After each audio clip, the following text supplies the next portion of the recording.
I ain't doing this shit for the fame because I'm already famous. And I ain't doing this shit for the money because I'm already caked up. I'm doing this shit for the hell of it, dude. Hell, rap, Dipset all day, man. It's the grand finale. Hell, Rel, J.R. Writer, Santana, 40 Cal. Fuck with us, man. This is what we do. Shit.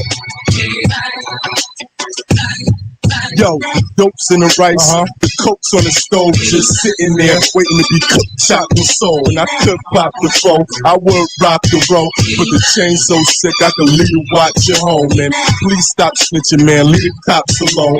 Killer Jimmy good looking, I can leave the block alone. But to the hood I'm deep rooted, Rel cock sweet shooting. Streets relate to me, cause this is street music. And I'm hot and I'm scorching, you lukewarm. Been doing this too long to be doing this too wrong.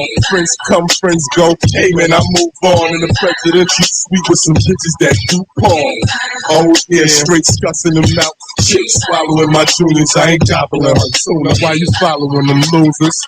See Dipset, get money, stay fresh. Let's do them hollows in the roof. I keep the wrist glow, wrist roll, sniff by the brick blow. Wait, we'll lead a quick soul, sniff by the ditch roll. But you don't get bold, you quick fold. Knows alright, when it's beef, all you do is get low.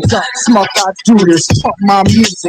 Gangsters gotta relate, they get drunk high to it. They're disrespecting when you come by, do this in your own hood. Stuck and left stuck on stupid. This trick is true.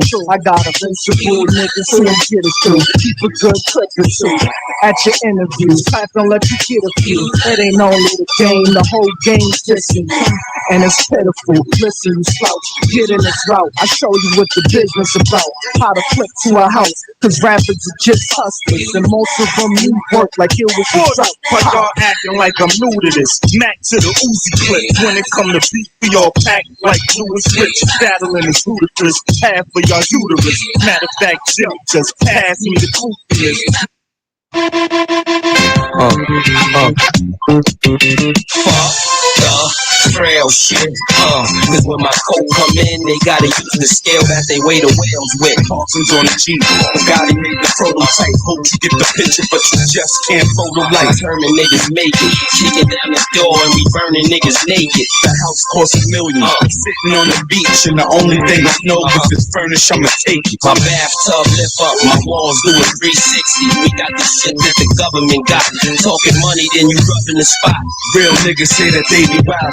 We on the Cayman Islands, on a yacht with our favorite albums. A bad hoe in a plate of salmon, just smoking and drinking. Nigga, is you thinking that our faith is valid? I love my nigga for the fact that he real, and nobody on the faculty square. What? And if you facing capital pun, pass me a gun, and I'ma give you time to run while I rapidly peel. We gon' make it, we gon' make it, we gon' make it, we gon' make it, we gon' make it, I learned the game quickly, and I don't like the rent, so when I fly now, bring my cars on the plane with me. In this case, who's the loser? Ran through enough coke for Castro to build schools in Cuba. Teach your kids how to read and write and use the Ruger. Motherfucking niggas is back, Jada and P, we got water, X-Haze, plus way to the D, and I'm tired of hearing about old niggas that had it, and be the same old niggas that ratted. Who cares? Talk about how we hawk niggas in they fucking back. Gun works official, but niggas don't be wanting that. Why? Cause they puss and they mans is lame. So for real in the hood, we make candy rain. I can easily send you the guy.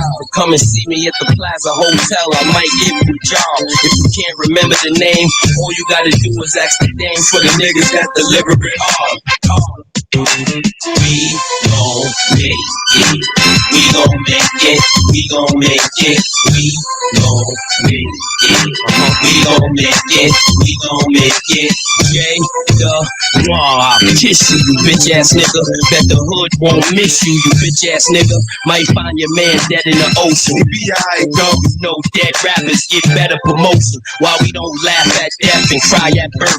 Never say you can't do it till you try it first. Be the young niggas eager to pull it, but it's a message in everything. Trust me, even a bullet. Go to war with the 8 and the pound. Think you got your ear to the street now? Put your face in the ground, cause my shells is expensive. You'll know exactly why when you yelling and intensive. My fellas is offensive. Lucky cause I got guns that crack your back. But that's not what I prefer. I manufacture crack.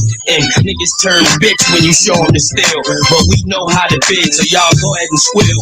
I'm comfortable, far from home. Eating right, getting good rest, either on the bar or the phone. I'm the reason niggas got deals the past few years. Sound anything like Kiss, then sign right here. And y'all just talking, I'm doing it well. Jaded Kiss, motherfucker, I'ma see you in hell. What? I wear a mean dark pair of shades. And you can't see my eyes unless my head is bent. You dig? No lie, you know this. Falling on your racks outside, it's like showbiz. We stay fly, no lie, and you know this. Tips and dives, oh my, stay focused. Walking paper, I buy big cars. 8-fly rides if you drive in my garage. Stay sky high, fly with the stars.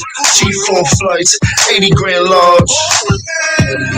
So we lean with it, pop with it. Vertical Jones, mean with the top missing. I'm sitting clean with the bottom kitted. I hopped out, saggy jeans and my rock glisten. But I spent about 8 grand, mommy on stage, doing the ring dance. She let it hit the floor, made it pop. Got my pedal to the floor, screaming, fuck the cops. We fly, no lie, you know this. Falling on your racks outside, it's like showbiz. We stay fly, no lie, and you know this. Tips and dives, oh my, stay focused. Here tonight, could be gone tomorrow. So I speed through life like it's no tomorrow. 100 G's worth of ice on the Audemars. And we in the street life till they call the law. I made the whip.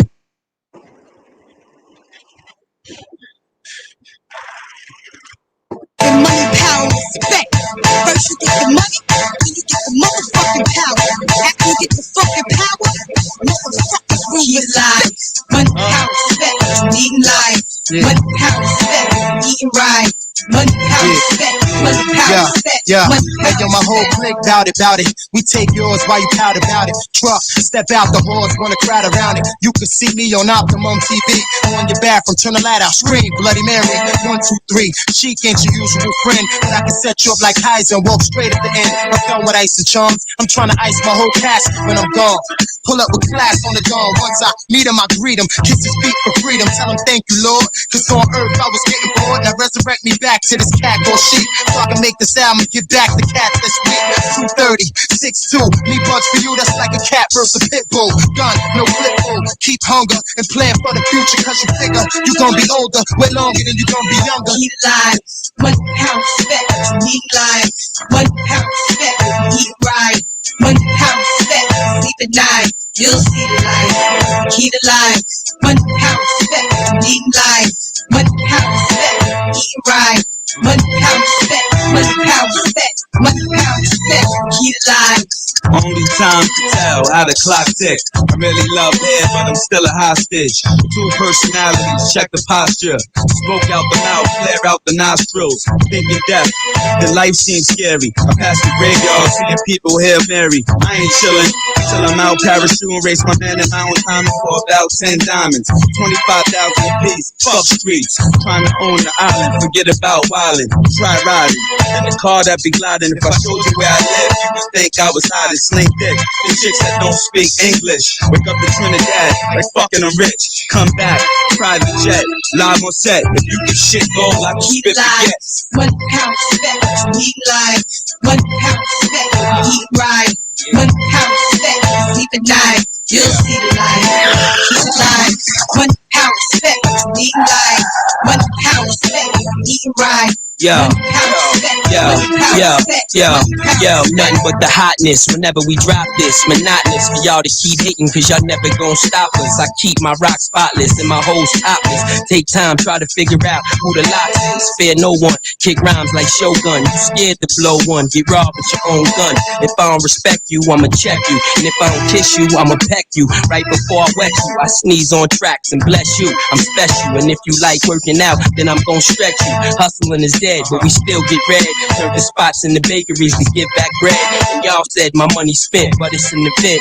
So when the feds come, the dogs can't get a cent. And my story self-explanatory, that I'm the hottest thing on the street, and y'all ain't got nothing for me. Keep live. Yeah. What house feds need live. What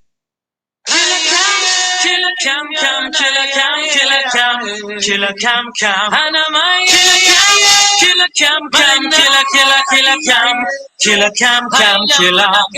Killer. Bass is loaded. On first. Santana on second. Jim on third. I'm at back. I'm about to hit this shit out the wall. Killer. Clap. Clap. Say. Killer. Clap.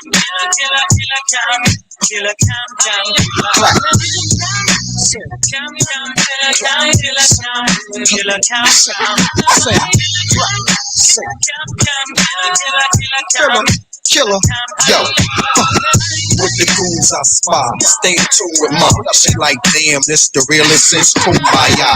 Kumbaya, killer can, my lord, still the man with the pen, still a fan, on board. Damn bitches, they wanna do to me, niggas, they wanna do to me. The hooligan and hula hands, maneuvers nothing new to me. Doggy, I'm from the land of crime, pan, cream a dime, not toes or MC. When I say hammer time, beef, I hammer mine. When I get my hands on nines, if I have on beer, my line, corduroys, clear the shine. Canary burgundy, I call it lemon red. Yellow diamonds in my ear, call them lemon heads. Lemon head, end of dead. Ice like Winnipeg, gemstone, Flintstones. You can say I'm friends with bread. You unhappy, scrappy. I got the tacky at me. Bitches say I'm tacky daddy. Range look like happy tat. It's me. Clap. Sing. It's me. Clap. Sing. Yeah, Dipset. Come on. Yeah. Fuck with your boy. Yeah. It's Santana. Once again. Hey man, oh yeah, let me see do this. Killer. Freaking. Yeah man, I'm back at it. Come on.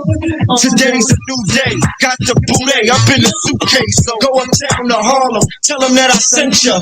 Tell them it's August, I'm going to November. I need a couple birds, get a broad, have them sent up. Call my bird, get my broad, have her sent up. Please, call my niggas, call my squad, have them sent up. Please, yeah, I see a town I'm liking. See some niggas getting money in a town, I like it. Yeah. I run up on them with the pound and light it like it's my block now, alright? Yeah. Whoa. He understood me quite clear. Then that thing bang out and rang out the side of his right ear. And I got back to my business, back to my bitches, back to the kitchen at Pyrex Vision. Yeah. I let that white stuff sit in. Get hard, get rock, get to the block and pictures. Yeah, I'm sorry, but this is how I'm living, and this is how I get it. Come up no more with it. Hand on my handle, listening to gangster music. Hey, I stood at home, hand on the chrome and zone, flicking the channel, watching how the gangsters do it. Say with it. I stood alone, getting domed from a thick chicken sandwich. Yeah, now I see death around the corner.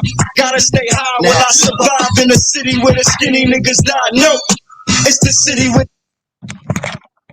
Woo! Oh my goodness. What's up, Art? Before we start, let's just talk about them body bags that Locks left all over the stage. Like, come on, man. They left so many body bags on the stage. It's fucking ridiculous, man.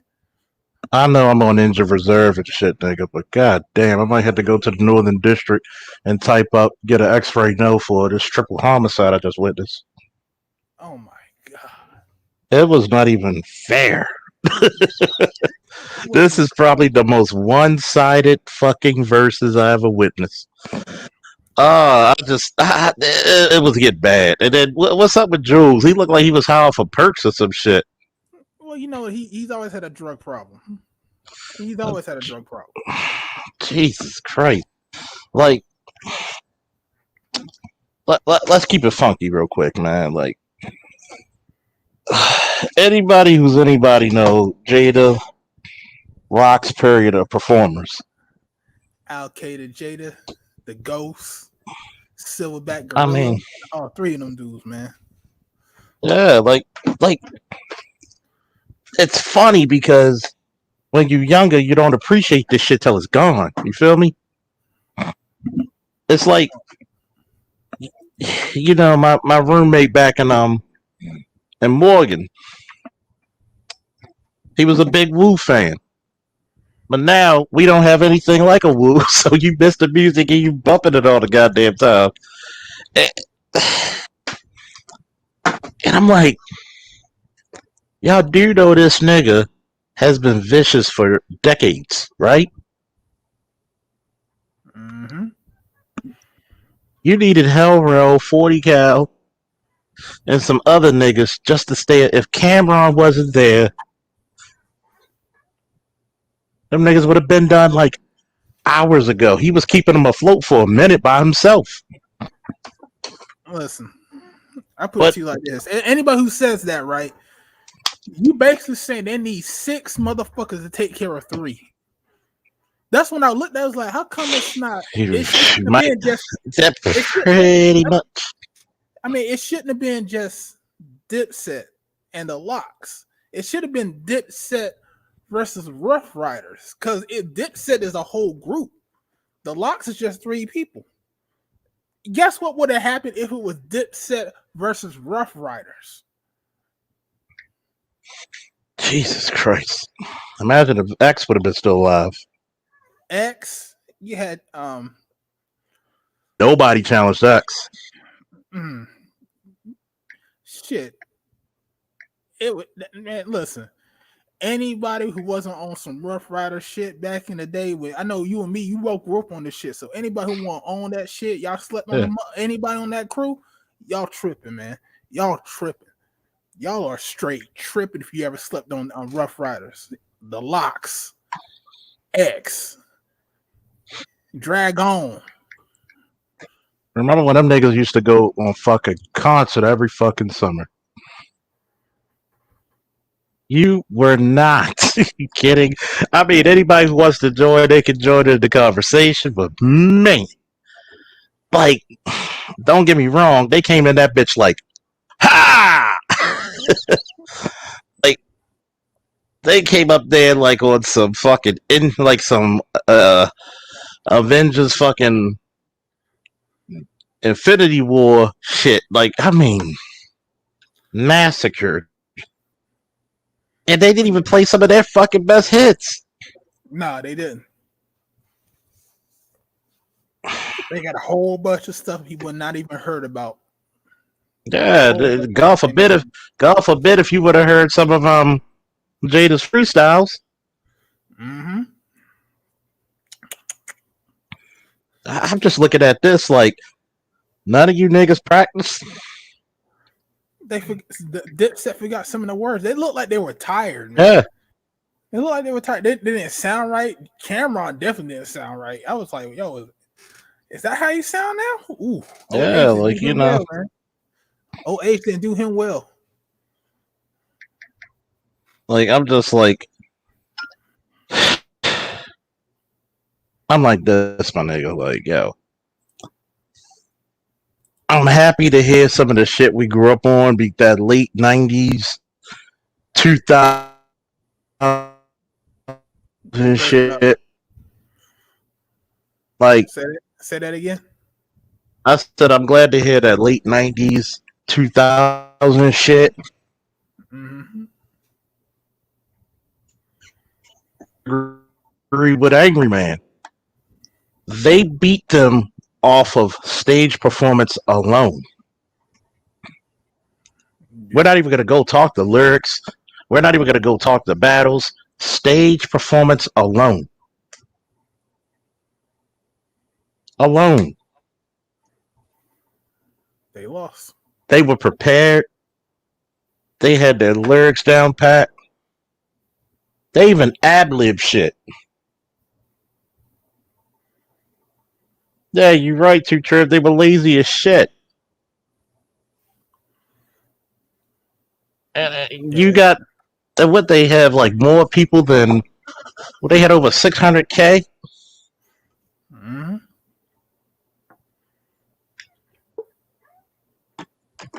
And you were talking shit to these niggas. Don't be talking shit. They were talking shit because they thought they were hot shit back in the early 2000s, and they were making some money. And some people have slept on the locks. Some people have slept on them, like they didn't give no them up, but not this motherfucker right here. I was a big Locks fan. I used to love their fucking music. But see, the reason why people slept on them is because of P Diddy. When P Diddy had their records on lock, they had to go on the D block. Mm-hmm. And I mean, see, I equate this the same way as my love of old school music. You know what I'm saying? Mm-hmm. You are a legend, not when you're in the studio, but when live. Like you heard Maze back in the day live, they sound just like they did in the studio. Earth, Wind, and Fire. Think about it.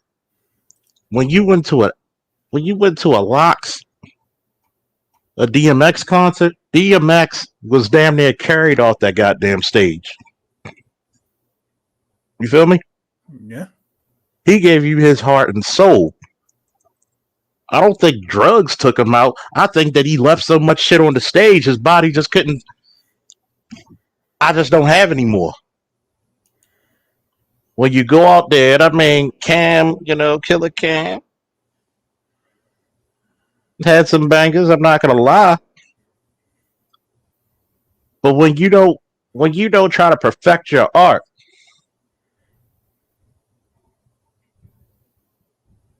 it's gonna show. Right. It's no different than looking at Shout out to my girl won the Olympic gold medal, getting the she's the first black female ever to get an Olympic gold medal in wrestling of any country, any damn country. Samira Stock. When me and my boy looked at her, we were like, "Yo, this chick is nice as fuck. She's smooth." She came to perform. She was not leaving until she got that goddamn medal. And that's how the Locks came with it today. We're not leaving till we not only gonna beat you, we're gonna bury your ass. And they lucky, and they real lucky they didn't do this type of shit when they were big. How many people you see going up there to challenge fucking Jada? Not one. How many people used to see want to fucking battle X? Not a lot. And the ones that challenged them, even Jay-Z was like, nah.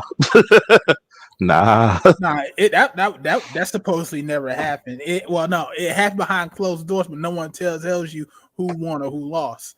But, from the people that I hear from, they said X was that nigga. Yeah, X said he never lost a battle rap. He said you go ask him who won. But I'm gonna tell you right now, I never lost. Like, share, and subscribe. Hit the Cash App. It's in the ticker. If you want to get on here and talk about this quadruple homicide we witnessed, the link's in the chat for anybody want to come up and talk about this shit, because I felt like we went back about 15, 20 years. I'm in the truck. I didn't even go in the house to listen to this shit. I let the fucking speakers in my fucking truck bump, smoking a cigar. and I'm listening to this shit, and I'm like, yo, I'm looking at the Angry Man. He had the watch party, and I'm looking like, yo. And even Angry Man said, like I said, Nick, that nigga look like he high off of perks or some shit. Probably is. Didn't know your lyrics. That was sad though, man. He didn't know his lyrics.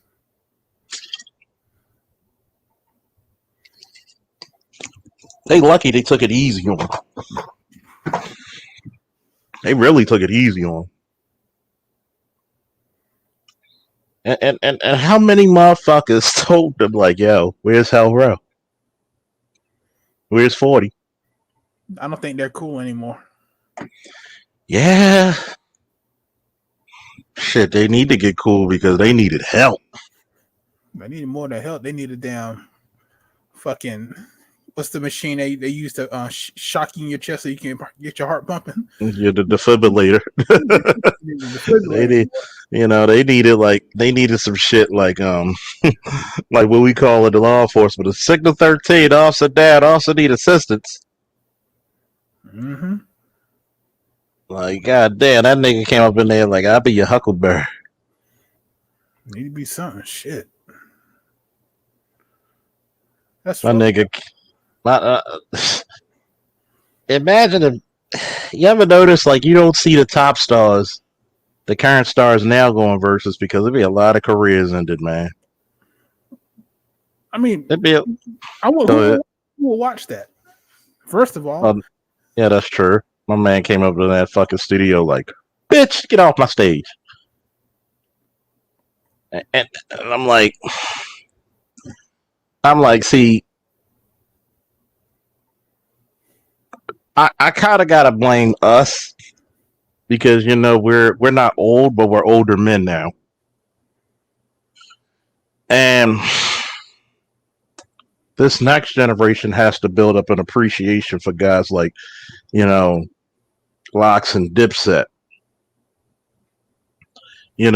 Real men who took the challenge. And to think about it, we got Little Nas X. Who the fuck's listening to him? Not us. It's the other people. Palm colors. Of course. What about what's the nigga name? Little like Uzi with the vert, whatever the fuck his name is. Oh, Uzi Vert, yeah. Putting a fucking jewel in his foot. Like, niggas ain't used to do stupid shit like that. What the fuck? For all my music lovers, hit that fucking link and get the fuck up here because we need to talk. Like, what the fuck happened to the music? People didn't take it seriously. That's why. R&B is dead. You have no rhythm and blues. All of that shit you listen to is pop. You got gay dudes rapping. Even if you had gay dudes back then, they weren't open about it. And they actually cared about the craft that they were speaking. Yeah. So that's the thing, though. The issue is that it's become cookie cutter. No one takes the time to like just. I'm gonna protect my craft. I'm gonna make sure this shit works. I'm gonna make sure this shit is good, and I'm gonna make sure that I'm gonna be the hottest MC out there. Now it's just that I'm just gonna put this here, put this here, put this here, and hopefully it'll be something good. Yeah, that's true because from an artistic point, because we're both artists, niggas who usually came from stick figures to learning shapes, to learning the anatomy of the human body, and elevating your creativity. I see the same bullshit in some of these Olympic games I've been catching. When it gets difficult, niggas quit. Oh man, this ain't. I know what the fuck. You had niggas go up there on different stations with different DJs talking about, I ain't gonna rap on no old school beat.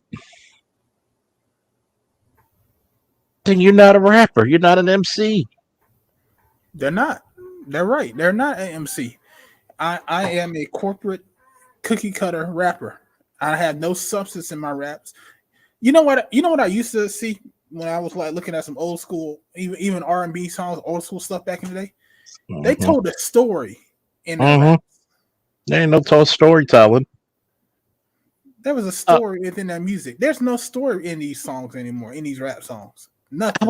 I would tell these young niggas, what's your generation's version of Brenda's Got a Baby? Shit. I go back farther than that.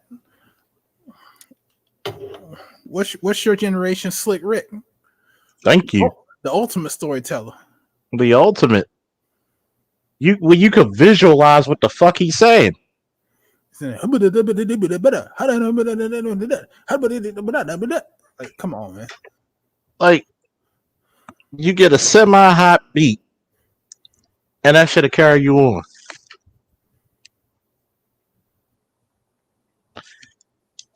You know, George Foreman once had a saying about boxing. And I think this is the same thing about hip-hop.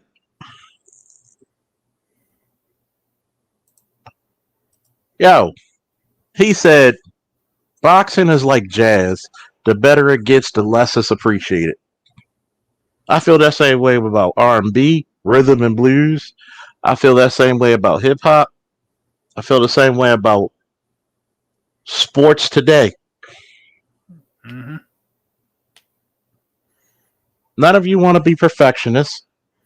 They all just want to push agendas. And it's trash, yo. It is. Niggas are lazy, pathetic. And then you got a small window. How long had the fucking locks been out? And the niggas were on point? All night long, on point. They all knew their words to their songs. You could hear them clearly. They hyped up the crowd. All that. Yeah. They gave you a fucking performance. You enjoyed yourself. The Dipset, they looked like they were tired. They didn't want to be there. It was like they were high. Shit, the Locks had to tell them, nah, come back. Get your last song in there. Like, nah, we done, man. We don't want to do this no more. Like, come on, man. You got to have some more fight in your heart than that. Nigga. they got destroyed. My brother told me, like, oh, it was a tie. You either looked at the same motherfucking thing? Come on, man. Get out of here. You biased. Talking about it was a tie. How the fuck it was a tie? Hell if I know. He's a big Dipset fan, so he's biased. But he knows. He's like, they killed him. They killed him so bad. Yeah, I mean, this shit wasn't even close. I mean, god damn. These niggas here, boy. Whatever happened to liking what the fuck you do? Like, niggas really are letting this fucking art form go to hell. There was no way in hell growing up going to high school in the fucking 90s, you would allow somebody to say Eminem the greatest rapper of all time. I know people may hate me when I say this, but if Eminem was black, he'd be above average. Yeah, there's some people that would hate you for that. And they're the younger people. And I would say that to anybody. If he was black, he'd be above average. And it goes back to what I said. A black man does it, no praise, no harm. A white guy does it, he get all the praise. Oh, he cool as shit. He doing that. Yeah. I mean, it was nothing but it wasn't even red on there. It was just purple blood on the fucking street and the stage. And this is the sad part, right? I bet you sometime in our 40s, we're gonna get some dumbass fucking kid tell us the greatest rapper, maybe even our 50s, the greatest rapper gonna be Little Nas X. I'm waiting for it. Don't say that. And then here's the fucked up part, right? It's no different than what young people look at racism. Black people, please tell me, why is it we got to include everybody in the shit we create? You try to be, as a black man, a country music star, and see how much shit you're gonna get. Yeah, that's what you call from Hootie and the Blowfish. Yeah. You try to get a rock album and see what type of hell you gonna get. Shit, there's a lot of people like that. You had what's the first punk rock group that they did the documentary on? Which one was that? They did. Damn, what was their damn name? What's up, Z? What up, Z? What's going on, y'all? What's going on? I'm just trying to get a feel for what angle y'all gonna, if y'all already went over the locks and you could go in. Body bags everywhere. No, shut it. Dipset all day, nigga. Dipset all day. It was disgusting. Body bags. Shut y'all Yonkers asses up, all right? I'm not from Yonkers. I know. I'm saying if you represent Locks, then obviously. But I know. Right? Come on, man. You mean to tell me that you thought Dipset? No, I do think Locks won. I'm just saying it ain't no body bags. It was body bags. Shut. Baltimore, this is not about you, okay? It is body bags. All right. Let me tell you this. So we're in Miami playing Luke and shit. Rick Ross. So shut that shit up. If they were forgetting the words to their songs, bruh, I'm just saying. Like, I was annoyed that Cameron had to hold a whole team up practically by himself. I'm like, what the fuck? Why is Joel so drunk and like whatever stumbling? Why y'all lip? I'm just like, Locks did bring him to school. I will say that, but it wasn't body bags. And them songs was fire. And I was talking shit to my boys in our group chat, and I had to go into my bag of bullshit and be like, well, nigga, we made more money than y'all did. We more famous, nigga. Well, you know why, right? You know why, right? Why would you say? You don't know? No. What group was Locks part of first? Well, I know they were part of. They were signed to Diddy. They were signed to. They were signed to Steel Boy.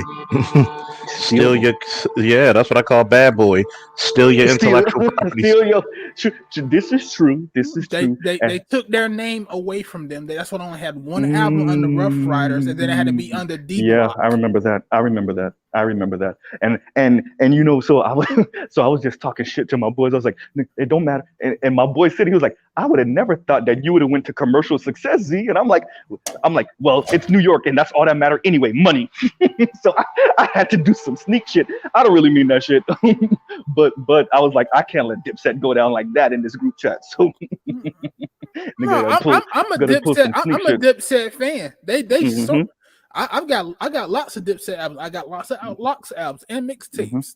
Yep. They Sheet Luch, Styles P, those my boys. But Dipset thoroughly disappointed me in all aspects. That should have been good. Cameron sounded like he smoked a full two 24 packs of cigarettes. three blunts and a Molly. You know what killed it though? And y'all gonna agree with this. The shit talking. Oh my God, Locks just killed them with. And fuck those songs. The shit talking. I was like, I never knew. I never knew Styles P was that level of shit talker. Fuck what Jada was talking about. Jada was killing it too, but goddamn Styles. Jesus Christ. Like all over my Facebook, people say what's my cousin said? She said, Dipset, y'all should have been practicing when it was announced weeks ago. I Disappointed. agree. I agree. I agree. I agree. I'm never gonna admit that outside of the internet, though. But- I bet you. I bet Yeah, you they are. were bad. They were bad. They were bad. Yeah. Like And I'm like, God damn, y'all got so many bangers, Dipset. Like, come on. My other cousin got game blouses. Right. Wow. And you know what I think they should have performed, Art and Charles, that they didn't perform. And excuse my background, I am outside. Y'all know I work at night outside. But you know what I think they should have performed? And this was not on a mixtape or an album. The Tiger freestyle, the basement Tiger freestyle. They should have performed that shit. And Cam should have been counting his money just like he did back then. but you gotta understand something, man. This is basically the Olympics of music when you go on verses, man. You come out there to shit on people, to shine. You Yeah. gotta show your hits. Yeah. And you can't even remember the songs that made you the money. Them Thank motherfuckers you. were looking like Yeah. this. They would have ran out of that bitch. Like, my God, Oh. run out of there. Hey, Jules, stop the car. But they did end out with one of the most famous fucking Dipset songs, and my favorite song out of everything they played. I really mean it. I really mean it is my favorite song from the Man. early odds. Shut it up, Art. Shut it Even up, all though right. that was good, you still can't. It was on, too man. little, too. It was too little, too late. No, I really mean it was one of the most fire songs. Bro, that's still my stunting song. That's still my pull up showing off song. Like that, I really mean it. Especially the first like 30 seconds of that song. Yeah, it's still one of the most showing off ass songs ever. Man, they got killed, man. I'm sorry, Mrs. Z. Look, You need- Art. you- Don't you make need- me take a flight to North Carolina. Take a and flight. bake your dough and bake your dough, okay? You could take a flight, I will swim to Florida Like with alligators and shit. I will come down there like a Cuban immigrant. Look, Your Charles, you're ass. bigger than me. You're bigger. I'm gonna be shooting from a million miles away, nigga. I'm not letting Charles get nowhere near me. And you're a wrestler, nigga. No. Fuck out of here. Oh, If I guys. let you grab my arm, hell no. Have me screaming like a fucking 12-year-old white girl? No, sir. Oh, God. No, but no. I mean, like I said, they won. I'm just not gonna be no body bags about it. Fucking talk about my Dipset like that. They got body bag. I'm sorry.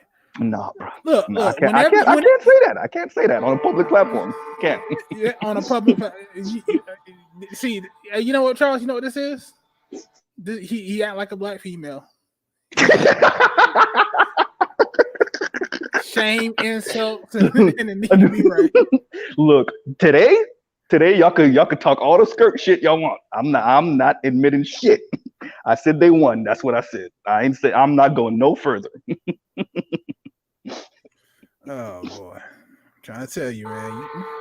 You gotta remember, I'm a Locks fan too. I have all the songs they played. I know every single song from both groups. I know. I have on my. I know. I'm missing a couple of those Locks songs on my iPod, but I've heard and I play. Right. But yeah. But you know, I'm more of a Dipset fan. But you know, I already gave it to Locks in the beginning because Locks just have a larger discography, right? Although Dipset would probably be more relevant, air quotes relevant, because they still kind of put stuff out occasionally and stuff like that. So But so for the Locks. most part, no, they do, you know. But at the end of the day, I'm giving it to Locks. Obviously, they did win. I'm just saying it ain't no body bag, and the shit talking really helped Locks though. That shit talking was next level. I don't even got shit for that. Like, what can you do with Locks shit talking? Look. If you're gonna go out there and talk shit before and after to the Locks, you better come with it. Yeah, that's true. Because those guys are killers. Killers in the. Oh my God, there's so many records I could pull for you right now. You lucky I can't play more. I get Charles Strings shut down. But no, it was good. It was some good shit. Like I said, I gave them the W. I mean, like, there's no denying that. There's no denying that. How much of the W? Ain't no 25-2. I saw people saying 25-2. I'm like, ain't no 25-2. Stop it. Negro, they were fucking look like they were high as hell on stage. They Look, look I'm like. rich and I'm a New Yorker. Of course, I'm high as hell on stage. But guess what? Who came up with the songs the high song? Smoking a blunt while had the song out. Look, I don't need you to be factual, okay? Fuck your facts, Art. I'm gonna hit you with a black women hit me with. In your feelings. Alexa, cue up Sheed, please. Oh my god.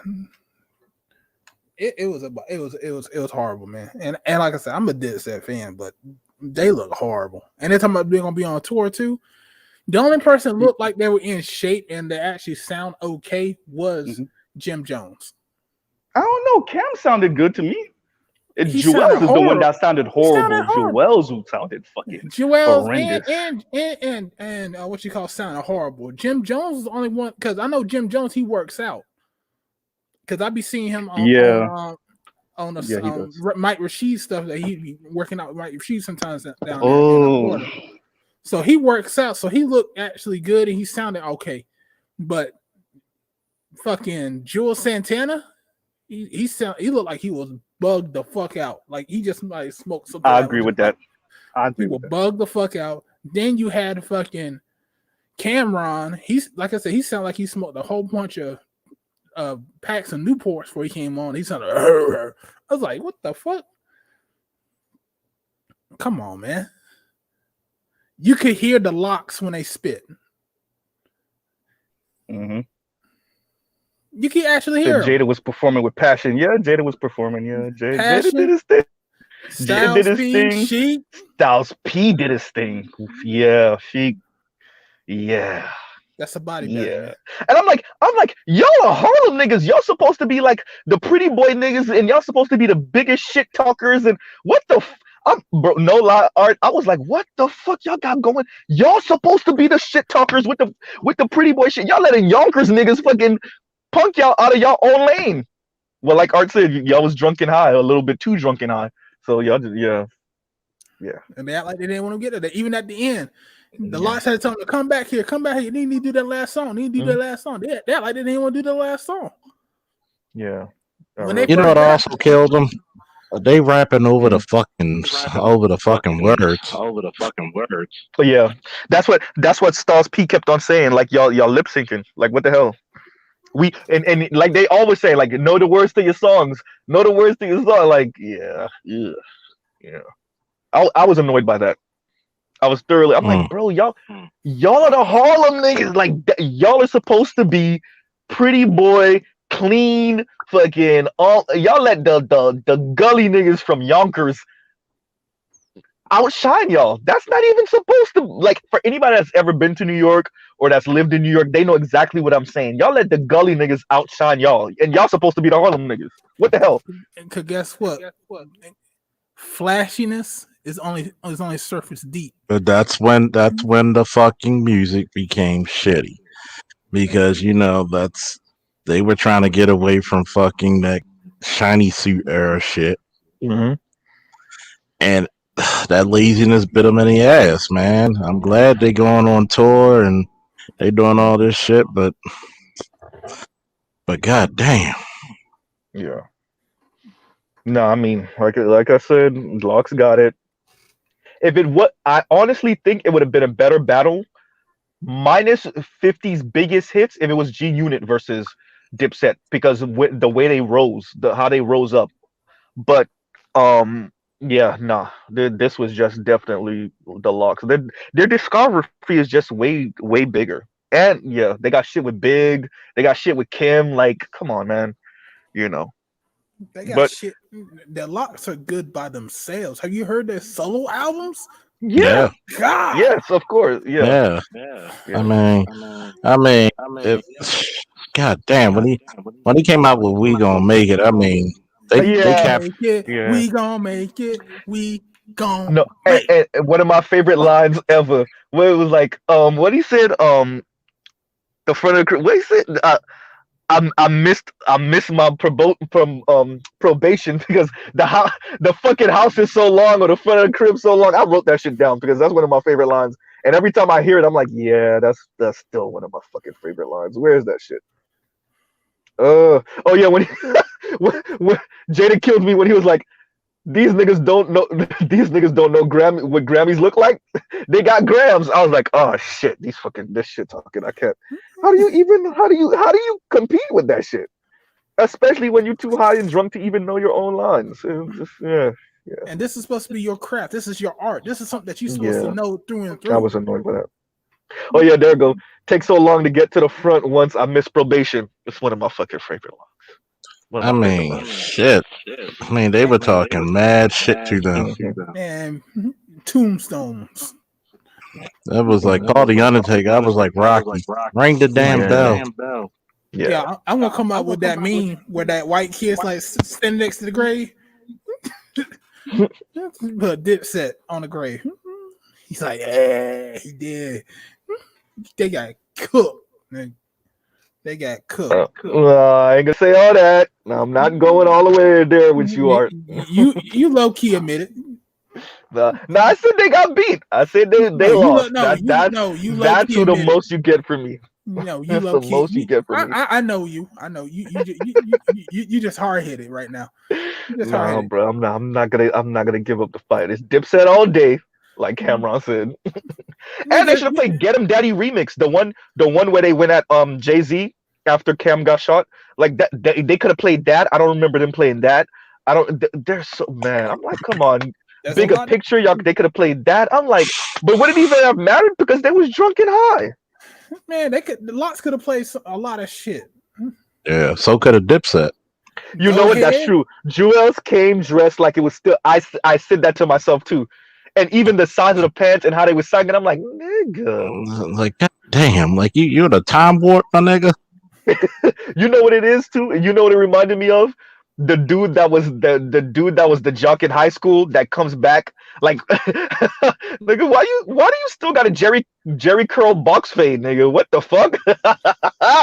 Like God damn. Why are you still wearing your 1988 fucking starter jacket, like your fucking 1988 fucking football trophy jacket? You know, like the fucking starter, fucking. You know, that nigga came out with a whole Averex jacket and shit.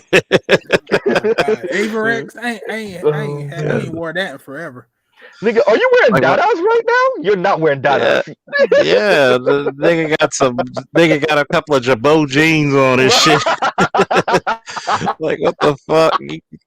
I'm looking at my man's on Facebook. He says, "Where's J.R. Ryder? Where's 40 Cal? Where's Hal Rout? Dip these reinforcements." He said the locks came for blood. God damn. Bro, it's like. Bro, like what? And like, is that a quadruple X white tee? Oh my god, yeah, Jewels was looking horrible, and yeah, they should have had Hell Rail. They should have had J.R. Ryder. Oh my god, come on, Dipset, man. But now it was 3-on-3. It was 3-on-3, so that was fair. It was 3-on-3. But like I told. All right, I put it like this: even if they had them. It still probably wouldn't matter. Yeah. Cause Jada and Styles P and Sheik are trouble. By themselves. Yeah. They're trouble. They dude, he could have just had. Yeah, I don't think they did play Pop Champagne. Yeah. Well, and low key to me, because obviously they played Styles P shit and whatever, but a lot of this at least for me seemed like a Cam versus Jada battle. A lot of this is like Cam versus Jada battle, like, and that if it was just a Cam versus Jada battle, now that would have been fire. But then you can argue Jada already bodied Fab, so like it would have just been another battle for Jada. To be honest with you, what you're really saying is it takes about 5 or 6 people to beat 3. Because probably about 8 for me to make sure. No, because you said if they had Head Rail, they had this guy, they would have won. It was just I didn't say that. I didn't say that. I was like, it was fair. It was 3-on-3, but my main issue is, like y'all said, they didn't come prepared. That's my main issue. They didn't come prepared. They didn't know the words to their own songs for most part, and it was too late. Like Dipset definitely came like bottom heavy, right? Like all the hits were for the most part towards the end. I'm like, come on, man! Like the game was pretty much already called from the beginning. So like, yeah, Ring the you damn already bell. lost. That's when they fell on their ass bag. Call it $9.99 on your all new ass bag. Oh my god, it was brutal. They fell right on their ass I'm like, bag. goddamn. I'm like, yeah, but other than that, it's somewhat entertaining. It was somewhat entertaining still, you know. I'm just like, I was come glad on, that I next thought time. back to high school again. I was Oh like, yeah, me too. Yeah, that was some high school shit right there. Like, you know, I was mad the store was closed. I was gonna give me a fresh pair of butters just to watch this shit and I Right. fit it. Get your oversized jeans. Some oversized jabos, Yeah, some Tim, big, some Tims, some fucking. Give wear me a an New York Averex hat jacket. this side, right? You know, Oversized New York hat. give me a Oh, fucking man. get about 15 different do rags and shit to wear. A Like, 4X white tee. yeah, you gotta get the white tee. Yup, in my white tee. Right, and a fucking jacket so big it's a mobile home size. You know, like a jacket you can fit a family of 4 and a stove in that bit. You know, and wear 2 hoodies. Oh man! Oh, you gotta wear some hoodies. You know, get the dirty heat, and because you're not a real drug dealer, you got some drywall in the bag or some shit. Alexa, cue up around here from Memphis Bleak, please. Yeah, like you gotta be, you know, don't. Oh my god, oh my god, I'm surprised nobody came in that bitch with some fronts and shit. Right? but man, no, that was in New York that much around that time. That wasn't them. That was the South. That's Trick Daddy and them at that time. But yo, fronts, yeah. when we're talking about the oversized clothes, the first thing that comes to my mind is around here with Memphis Bleak T.I. and Trick Daddy. Oh my god! Talk about some baggy fucking clothes. FUBU. You know what? Right. Arzal is right. Give me some fucking FUBU. You know, give me the entire fucking Fat Albert gang on my fucking pants. Yep. Yeah. Now, see, FUBU was entry level. Then you graduate to Averex. Coogee. Oh, you got to get the Coogee. That was early 90s. Yeah. Even I still got my Coogee shirts, my polo shirts. People be like, trust me, don't say shit. I still wear my shit because I actually got it tailored from the big ass sizes to like actually regular, decent sizes. Like, Pelly Pell, god damn. Yeah, oh man. Man, I'm telling you, he said Zeke was looking up there looking broke. Jimmy should have gave him one change. God damn. You know, I swear to God, like Jim Jones looked like he had a whole college fund on his fucking neck and shit. I'm telling you. Man, God. I still want not Butters. I still want and have not bought it yet, and I'm gonna buy it in my lifetime. Burgundy suede Tims. Get the fuck out of here. Burgundy suede Tims with the black heel. Yep. With the black sole. I want burgundy suede Tims. Shit. And I want to wear it with all black jeans, black shirt, and the only thing standing out are the burgundy suede Tims. Don't worry, Baltimore. Y'all don't know nothing about that swag, Baltimore. Don't try too hard. And I ain't even gonna mention North Carolina, nigga. I ain't even gonna mention y'all. Y'all ain't nowhere near. But you ain't outdressing no Baltimore, nigga. With your cross color,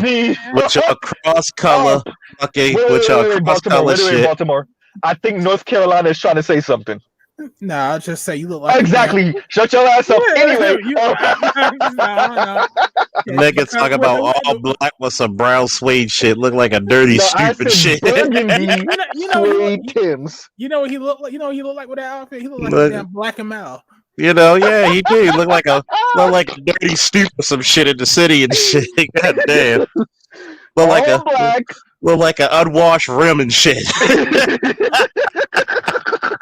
God damn. All black with the burgundy. I want burgundy suede so. As soon as you, You as know soon what? as you, While I'm on the phone with y'all, I'm fucking price this shit right now. oh Think I'm my playing. god, Think I'm playing. I might not oh get them my right now, god. but we'll see. I'm probably not gonna get them right now, but I want to know the price so I can So you know. could dream about it. No, so I can know, so I can get them shits, and I will take a picture and show you them shits when I get them. Let's see. Oh boy, let's see. No, I need them darker than this. Mm. I'm not bullshitting. Y'all think I'm blind? Boom, there they go. Oh, are these used though? I think they're used. No, they're not. Are they? Don't get them used. I'm not gonna get them used. Oh, they 7.5. Oh my god. You know the. No, that's I'm way just too looking small. at this shit. Mm. Oh, there we go. Oh crap, these are 249, 250. I found them. Mm. You spent $250. $250 on shoes? I would to prove a fucking point. I would if it's dress shoes or something I want. Definitely dress shoes because the boy. Y'all must make 6 figures.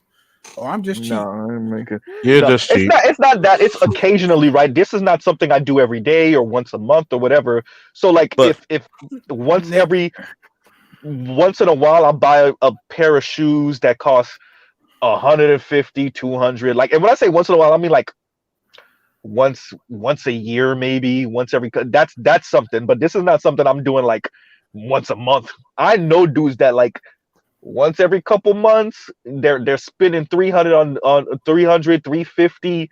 They're Jordan shopping, Jordan hunting, right? I know those dudes, but I'm not one of those dudes. Look, Yeah. I don't know if this is just how I grew up. I don't know where I learned this shit from. But I got a saying that I've gone through in my whole entire life that I still follow to this very single day. Do y'all want to know what that saying is? You're smarter than the smarties and tougher than the toughies. I ain't paying full price for shit. If there's a deal, I will find it. Oh, I'm not saying that I don't pay for deals now. Let's not be stupid. No, if I say like I know I can get that cheaper. I died when Charles said that. Look, let's not be stupid. I ain't saying I ain't going for deals. Wait a minute, I ain't say that. I tell you, I honest to God truth on everything I love. The lowest amount I've ever paid for Tim's. The greatest deal I ever found. I found a pair of some suede black Tim's with a in the white back bottom. of somebody's trunk. Nope, and a white bottom. What? They were black. Tell Charles to shut up. There were some black suede Tims, and it had like a white bottom. So how did your hand feel when you broke the glass and snatched them shits out the back of somebody's car? Guess how much I paid for those Tims? Let me see. Let me on sale, maybe 50 something, 70 something. 25 for the no cheapest. fucking way. No fucking way. It was 100% off. I paid $12. It ain't no fucking way, bro. There is a way. New? Yes. What? In a discount store. There were $12. No. I would have to see these Tims. What type of discount Tims? They were actual Tims. Those are not Timberlands. Those are pine trees, nigga. No, these were actual Timberland shoes. They had Timberland right on the side in white, black suede, white bottom. Lady, those are oak trees. Those are not Timberlands. Even the lady didn't even believe it. She's like, "Well, we got to sell you this price." I said, "Cool." Oh, you know what? I found. Oh, these are 8.5s though. They're too small for 110. You wear 8.5s? No, I said they're too small. They're too small. Oh, they're 8.5. But they look. You know, he believes in Chinese bundle feeding. Oh, God. Tie my feet. Oh, that had to be painful when they did it. Bro, you know that shit had to be painful.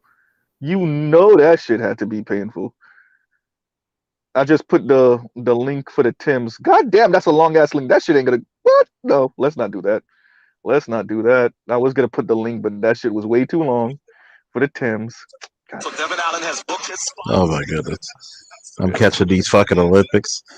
Man, I'm trying to make sure USA catching these goals like niggas catching hands on the street. That's funny. Like, let me see. We still got overall more than China, but they got more gold medals. Yeah, they got more. They China killing it. China's killing it. They win it in sports. You never thought you'd see an Asian person in. Chocolate? Oh, okay. So I said it wrong when I said burgundy. They're called velvet accent.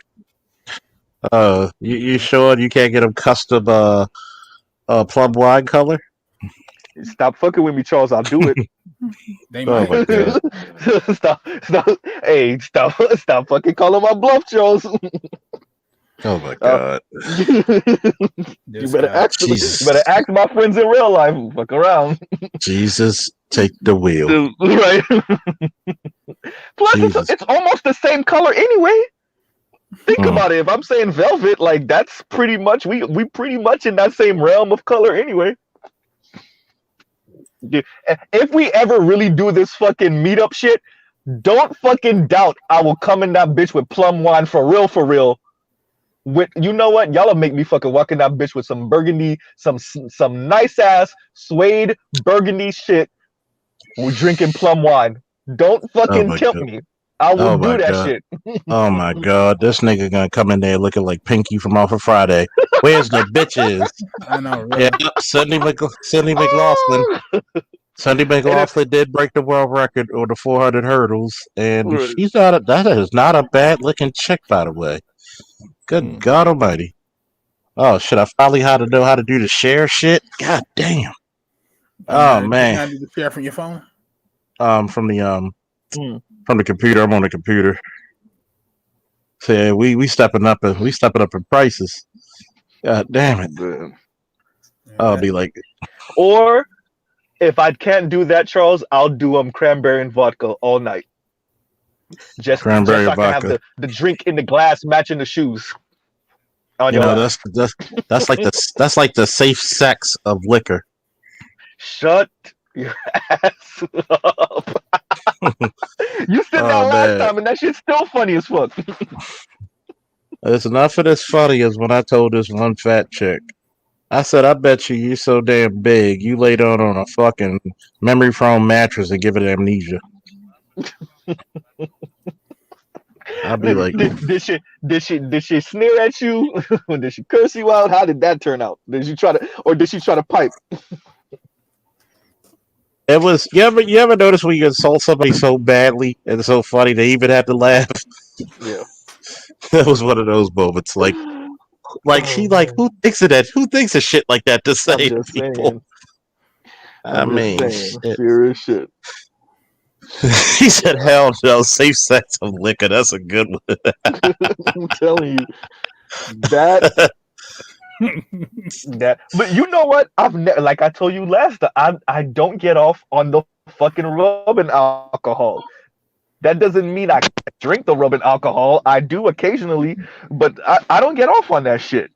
Right? That motherfucker. The shit that you be like, God damn. The hardest shit ever. Straight whiskey, straight vodka, anything that once you start getting to like, let's say 60 proof and over 80 proof, I'm like, oh, okay, here we go with the bullshit. Wait, we ain't taking shots. Y'all trying to drink this shit straight in a glass? Oh fuck. These niggas trying to kill me. How tall are you?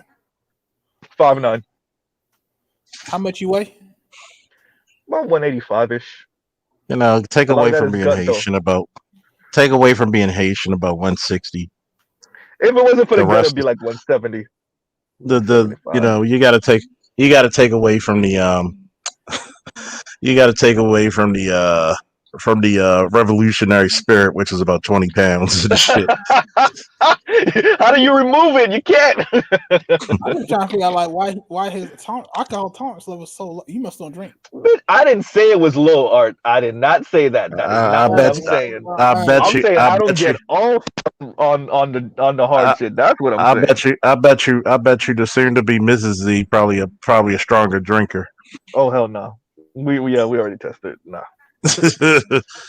Like, oh my goodness, people are surprised on my drinking tolerance when I go out with people. And my ex, she who will not be named, tried to hang with the big dog and got herself hurt at the Ravens Steelers game. You know how expensive those tickets are?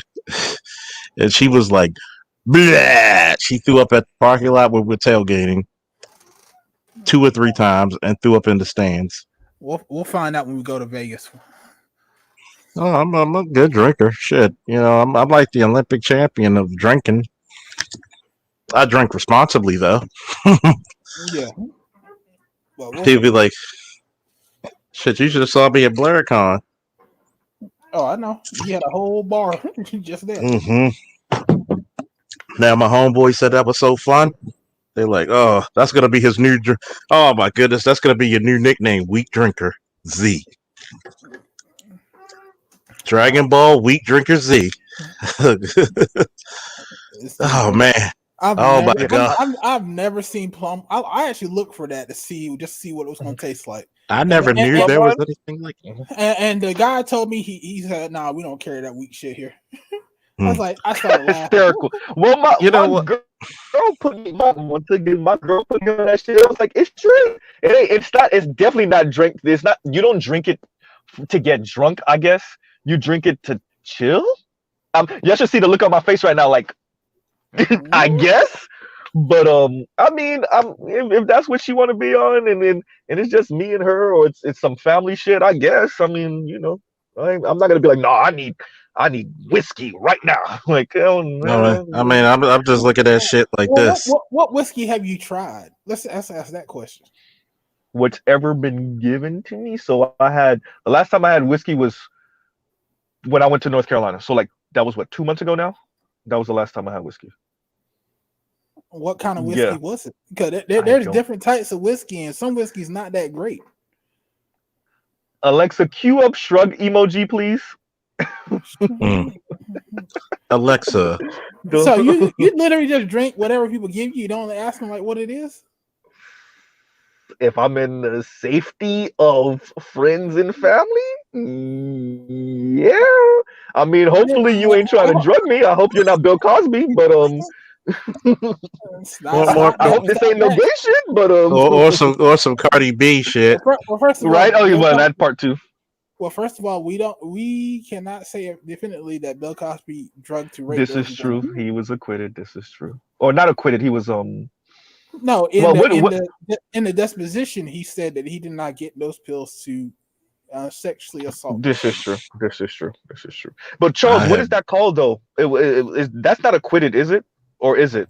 Acquitted is when everything has been found. Well, you basically can say he's acquitted, but actually, it was a technicality because they violated his Fifth Amendment rights. Okay. Because they said you can't self-incriminate, and he didn't give anybody shit. Hey, Artisan, why I gotta be? So let me get this right. Charles gets a cool ass intro. Fucking Art gets a cool ass intro, and now I'm weak drinker Z. That's fucked up. Oh! Shout out to the art man, Artisan. Just for everybody. Weak drinker Z. Woo!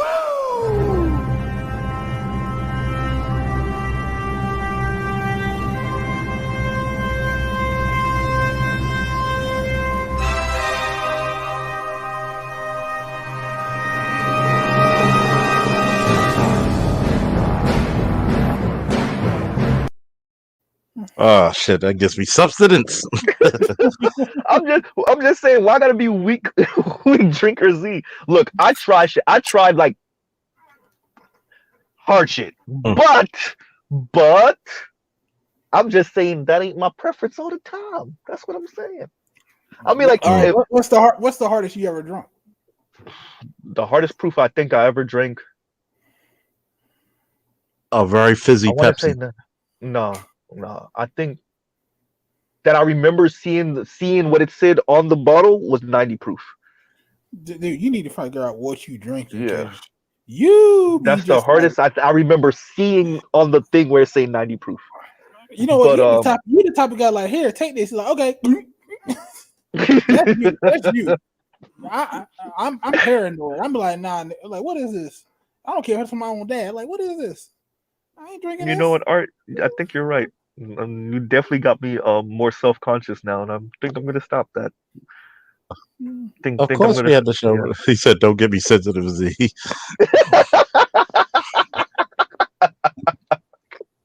there is well no there is a sensitive Z, but sensitive Z is who Miss Z gets to see. Miss Artisan, Z No, sees sensitive Z. Nobody you else know, sees sensitive Z. he's the Ralph Transvan sensitivity. Ooh, like I like the fact that you're a sensitive man. I've No, hell no, cried. no. I've never heard that before. Oh man, but no, I mean, like I said, 90. But art has given me something to think about. I think because I'm going back in my memory bank, and I'm like, yeah, I did do that. I did that once. Oh yeah, I did that. Yeah, I did that once, and then did that, and yeah, probably not the yeah, you smartest need to thing. stop. Yeah, stop. Just stop. Yeah, Don't do that no more. Don't do that no yeah. more. You need to, you like before you even take a sip, you need to ask like, what is this? What did you give me? Because that's the same thing that people be doing when they be smoking weed. And we all know Mm, that you can't be smoking weed with everybody because that's how true. DMX Lace got. your shit. Hmm. They lace your shit. I got a Hmm. homeboy when we were talking about that shit happened to DMX. He said the same thing happened to Mm. him and his friend. His friend wanted to Wow. give him some cocaine, put a little coke Hmm. in that damn weed. He said it smelled and tasted funny, and he told him what he put in there. And to this day, they're no longer friends. Mm. Hmm. Yeah. Yeah, so yeah, stop. Don't do that shit no more. You can do it with your plum wine. The How other to shit, you gotta actually he spikes his plum wine with water and a Sprite Hysterical. with a But hearty no, I mean, Sprite. like I told you, when I went to up with my girl, I did have that moonshine. That shit was a one hitter quitter right up. Bap, bap. You gotta Ugh. stop being so sensitive, Mr. You Z. look, you fucking Xer. God damn it! Just walk in here with the fucking insults. Look, Oh my god. god damn. Don't you got something to draw something and paint and Yeah, something? I'm about to draw myself to sleep laughing at your ass. What's You up, man? know, I had to fuck with What's what's this up? going nigga. on, Artisan? What's He up? came What's in up? here, he was talking about his blood and wine. He said he had some hard stuff, and I'm like, I'm not talking about in the back, man. I'm talking about some alcohol. Have some alcohol, hard alcohol. Plum wine. No, we definitely not talking about plum wine being hard. I don't even Man, know what the proof of have that a shit was hard that drink. she gave me. Have Yeah, a I don't even hard know what that drink. was. Hmm. 100 proof. Get some Uncle Nearest. What is Some it called? Uncle 1856. Nearest. Uncle Nearest Uncle Nearest. whiskey. Get yourself some Uncle Nearest. Okay. Some 1856. Oh, And I've then had get back 18. to me when that hair pop out your chest. I've had 18. I've had that, but I've had Uncle Nearest. I've never even heard of that before. So you got me on that. So go find a 100 proof. It's a whiskey made by black people. Whiskey. Yeah. Yeah. My So you know it's gonna fuck you up. 100 proof. I'm literally. Wait a minute. I'm texting myself it right now. Shit. Text it to you. Look it up on Google. Google is your friend. Google is your Yeah, alcohol aren't you a buddy. millennial? Aren't you a millennial? I know, Yeah, but no, millennial. I send it. I send it to You myself should in have text that because DoorDash it's one of already. the What things you I'm doing? hysterical. Yeah, It's- y'all got ABC stores like North Carolina do. Yeah, we do. What? Yeah, we do. East Coast. They got ABCs up and down there, motherfucker. We You know, back definitely in, do. well, you gotta understand in North Carolina they still got juke joints. Yeah, we do. We do. Well, that's We like do. Wilson Proctor talking about he was drinking moonshine. I said, "Oh, he bolder than me. I don't know no real backwoods Yeah, folks." no, now that I have had. How many of y'all sing you fuck with some moonshine though? I can sing you some, Artisan. You could, but you're still talking that shit, and I ain't seen it yet. Get on North Don't have Carolina. my taste buds already for some moonshine. No, we got some stuff down here. They make a moonshine that they sell at Bevmo. I haven't bought it though because I got to be in the mood to try to fuck with some moonshine. I got to have nothing to do for the next 2 days. This nigga kicked his own ass off the damn thing, man. That's what happens when you. That's what like happens in that's Florida. And you know what? Drums. You know what? I'm kind of upset with you. Why? Wait, what did I do, Art?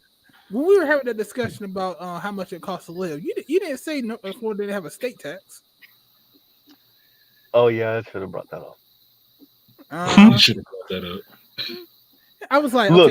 okay, Florida got a state tax and they got a federal tax. And so Florida ain't got no state. I looked at that shit. I was like, wait a minute, they ain't got no state tax. This motherfucker. Well, let me talk shit to fucking Artisan. You said Uncle Nearest. I heard Uncle Nearest. So I'm like, what the No, nearest? I'm looking nearest. at shit. It's Nearest. Nearest. No, I see it. I see it. I see it. Okay. Okay. Oh my Yeah. god, this nigga. No, I got. Heard my Yeah. words No, I got. laughing at you. You gotta make sure. Does your parents know you can't drink? Hysterical. Oh, God. No, here we go. I got it. Okay. There Hey, we go. he's still on I the am mother. He's still on his mother's teat. definitely not. Even that's Uncle too strong for him. Nearest. And there we go. Nearest. So There you go. I will. Yeah. But Uh, like I said, all right. Everybody talking shit. Ain't nobody had moonshine in this bitch except for me. Okay. Now what? I had moonshine. Okay. Did that shit I put ended you up on your with, ass too, or was it No, like did you just eat that it was nothing? no, it didn't put me on my I ass. taste, I Now you Moonshine. didn't tasted answer it. the I second part of the tasted it. question though. Yeah. No, you was Mm, asking Charles. Okay. Yeah, I'm gonna ask you next, Artisan. Go ahead, Charles. You didn't answer the second part of the question. what? So you said it didn't knock you on your ass. So did you just eat it? It was nothing, or were you like, okay, you know what? Yeah, I feel a little buzz. I'm a little I kept drinking. okay. Yeah, you're better than me. 'Cause that shit Power through. gave me the fucking one hit of quit. I was like, oh god, I drunk some moonshine and I started my car with it. What's up? Uh-huh. Wait, Artisan, go ahead. You were answering it. You said you tasted it I said before. I tasted it, but I didn't drink a lot of it. I just tasted it. It was not tasting good. I had some mead. Yeah. I've had mead. I've had whiskey. I had bourbon. I had brandy, cognac, Cavassier, vodka, gin, fucking tequilas, a couple different kinds. You know what? That taste ain't shit. That ain't tasting shit. alcohol. That ain't shit because Z he had a very Shut your ass up. he had a very hefty Coke. With No, the I mean, carbonation with the bro, old that date, huh? no, that Nah, it just no, wasn't that any kind of Coke. It was vanilla Coke. hysterical. I thought it was that By the RC way, Coke. if y'all ever go to one of those Coke remix the machines, Yeah, flavors I love to try: vanilla Sprite and ginger ale lime. The what is that brand called again that they have that Coke owns for ginger ale? I'll do that. It's called sensitivity. Hysterical. But no, but for real, Artisan, ginger ale lime and vanilla Sprite. It tastes better than the regular Sprite, and the ginger ale lime is fucking fire. I'll try that. That 'Cause shit. I like Yeah, those just machines. try. I love those machines. Yeah, One of my theaters I go to has one of those machines. I love it. Don't worry about it, Artisan. You don't have that shit in North Carolina. But First of all, Wow. you must be Wow. drunk a plum rum 9 because Artisan lives in Carolina. Cali. I mean Cali. I'm in And Cali. I'm yeah, of course he lives in a place that has people. This guy is this guy. I'm only Wow. picking on you, Art, because is I don't got Wow. shit else. I don't got Is shit he else, mixed Art. up right now? Wow. Is he You mixed turned up the right gun in now? the wrong direction. You got to take Daffy Duck to the Elmer Fudd to the side for more briefing, man. He keeps shooting you in the face. I don't got shit else, Art. Art, I don't got shit else. Look, I gotta attack Art because I don't got shit for Artisan. You ever been hit by a nigga? You gotta hit another nigga. Nah, I ain't gonna fight him. Let me go hit this one. Hey, listen, Charles, you still in the his East corner Coast. shot is stuck. He can only shoot to the left. You know. Hey, that's what Mrs. E said. Hysterical. Hey, he's still on the East Coast. He's just a drive away, I-95, baby. Look, No, you ain't No, gonna he fight me. trying, no, Redbone. He think he trying to cook me, but he not. He gonna go after Art. Right. You know, my man like this when he drinks anything higher than a Pepsi. Yep. BDG. Yeah, Arn Anderson. Arn Anderson. Once he drunk moonshine. I got footage of Mr. Z when he drank that moonshine. Nah, there's a picture. Oh, here we go. No, there's a picture of Mr. Z. That's how he was on the dance floor. That's how he was on the dance floor. Oh, like I told y'all, I am the one Haitian here with 2 left feet. So Oh my god, they said like the only Haitian on planet Earth with 2 left feet, bro. Oh man, I had to tell my homeboy one time when he took off his shirt. I was like, "You sure you can do that, nigga? You supposed to wear pasties." God damn. Stupid. But this is what happens when Mr. Z drinks tap water when the authorities show up. And then he wakes up. Look, just because all the drinks that Charles drink go to his neck does not mean that I'm a soft drinker. I just told y'all what the preference was, and it wasn't the hardest shit in the world. Why That do I shit have hits to you. drink rubbing alcohol to be on some G shit? Can I just Because drink you got to regular? graduate from Kool-Aid. You got to Okay. graduate from Kool-Aid sometime. Okay, okay. Be honest with yourself, Mrs. Z. Be honest with yourself. What sounds more masculine? Jack Daniel's whiskey or Plum Or wine? Roy Rogers. Well, come on, man. Like that's Jack Dan. I'm not saying okay. Or Y'all take this Martel, shit. or We're not Martel taking this cognac. shit to another fucking level. Look, Hey, Charles, show I my would- screen. This is Mr. Z off some real alcohol.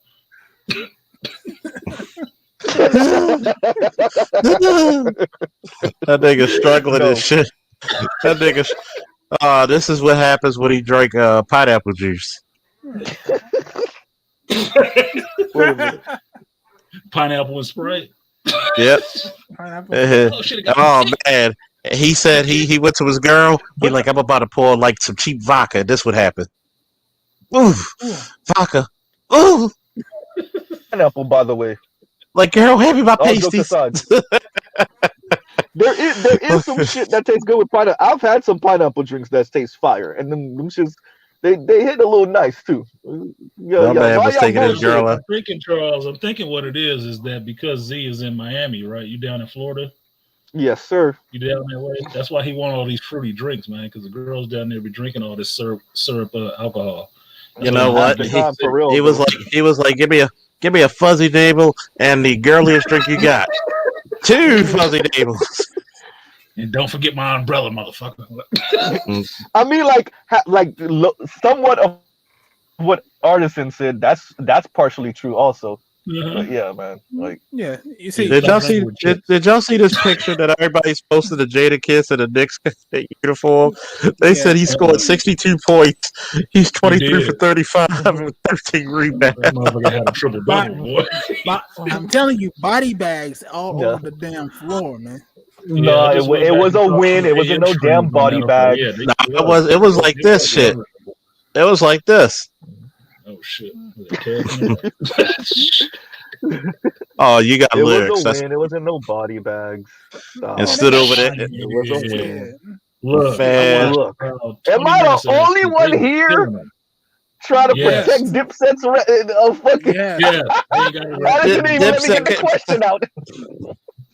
Because you know it was bad. That was bad, man. Look, I didn't know what the big deal was. Look, I wasn't even a Dipset fan, right?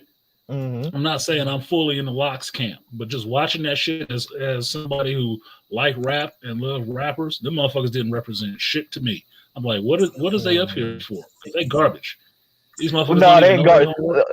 All right. Now, you ain't gonna let that one slide, bro. You know they ain't garbage. They lost. Lots of slaying them. Lots of slaying. They were today. No. I'm saying like their discography and shit like that. Those actual songs aren't garbage, but their performance of those songs tonight wasn't exactly the greatest. The songs didn't even sound like shit. It just sounded like a bunch of goddamn yelling. Nobody was on there really spitting no fucking verses. They was spitting like a couple of bars and passing it off to somebody else yelling something else. They wasn't just up there spitting. It's not like they had no real song structure to where you can actually hear every person's verse on a song and see that they was actually spitting some shit. That's not what I was hearing out of them.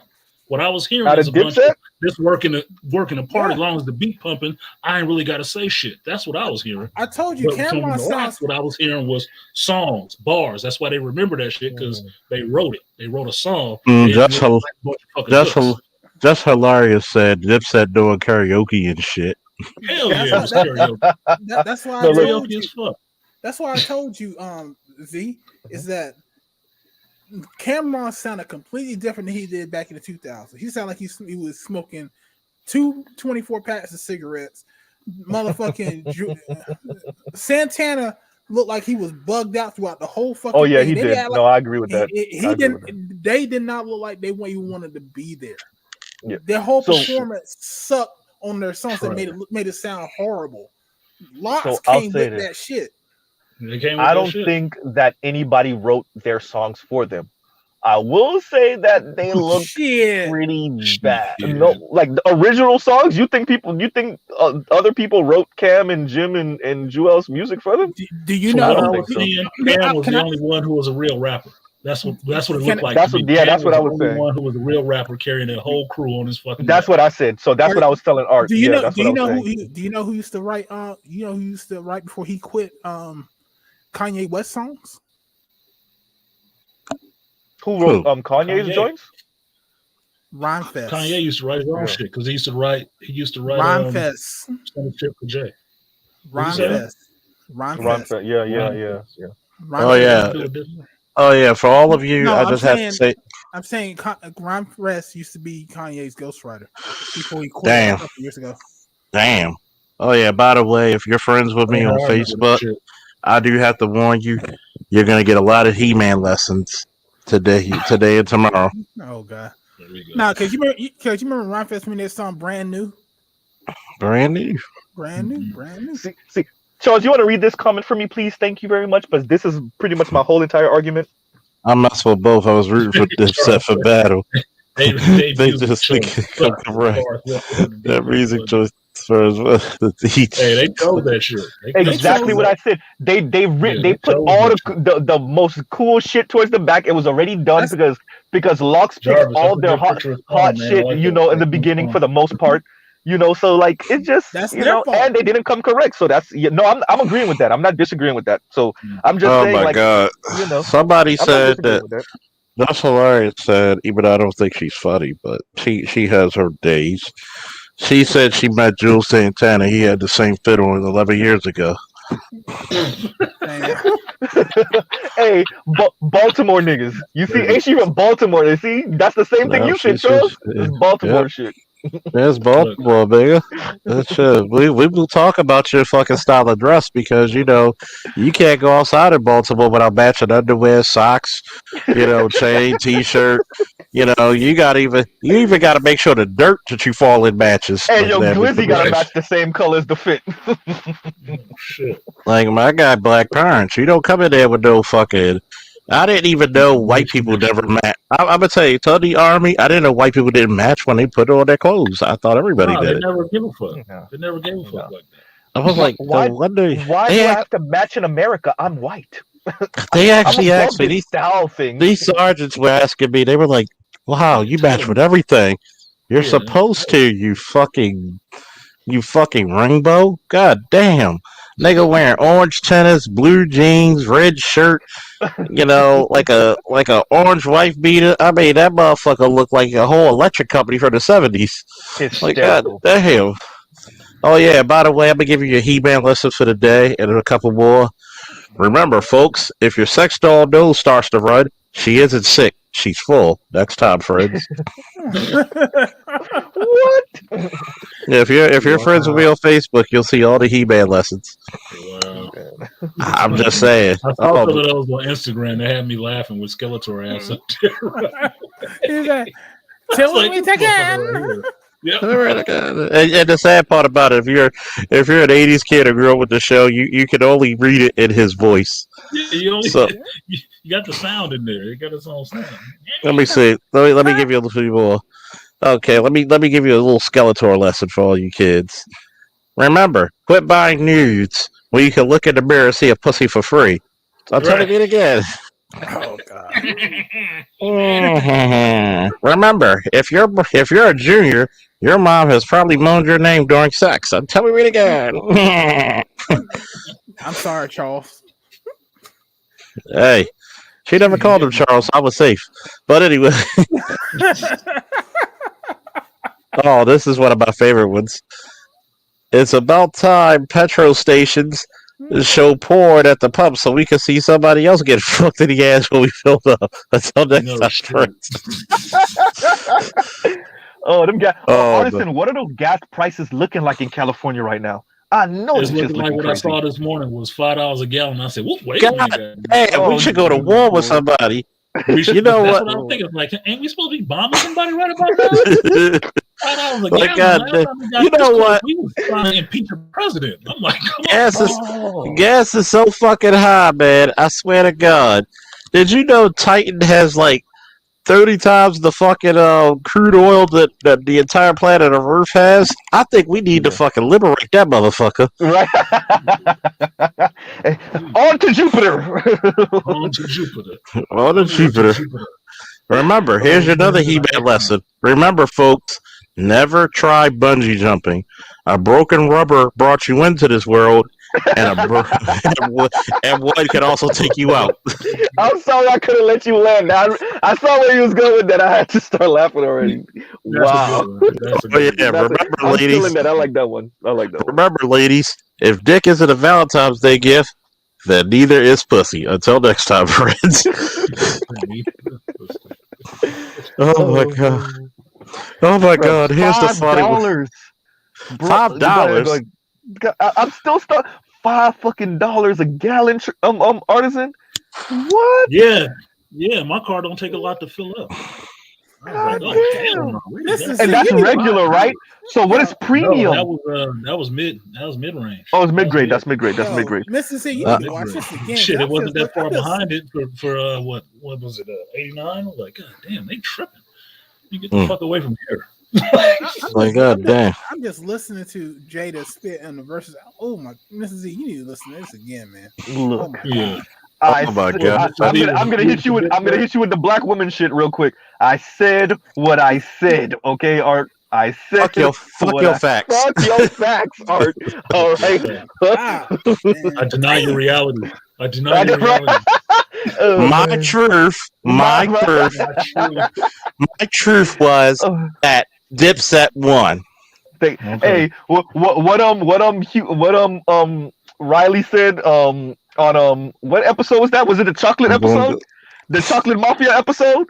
When he was talking to the mafia nigga, he was like, my president is black and my Lambo is blue, nigga. Fuck everything. Fuck your phony mustache. Fuck your hair. Fuck your toupee. He was just fuck your Richie haircut. All right. Art, that's how I feel about you and Lux right now, Art. All right, like everything you're talking about. Fuck everything. Dipset, nigga. Dipset. This nigga probably got a whole finger. This nigga from Miami, so he got a whole falcon connected to his fucking chain. Not a jewel encrusted with an actual falcon and shit. Because he keeps it real. With the pink fucking jacket and the fucking white forces with the pink laces and I keep forgetting that everybody's from a different part of the country. And that alphabet jacket, right? No, I ain't say none of that. I didn't say that. That's not what I said. Oh my god. That's a different type of jacket. I don't know who's wearing if you wearing the rainbow jacket, you saying something else. I ain't say that. Yeah. You share that? The plum wine and the goblet. Oh my god. Plum wine and the goblet. Plum wine and a goblet. Oh my god. Steve, the name's Alistair Rigby, but as far as you're concerned, I'm Willie Wonka, and you're taking a in my chocolate factory. Easy, boss. Don't get upset. When I have to go to the dentist, I'm upset. When Liverpool beats Arsenal, I'm upset. But when some little take over one of the most profitable territories in the country, I'm beyond upset. I'm very upset. So, from now on, you're under new management. You will work for me, and in return, you'll receive an allowance. Allowance? Yes, allowance. As in, I'm allowing you to keep 10%, and I'm allowing you to keep drawing breath on this earth. Now, you either get down or you lay down. And this is me to Art right now. This wasn't no movie. The smart thing was to say yes, get up, and leave the room. It would be the smart thing to say the Lux one. But myself, what if this was a movie? Fuck that. He want to die on that crap. You, the plane you flew in on, them shoes, those socks with Dell on it, your gay ass accent, them cheap ass cigars, your yuck mouth teeth, your chocolate. Fuck North Carolina. The point. This is he like fuck Yonkers, goddamn. Nigga, I get the out of my hotel room, and if I see you in the street, I'm slapping the out of you. You know what? That was some funny shit. I actually told somebody that. Like, Oh somebody man. disrespected me on duty. And I'm having a good damn day. You know, came from the comic book shop, got a good couple of hits. Had a fucking blue cheese cheeseburger. You know, like it was called a charmer from, what's that fucking place? I can't think of it, so it doesn't matter. Had a fucking double cheeseburger with bacon and blue cheese and cheddar with the That sounds good. onions Damn. and the tomatoes evenly Well, I'm not cut a with big the onion lettuce, fan, but yeah. Ooh, yeah, that sounds good. grilled onions. And this nigga, like, I get a call. So this nigga try to hug the block like he on some fucking 2000, like not even Like he's 2000 or Dipset, some 95, like he's like some Dipset, like he's Jewels. like some, like looking like a reject from Wu Tang. Like, god damn. Riz ass. And he like, yo, you Method can't Man be on ass. the, yo, we don't respect the cops on this block. No, we don't do that. We don't do that here. You gotta go, dude. No, I'll fight the police. I said, nigga, you ever disrespect me again, I will slap you at your own daughter's fucking christening. I will fuck you. Middle of the church. I will slap the shit out of you. Nigga, I will. Middle of the church. Like, nigga, I told him, nigga, you ever talk to me like that again, I will cripple your ass like polio. Nigga, I am off. Like, I told him. I am looking like FDR, nigga. I will fuck you up so bad, a nigga with multiple sclerosis will hang you their crutches. Fuck you. Hey, Charles. So I just want to tell Mr. Z, you heard of a rapper named Exhibit before from LA? He put his post up and was like, man, the locks is killing. Just threw the nigga bandana on the ground. This is great. Of course I heard of Exhibit. Did you see the part? Did you see the part where other rappers know what happened, dude? Did you see the part where he tried to take Cameron's shoe? Yeah. Oh, God. I was killing it when he went acapella and then threw the mic down. Like, yeah, you giving him way too fucking much. Fuck him. But just to answer Charles Smith, he said, "Hey, Falk, real quick, the live action Masters of the Universe. What do you think about it now compared to what came out? It looked like the fucking Mona Lisa." And speaking about comic books, I cannot wait to go back to the comic book store this week because I'm gonna get my Storm statue. You try to geek flex, nigga? No, you trying to jerk off that night. They sent me an email saying that my Storm statue finally came in after it got pushed back. So they already said this nigga gonna beat his dick again. This is actually a good ass fucking statue. It's nice as fuck. I know. From the sound of it, it sounds that way. You know what's so fuck? It's the one that you showed me. You know what's so Alexa, fucked up? cue up the '90s X-Men intro song, please. Oh, you talk about I'm your baby. You talk about I'm your baby tonight. I swear to God, it's the song from I'm Your Baby Tonight by Whitney Houston. For art it is. You know what? Yeah, this is the statue. Fucking love that intro. I'm your baby tonight. It starts the same way. Nobody ever noticed that shit. Oh yeah, that's badass. See, if you think about it, I'm gonna get it tomorrow. Game and shit. What was that, 150? It was by Michael Jackson. No, it was $50. Oh yeah, that is that one I showed you that time of previews, huh? Finally. Yeah, that look nice, man. Damn, they got it all the way out too. That'll give it got pushed back. It got pushed back 2 months. Look, I'm trying to get my Super 7 figures. I'm trying to get my Super 7 figures, so fuck y'all of Thundercats and shit like that. So yeah.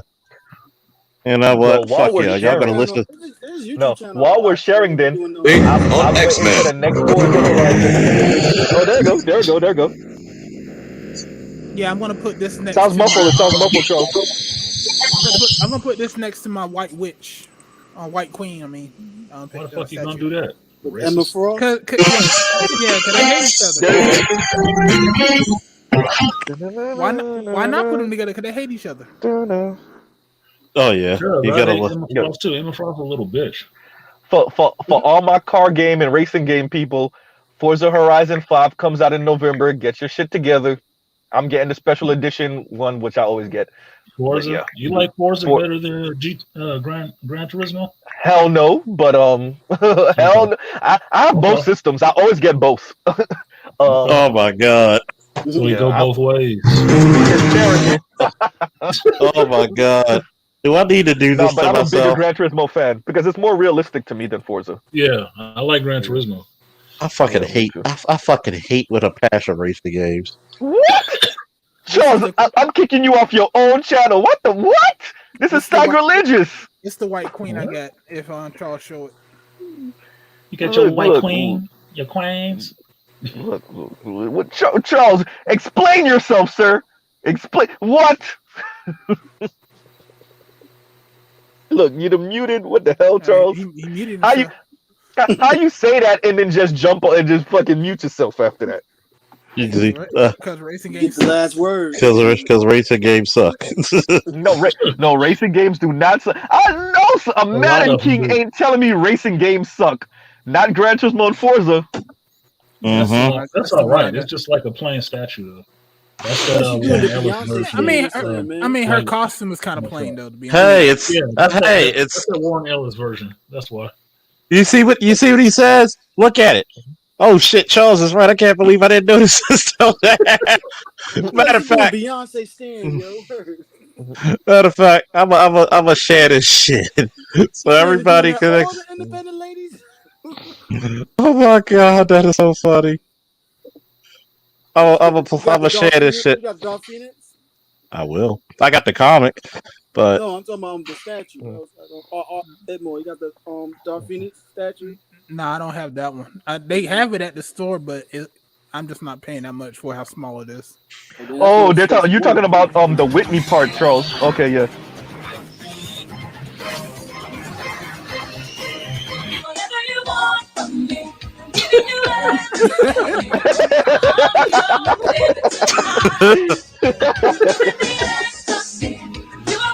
And it goes with the song.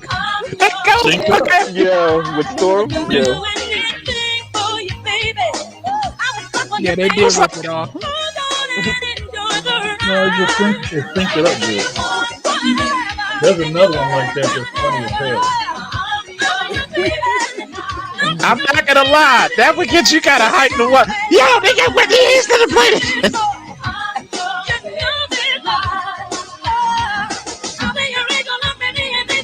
I'm mad the laser blast actually was on beat.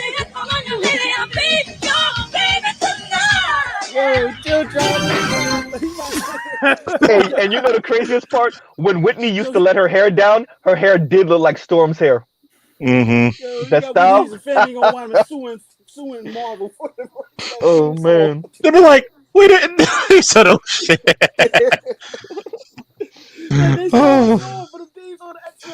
Oh my god, man, that shit was funny as fuck. Man. But my battery's about to die on my phone. Plus, I gotta fucking get this shit up off the floor. Damn, you sound like one of them fat chicks I showed yesterday. Battery's about to die. No, but for real, Yeah, you gotta use. I'm gonna still listen because I could still listen without my battery fucking dying. But I'm gonna let that shit charge a little bit. Oh, so that's the perfect time to talk shit about you. Okay, shit. You see, I'll be back up if you're still on and talk shit back. But I'm probably not gonna be able to because I don't got shit to defend Dipset no more. I'm pretty much tapped out, and I don't got shit else. You're gonna be like, he gonna be with his Dipset CDs and be like, who hurt you? Who hurt you? I'm gonna drop a tear. Nah, he gonna be like, why'd you let me down? Why? Look, they just enjoyed themselves a little too much before the show. That's it. It is got a little shit. But I agree with you, Artisan, though. Cam did carry it. Art was saying different. I'm like, no, Cam carried the whole damn thing to me. For the most part. Cam was a superhero. I never knew why Dipset had such a big rep because I'd never heard anything that really sounded no, like that. No, it was big. all just pomp or what the fuck? What did they? No, it wasn't just pomp and Cameron's rap style. Cameron's rap style sounds elementary. Yeah. Because he came out. I know how Cam rap, but the rest of them cats, I wasn't hearing nothing really from them except them, She yelling out what he was saying. I'm like, well, what the fuck? Jimmy had a couple of bangers. Jimmy had a Jimmy, and not only just balling, emotions. Yeah. Jimmy had a couple of joints. And Joel's did too. Joel's did too. This is for Mr. Z. Yeah, go ahead. That's a mashup for Mr. Z. Hysterical. What the hell?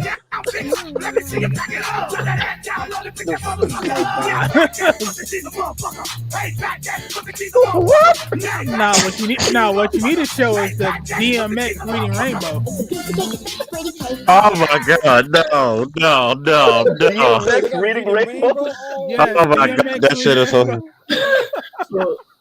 So Charles might know what that is because his son old enough.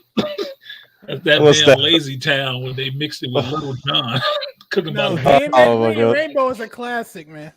Nothing's harder than the fucking Little Einstein's remix. Okay, like you can't. I heard that. That I think I heard. Yeah. I'm not gonna lie, that shit was kind of fire.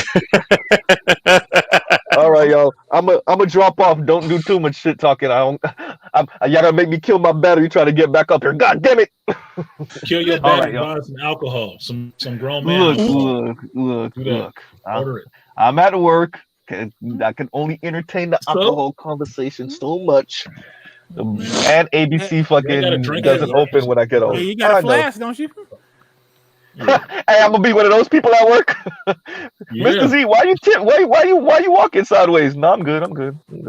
Oh, you got you showing something else.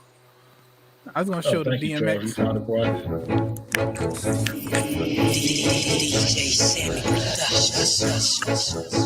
Niggas. We're gonna trip in our favorite rocket ship, coming through the sky. Little Einstein, climb aboard, get ready to explore. There's so much to find. Little Einstein, we're going on a mission. Oh, you got the backyard gives up there remix too. Yeah. 3, 2, 1. Everyone to rocket, rev it up. SpongeBob trap. We're going on a trip in our favorite rocket ship, zooming through the sky. What are we listening to? Climb aboard, get You ain't had no kids yet. I know, This is why you have kids and you gotta watch what they watching because some of the shit they Oh my god. You have to know what they watch. I think I know what the backyardigans is because I was watching that shit. I gotta watch this Krusty Krab remix. Like, That's what I'm saying.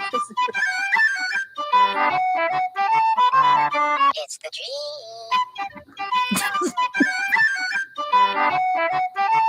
like, what the fuck? Well, you can't let niggas around shit, boy. We turn anything to a beat. You know? Like, I can imagine during slavery, niggas be like, you know what? I bet you I can make a beat out of that whip. Hey, Charles, share my video. Shit, I heard a remix of the Price of Right damn song, man. Like, Oh my god, not this shit. This shit will have you on the floor. butterfly in the sky. Come on! Go twice as high. Get on! Take a look, Nigga! in a book. My nigga! Rainbow. You think it's a game? I can go anywhere. Suck my dick! Nigga! Reading rainbow. Over again! I can be anywhere. You need to use this on Saturdays when you're going over the books that you read. Read a book. I know, right? Here's the shit I ain't talking about. You think it's a game? You think it's so fucking game? What the fuck? What y'all getting for? y'all You need to use that part. The Thundercats in Jamaican. Remix. Oh shit! Oh shit! I put the wrong motherfucking name. Oh my god, that You shit need to had me use that on killing. Saturdays. You need to use that and cut it up. I'll cut it up for you. I don't know what. I don't know what was funnier, the fact that you said that you came with the Ralph Transvan sensitivity song, or or the fact that Judge Dre said he's no longer dating big bitches. I didn't hear that. I didn't hear Judge Dre say that. Like, But you know, I have to find that. He said he no 'Cause longer I dating heard it big had you bitches. crying. You were speechless. oh So my god! No, what happened was I was drinking something. I was drinking some juice and it choked me out. I wasn't expecting him to say that, and this shit had tears coming out. Oh my god! That shit was like, because you would think he'd be the last motherfucker to say no to big girls. I know. That He was nigga, like, yeah, I love me some big girls. I love me some big girls. It's like, yeah. The older you get, big girls ain't that. when he said that shit, you weren't. It's the fact that you were not expecting him saying that shit. And I was like, oh Jesus Christ! He was catching hernias, dealing with them so much now. Tarzan can't swing no more, Jane. That motherfucker was Ain't like, too big. They ain't gotta walk. You built like gorilla. oh my god! Oh my god, that's Jane turned into blue. Shit. Oh my goodness! Do I want to be like you? Like, Yeah, but the sensitivity Z is funny because as soon as I came on, y'all was talking to him about alcohol again. He was talking about how weak it was, and the first thing I thought of was like, this motherfucker got the weakest liver ever, like a little baby bladder. What the fuck? he said a little baby platter. Oh my god! Goddamn alcohol. Oh my god! Oh my god! No alcohol. Come on, man. Oh my god! Man, I just had my dinner for the night. So did I. I'm about to get to sleep, but I saw y'all was on here talking shit. I was trying to have my dinner, but she fell asleep. Shit. You know, it's funny. I'll say this. Shout out to my boy Sean. Yeah. I mean, hey, it all looks like roast beef when you look at it.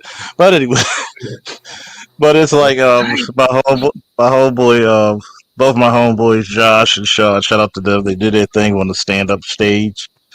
I went to support. They were like, Charles, you funny as shit. I said, no, I'm situation funny. I don't know if I can do stand up comedy. I've gotten lazy, so I might not do stand up comedy. I might do sit down comedy, lean against the wall comedy, you know, like jail pose comedy. You know, you gotta rest your knees, man. You gotta rest your knees. You do some Paul Mooney, older Paul Mooney comedy. You just sit in the chair and cuss you out. Just because you. I know, right? I was like, damn, I get on the stage. They show a lot of white people, man. God Mr. Z, damn. I thought you were charging your phone. If you got something to leave in the chat, you need to be ordering your alcohol. Oh yeah, I want to get. Hold on. I want to get my take on this shit. Yeah. What's that? I'm gonna play the video I played yesterday from Rob. Shout out to Manosphere Daily. Oh my god. Yeah, by the way, fellas, how y'all feel about this situation with the magazine thing? With the transgender? No, the dude that trademarked the Black Manosphere. I ain't talking about that shit. Somebody actually trademarked that shit? Uh-huh. Yeah. Yeah, Father Stein. Mm-hmm. You got How a much? magazine Manosphere. Nobody's gonna buy it. Nobody paying to say it either. So Yeah, I know. whatever. You can do what you want to.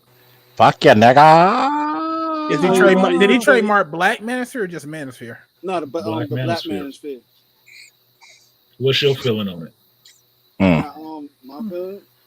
Yeah. Like Obi-Wan Kenobi said, I got a bad feeling about this.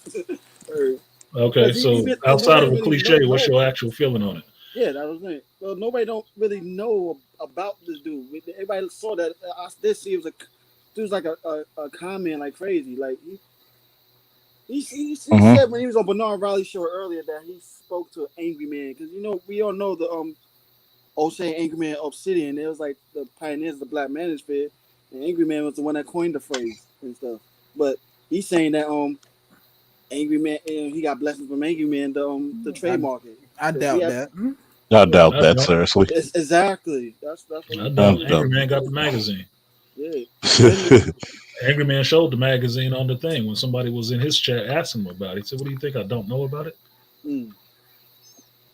So I don't know. That's why I keep being really suspect of people running to everyone else's panel asking what other people feel about it, and not just saying what the hell they got to say what they feel about it. Well, this is the thing. This is the thing. This is the Hold thing. on, Though. Art. Let him finish his statement. Oh, no, Art could go. Oh, fuck it then. He's a fucking. Because this did someone actually see the trademark, or Well, did it just? It's still impending. Because earlier today, No, did you see it? Of the people in the magazine and stuff like that that they show, and yeah, Ramel was upset about it. Like I feel what he's saying. Like you taking people's names and having associated with this magazine that you get permission from him, and then Ramel, he's supposed on his show that the trademark is still impending. And who the hell is this moo cow right here? Oh, I want to get artists. I got to get artists' reaction to this.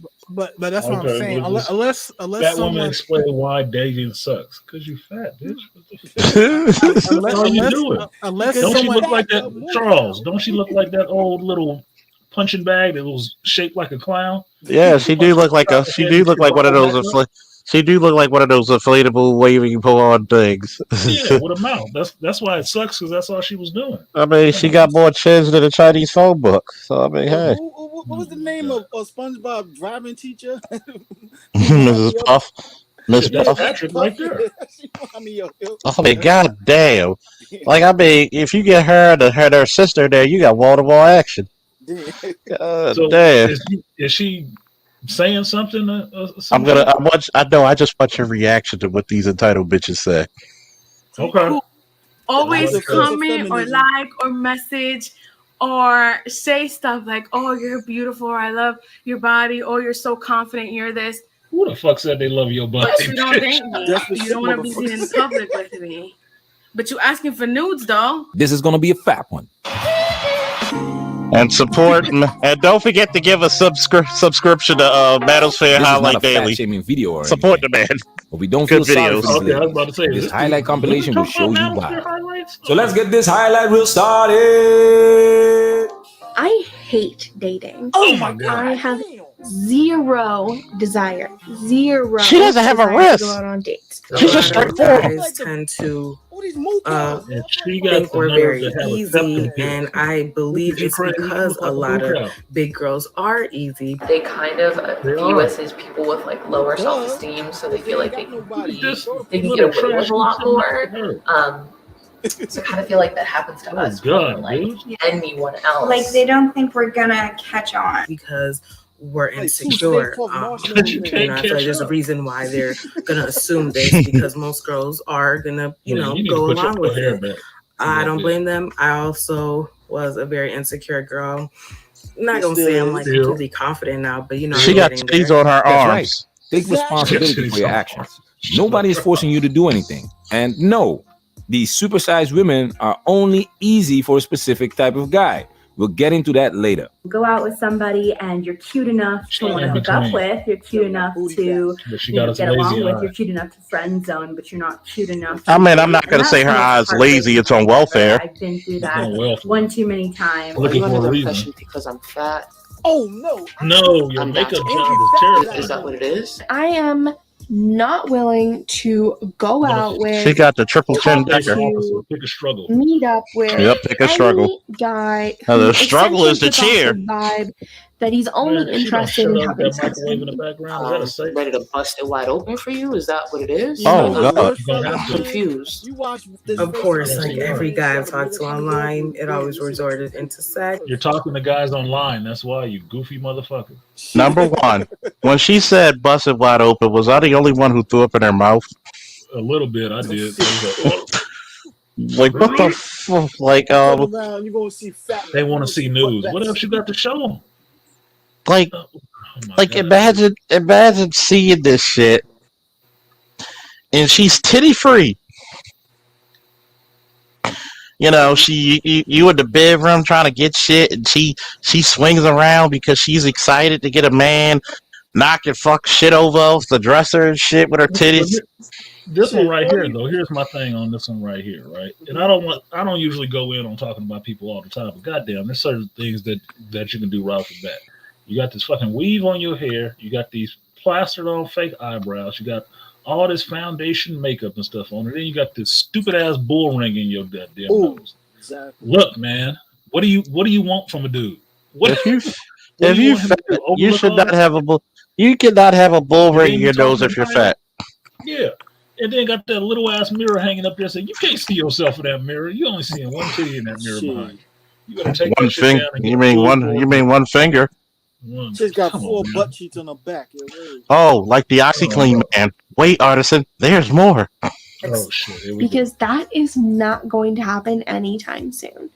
I'm really just on those apps for the dating potential. You're Like if not I date somebody, I potentially date somebody. If anybody. I don't, I don't. But I'm You're not not dating into hooking up with people. I want someone that I know they really anybody. like me for me, like my personality, my mind, everything. I don't get it. Nope. Yeah, that's just You our might have a question. chance. And I've seen videos and I've seen comments that, oh yeah, But she got that guys, gullet. guys, there's a lot of guys that like plus That size tranny look, girls. yo. There's a lot of guys that like plus size, Man, and they're not clean up your ashamed. fucking They room. don't mind saying that. But you never see them with any. You never see them with any. Ever. No, they fucking on the low. Of course not. I don't want to be seen with a female supersized Big Mac menu on my arm. When was the last time you've seen a big fat Bond girl? If men really wanted a double Whopper menu as their girlfriend, we would see them as Bond girls. A lot of men will smash some of these queen size double XLs. However, for a relationship, you will have to bring a lot less to the table. Long story short, These yes, two chicks are just looks lesbians. or I don't even know attraction what they're is talking about. to completely rule that out is ridiculous, and I don't think it's wrong to think that attraction is important. Of course, they're gonna be like, well, personality. No, There is no sis. attraction. Their personality Your and their look personality should be doesn't on matter point. like You that. should be completely attracted. Like it shouldn't be, well, they're kind of cute. Sometimes I feel personally shallow when I'm dating somebody or I'm Get the interested fuck in out of somebody. here. I instantly notice the looks. I mean, I think it's You instantly Like, notice the you look. like Yeah, they Batman know villains the looking too. dusty, yo. looks first. No, like I would. This motherfucker's so big, you gotta sit sideways if you're talking about being kind of shallow. cute. Like I have to really be attracted to you, and I feel like that's the insecurity in us. That's like, well, personality over looks. The personality is what really matters. Yes, their personality matters, but I feel like both have to come hand in hand. So I matched with a guy who was very attractive, and like my You showed up the picture. the guy I am attracted to is like tall, sort of muscly. He can be like fat, but like big. I like big and muscles, and he can smile and sparkly eyes, and like knows how to laugh and stuff. This is why we made the video. A fat woman is Look. Just because I can bench press almost 500 pounds, don't mean I want it. Thank you. Thank you. I agree. No way in hell. Look, I'll say this just to get my little 2 cents in on this shit. Looking at these motherfuckers. Look, I don't have a problem being friends with no big chick. She can be nice. She can have a hell of a personality, but there ain't nothing about a big chick that make my dick hard at all. That motherfucker wants to retard. He wants to crawl up inside myself. Like, don't be pointing me towards her. Oh hell no. No, we don't eat those. So if these chicks is sitting here talking all this entitled shit about what they want and all the rest of this stuff, but they say they dating on dating apps, they catfishing motherfuckers to even get a conversation. Because there ain't no fucking way, unless they living in Europe or something like that, that a motherfucker is sitting there on a dating app talking to these motherfuckers, seeing how big they are. And then they surprised when all they want to do is fuck. That's all you're going to have to offer. And you holding on to that shit like you think it's the holy fucking grail. It's not. You can have a whole Ark of the Covenant between your legs, motherfucker. Nobody going in there. That's you too. Oh my god! Seeing shit like this proves to you how delusional some of these chicks are. Then you watch Kevin's show and you see even the pretty ones just damn delusional. Oh, you should watch Fresh and shallow. Well, Dude, shit, you're it's not 500 even pounds. How can you be? Only thing shallow about you is the tub. The fuck are you talking about? What it proves is that they had their double standard. It's like, you should accept me because I'm fat, but double quad standard. Come on, man. Quadruple standard. Shit, because then when you talk about them, like, why don't you date a fat guy? Like, oh, I don't like fat guys. Bitch, Yeah, because you don't like yourself. You don't think I That's don't the like main fat thing. bitches? Shit. But here's the funny thing about it, though. When you tell them our preferences, you know what they say? Yo, misogynist.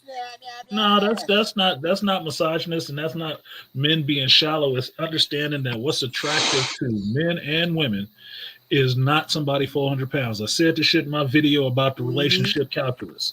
Look, if you were mad about motherfuckers wanting sex, get off of fucking dating apps. Because anybody who wants to go out on a date with you probably want to fuck you. And if you don't think so, how many 400 pounders do you see out with some nice looking dude? Here's the 400 pounders right here. What are they complaining about? Nobody wants to take me out. They just want me to bust it open and show them some nudes. I'm like, damn, somebody want a nude picture of you? Yuck. Because they can't believe what they see. Dude, are you Dude, actually I'm watching fucking a Fraggle pussy Rock. when I'm they fucking good. fat bitch? I'm You good. fucking in the thighs and that shit. She got the eyes. All here's in the- my here's the funny deception. Now, here's the funny part. I'll tell you about this. I don't know if it's an upside for some people or whatever. A chick this damn big, pussy about as tight as you ever feel it, because ain't nobody touched it. Oh my god. Well, she's so big. Well, she's so big. If you put it in any crevice, it's gonna feel wet anyway. Look, man, I got halfway. I'll tell y'all this. I got halfway catfish like this with some chick I met on the app before. Pretty face and stuff like that. Finally met her, showed up, and Nobody bottom picks, huh? like a big chick like that. I'm like, oh hell no, oh no. She like she was walking around her own legs. So she got kind of irritated at me because I wasn't kissing her or nothing like that. I'm like, hell no, I ain't feeling it like that. Oh, well, Listen, how about your action? Look, bitch. How about your you ain't my type like that. I can't do that. Can't do How that. about your I'm friends sure hook some you other up dude with a has. bowling? How about your friends hook you up with one of these chicks? My friends never Oh would. Lord. Let me My put it to you friends this never way. would. I got an old saying about that. Well, You know what? That'd be the last time we was friends. I'll tell you the old saying we live by with my friends. You know, some of them like big girls. Look, big girls are like mopeds. They're fun to ride, but don't let your friends catch you on one. Look, look. I kid you not, guys. I kid you not. She looked like a bowling ball with collapsed legs. Oh God. I know some people that's big that I'm cool with, but like I said, there is nothing sexual about that relationship. Can't be. It's just not. It's look. They can like whatever the hell they want to like, and it's kind of tragic. But look, if you want the guy that you want, like this chick sitting up here talking about she wants these big muscly dude, where the fuck do you think you're gonna find them? Online, or you gonna have to get your ass in the gym? If you want a big muscly guy, good place to find him is in the goddamn gym because that's how he got the muscles. Lazy ass. Hey. Y'all remember this get in there and get on the cartoon? treadmill. Y'all remember this cartoon called Super Duper Sumos? Fuck out. This nigga right here. Who the fuck said that? So you're telling me the black Gotta get that man an iron shit ribbon. You know, I'm gonna start handing them out. The I ain't shit award for the night is like, god damn, like you super duper, like so we found out the superpowers of Black Girl Magic is supersized. Okay, we're gonna play the rest. Still a woman first. She just happens to be a supersized cheeseburger menu with the extra cheese on it. Female nature is attracted to the top dog. She can't help it. She can't help it. You can't handle the truth. It's Chads and Tyrones that did it. And now they have this unrealistic expectation that is what they deserve. I've had guys that you look at and they're really this chick cute and probably attractive, and well, I'm She attracted keep to herself anyways. looking decent, And All she gotta do is lose they the weight, tell me man. like, "Oh, you're so beautiful." but she Dana, got you're that so big ass confident, mouth. So any dude that's messing with her and just the trying to third. get popped off. But they don't offensive want to be feminism, seen man. by me in person. They Nope, don't want they to don't. be seen with me in person, and No, stop that sucks. stroking that shit. And there needs to be some These sort two of chicks is attraction. lesbians. No, wait a minute, No artists. Pay attraction attention to roly poly.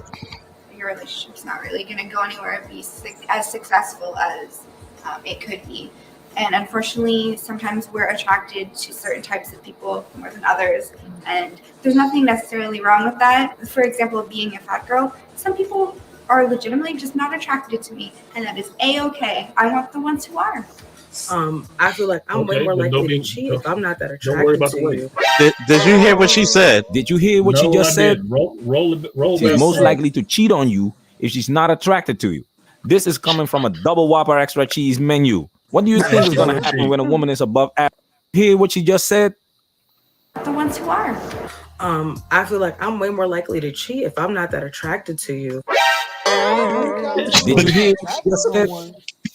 She's most likely to cheat on you if she's not attracted to you. This is coming from a double Whopper extra cheese menu. What do you think is going to happen when a woman is above average looking? Even the average looking women bring the foolishness. This is why you shouldn't feel sorry for these Whoppers, man. They know exactly what it means to Don't be feel sorry for the unattractive. Whoppers. Still, they want the attractive man to settle for the unattractive woman. It doesn't make sense, man. Shit. You also don't have to settle just because you're a big girl. To not be afraid to have your standards and know what you're looking for. It's like honestly one of the most crucial things. Emotionally, we're not ready, and then that ends up. Motherfuckers It's are like, so well, I guess they're delusional. kind of cute, so I get, and so in that way, we kind of lower our standards because we feel like we won't get better, or You we don't don't have any understand our standards. self-worth. Just because someone likes you does not mean you have to date them. Just because someone finds you attractive doesn't mean you have to date them. You don't. Isn't that the reason of dating? Isn't that part of the? Not settling for trash or toxic people. I can see that. Modern women in general are pricing themselves out of the market and they don't want to settle for something good. That's the difference between the wife store and the husband store story. Take a look at this list of this queen size double XL menu. My ideal man is African-American, dark complexion, 6'2", athletic body, 230 pounds, average dark eyes, straight, white teeth, all 32. God-fearing, spiritual, attends, millionaire, generous. And if that means I'm single for another 2 years, You're then that's what scary. it is. Like Because a the person fat that is dragon for right me here, man. is going to take me right now at being a little over 300 pounds. Because then in the future, when I look at you, I can say you deserve me now at my best. Because this isn't my best. Just My best is yet That's to your come. best? But you should 300 earn pounds is your and best? deserve That's me a at my big best. press. And that's the problem. A lot of people don't want to Tell us what we deserve. put the work. No.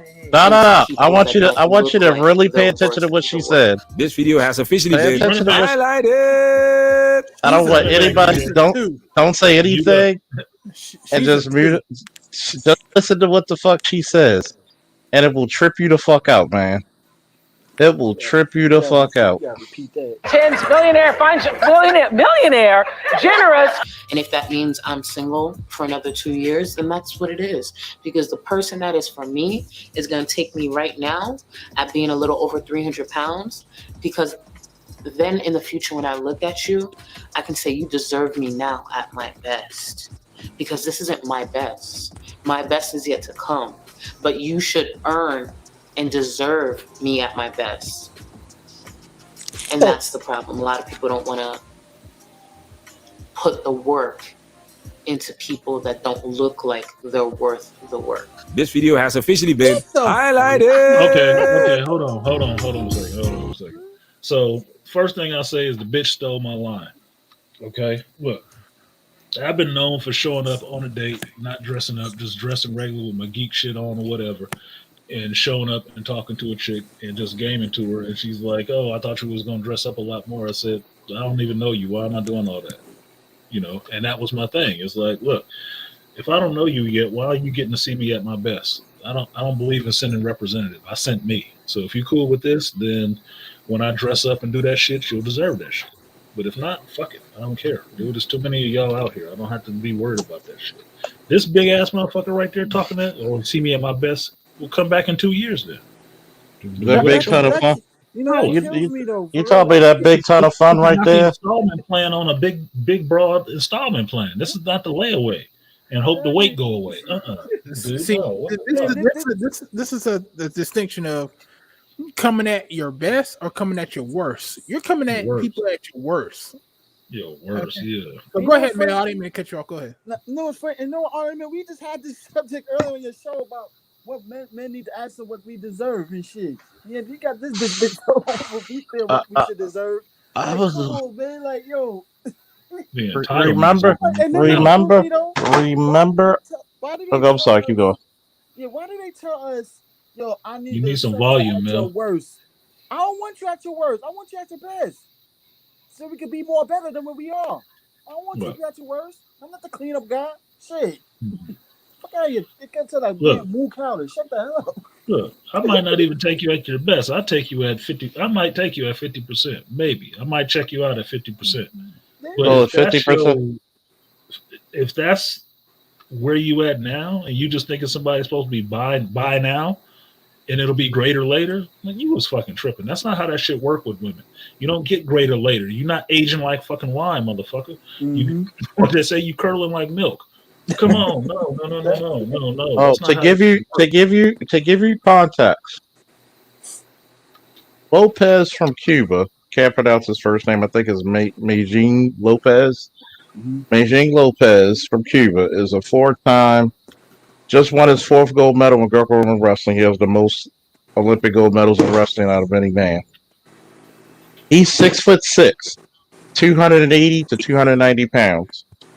She outweighs a fucking Hall of Fame Greco-Roman super heavyweight wrestler who you cannot pinch fat off of. Sound like a whole bunch of practice, Charles. No. Sounds like she likes the doughboy. The doughboy drives the fat girls go crazy. Oh, you got that brioche. You got that brioche. Got that brioche. Or brioche. Shout out to Nicole. Yeah. Brioche. Hey, that's what she called it. She called it brioche. That's that California life. Brioche. Brioche. All right. Share this, Charles. Now, I would take this chick over them big bitches.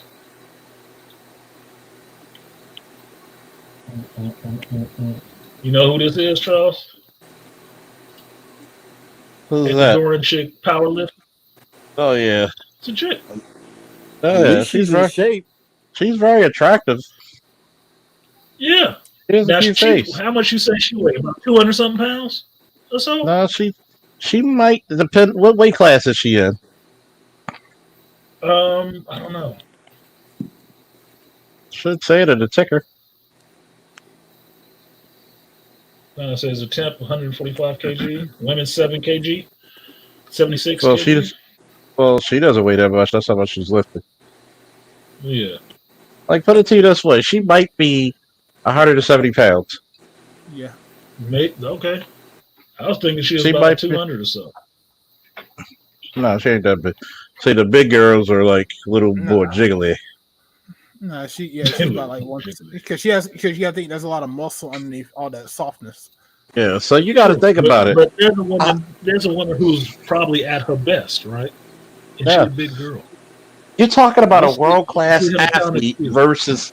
You're talking about a world-class athlete versus a fucking Play-Doh. Yeah. And I date majority athletic women. So a woman having a little bit of muscle does not bother me. At least her body is tight. Like the one chick I'm dating now, she goes to CrossFit 2 or 4 times, like 3 to 4 times a week. Oh goddamn! I want one of those. And she used to be a big girl. She used to weigh 230. Now she's down to 160. Yeah, she don't now though, do she? Well, she dope as shit. Like titty sit up. I mean, legs look like a Clydesdale horse's legs. Yeah, I mean, ass to stick out like an air conditioning unit. In the projects. You know, the one that you could push in and rob the fucking house. Yeah, that motherfucker. And see, 300 pounds. Let me put this shit up here. Because I gotta give you niggas some perspective. She wants you to take her now, and she's a bad investment when it comes to her health. A little over 300 pounds. Like, oh, Charles, I sent you a link in the back chat. Play a video. This is what the bitch remind you of. You know, and what's fucked up is that these little big bitches are like Jabba the fucking Hutts. Thank you. Pizza the Hut. Pizza the Hut. Spaceballs reference. Yep. Spaceballs. Oh, Pizza the Hut. Oh my god, I love Space Spaceballs. between my balls if I was getting Yeah, I it. can't share your screen here. Play Hold the on. link. It's in the back chat. The Yeah, podcast. Spain, clean jerk. She was doing that shit. She was putting that Oh, weight up. he was putting that weight up. I was like, God damn, I was impressed. That's you know, all I heard was he, man. Oh, don't worry, they're gonna do that.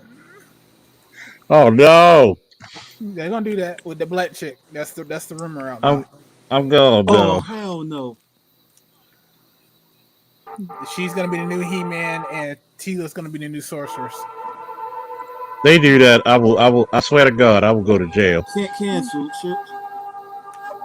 I mean, Tila's the daughter, but you make her the new He-Man. To give you, that's a guy who's 6'6", 280 to 290 pounds. That's a 300-pound man. Does he look fat to you? Nope. Does he look like somebody you wanna fuck with? Motherfucker barely got here. She weighs more than him.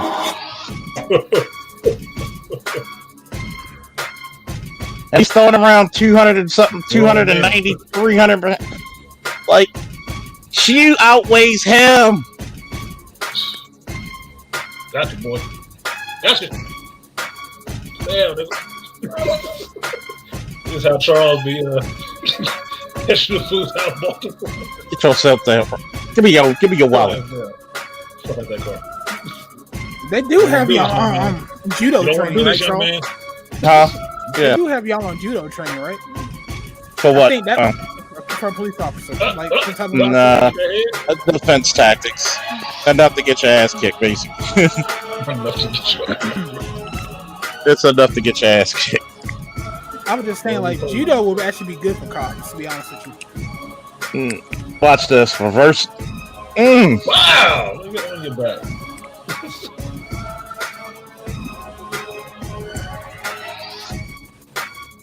Hey, this is what my cousin did. My cousin wrestled like this. Like, this is Greco. Yeah, he used to wrestle Greco, and he taught his daughters, because he had all daughters, he taught them how to wrestle like this. Beast. Pretty as hell, but they'll fuck you up.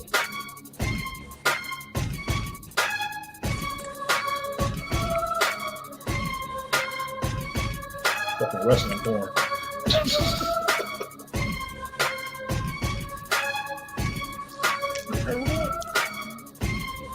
Everybody should know some type of form of defensive martial arts.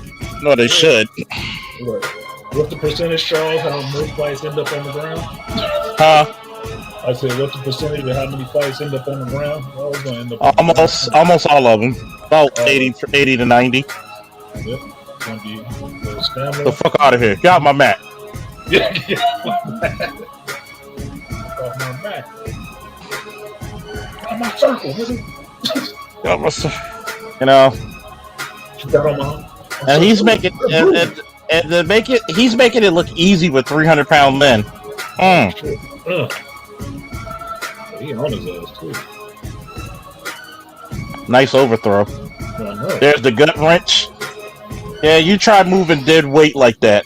He's actually trying to prevent him from moving him. Yep. So imagine how much power you gotta have in dexterity.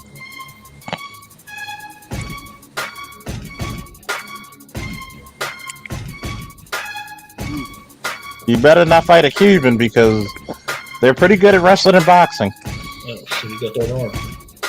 Got that arm. Pen. Yeah, he got that arm. Oh yeah, oh, you done. Yeah.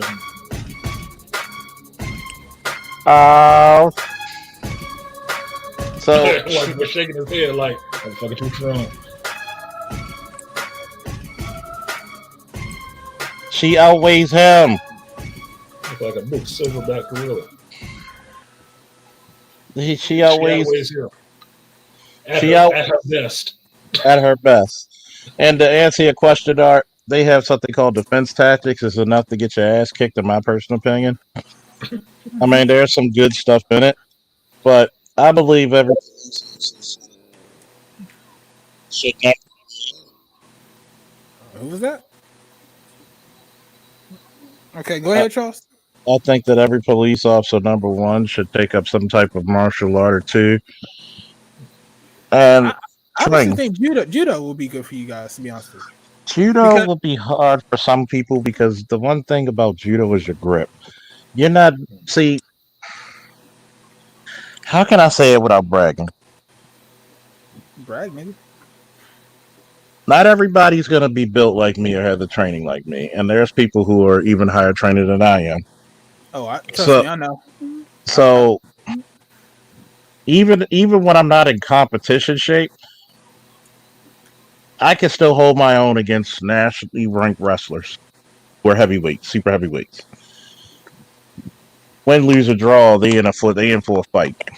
So when you got like officers, like the scariest shit I'll tell you, you know, that really made me think was when we were in the academy, and out of a class of 60, 62, when the instructors asked, how many of you have ever been in a physical altercation, a fight, or anything? If you have not, stand up. And 15 motherfuckers stood up. Damn. Yeah. Out of a class of how many? 60. 60. So why would you want the first time you ever got punched in your face, or the first time you had to fight in the streets of Baltimore? There are times I've been hit by heavyweights in boxing and MMA, and I smiled at them because you know how to protect your chin. You know how to keep that shit to your chest so their body absorbs the force of the impact. Mm-hmm. That comes with what? Experience. And then when you get rocked, and everybody who's been in a fight knows when you get rocked, you know, you think the twisties are bad. Get rocked one good time.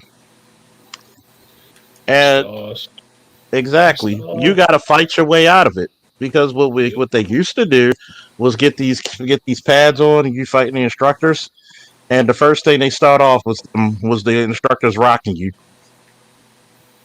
and you got to fight them and fight them off of you, and make sure you protect your gun. A lot of people don't understand fighting dirty, because young boys, like around Truth's age, want to fight and try to knock you out to get this big, triumphant victory. Right. The older you get, when you're closing in on 40 or over 40, now I'm gonna hit you in your kneecaps. Old age and treachery. Old age and treachery. Because I told one dude, he was like playing around with me at the roll call room. He was like trying to do a karate kata. So he was expecting me to try to wrestle him or box him when he did it. You know what I did? I just did a snap kick towards his groin. And I said, "Fuck!" And I stopped right before I made contact. I said, "See, you're trying to look pretty and fight. I just want to get out and win." Yeah, that's it. I'm going home. I don't know where you're going. And the problem that I see is that you get a lot of these cops who are afraid. Never been in a confrontation. Some of them might have been the guys getting swirlies. Now they're getting power.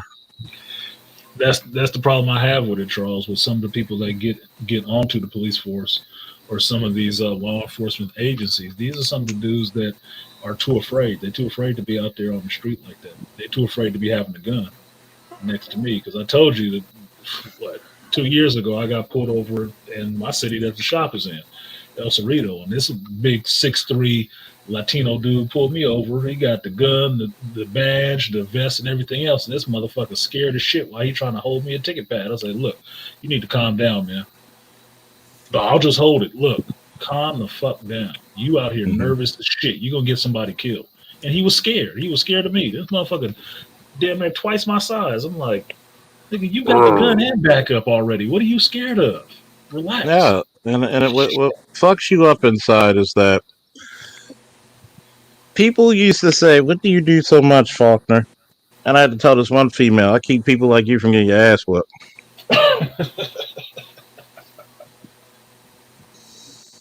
I said, I've really thought about. I've actually in my mind thought about revamping the defense tactics course because I think it's a bunch of mythical bullshit that never proves anything. You want to get, we're going to do these strikes that look so. I'm trying to watch my words, but it looked pretty effeminate. And instead of teaching people these weird looking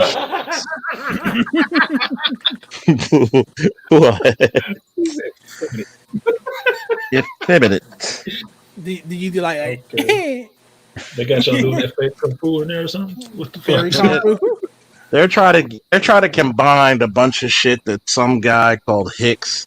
You can look him up on YouTube, and it's full of bullshit. Like he was teaching Navy SEALs some shit, and I'm like, I looked at the video, and I'm like, why'd they stop? Like, why did they stop teaching Navy SEALs if they were so good? Yeah, exactly. That's my question. Like, he used to teach Navy SEALs, and why'd he quit? And I'm thinking to myself, right? Found that you was bullshit. One, I would have loved to put the pads on and fought him to see if this shit works. Oh, we're gonna hit you in the groin.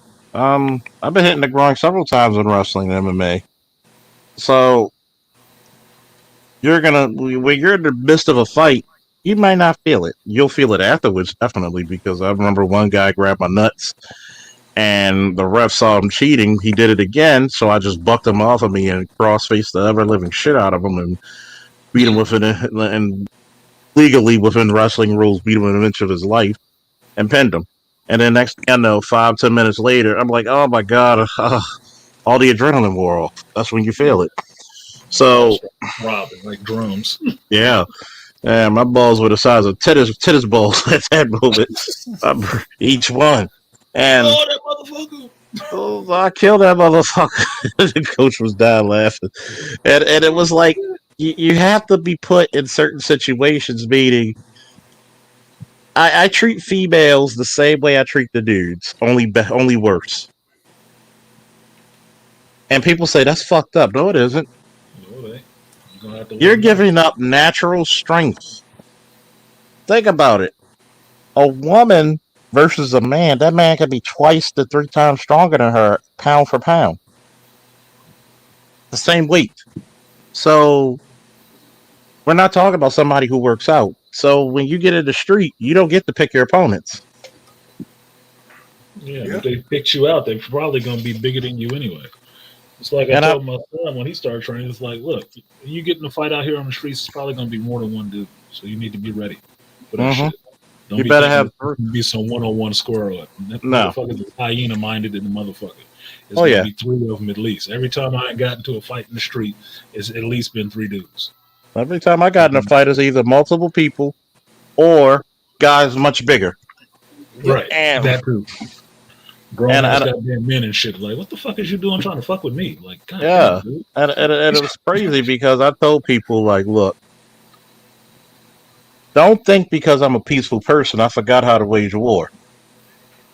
I've told everybody, look, every rookie, I said, you better carry 3 knives, 2, 1 in your back pocket, 1 in the opposite pocket of your gun, and 1 that nobody knows about. Yeah. I was hideaway sneaky stinger. Mm-hmm. I was lucky that people didn't really try me because they always used to say I was the quiet one, and they used to say don't mess with the quiet ones. Oh, don't ever mess with the quiet ones. You ain't supposed to. That's how I was. You know, the worst person to fight is a geek.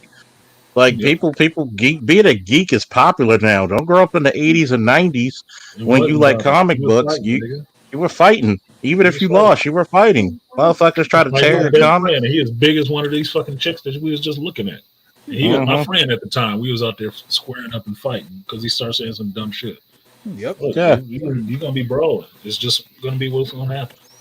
I've And told I people. grew up, it was 4 boys plus me, and these was Marine sons. So that so you know what the little pit action was like with me. It was 4 dudes on one. So this is how we got down. Yep. I told a lot of. I remember all my damn fights. That shit was funny. I've told a lot of people they see me because I'm a laid back guy, just like I'm on here now. And I remember my wrestlers who stay with me from time to time. They try to like pick with me, like try to, when somebody's trying to slap your head when you're paying, they didn't think you're paying attention. So I caught his hand. I caught 2 fingers, and I said, "Oh, remember when I taught you about wrestler's grip?" Pulled him into the door while I'm sitting in the driver's seat of my truck, and put him in an arm bar against the door. I said, "What have we learned?"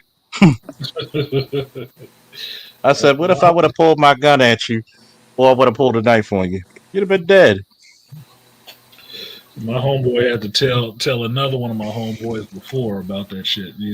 They're sitting there talking shit, and I wasn't there, but he was talking some shit about me because he had something to say about a married man throwing stripper parties or some shit like that. Right? He was doing some slide shit behind my back, and he thought he was justified in doing it. And my homeboy Ron, hallowed be thy name, my kid buddy, who was a customs officer in a wheelchair, he told that motherfucker straight up.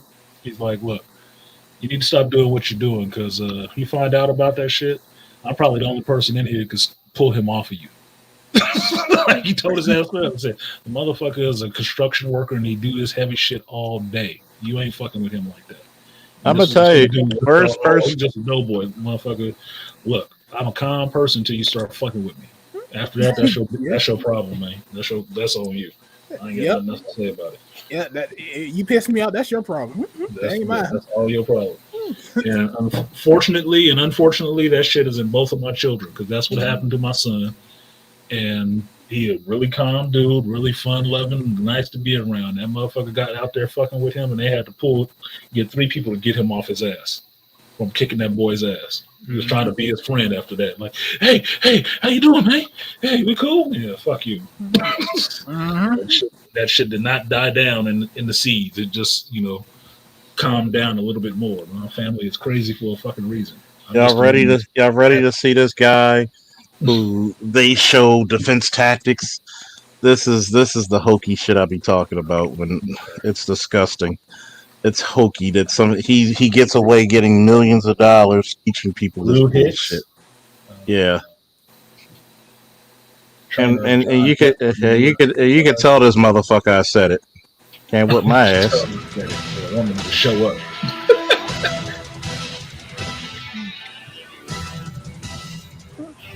What?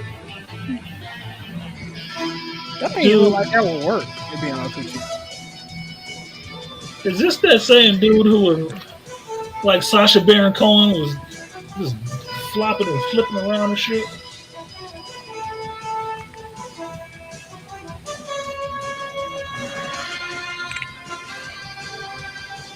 You can tell this is all choreographed. It is, but it's all the same shit over and over again. I've seen one of these. Somebody else sent me one of these. I think Sam sent me one of these about bullshit martial arts because we always be ripping on them. And I think it was this dude. It looked like with the doofy ass mustache on. I'm Lou Hicks, Navy SEAL, and the developer of SAFTA.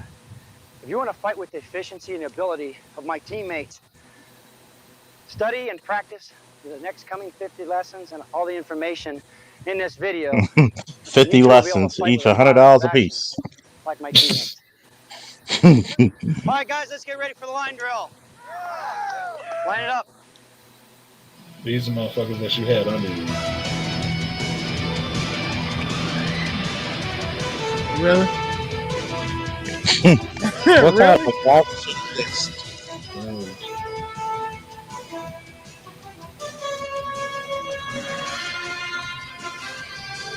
So they were teaching a form of this shit in the academy, right?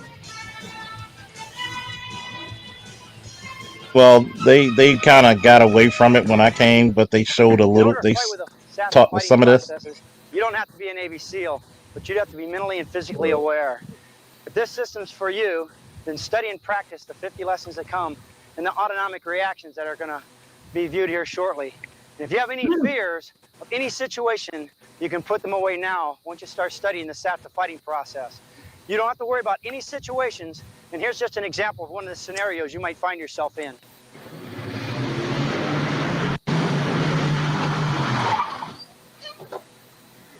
That's not how that shit works. I know, really.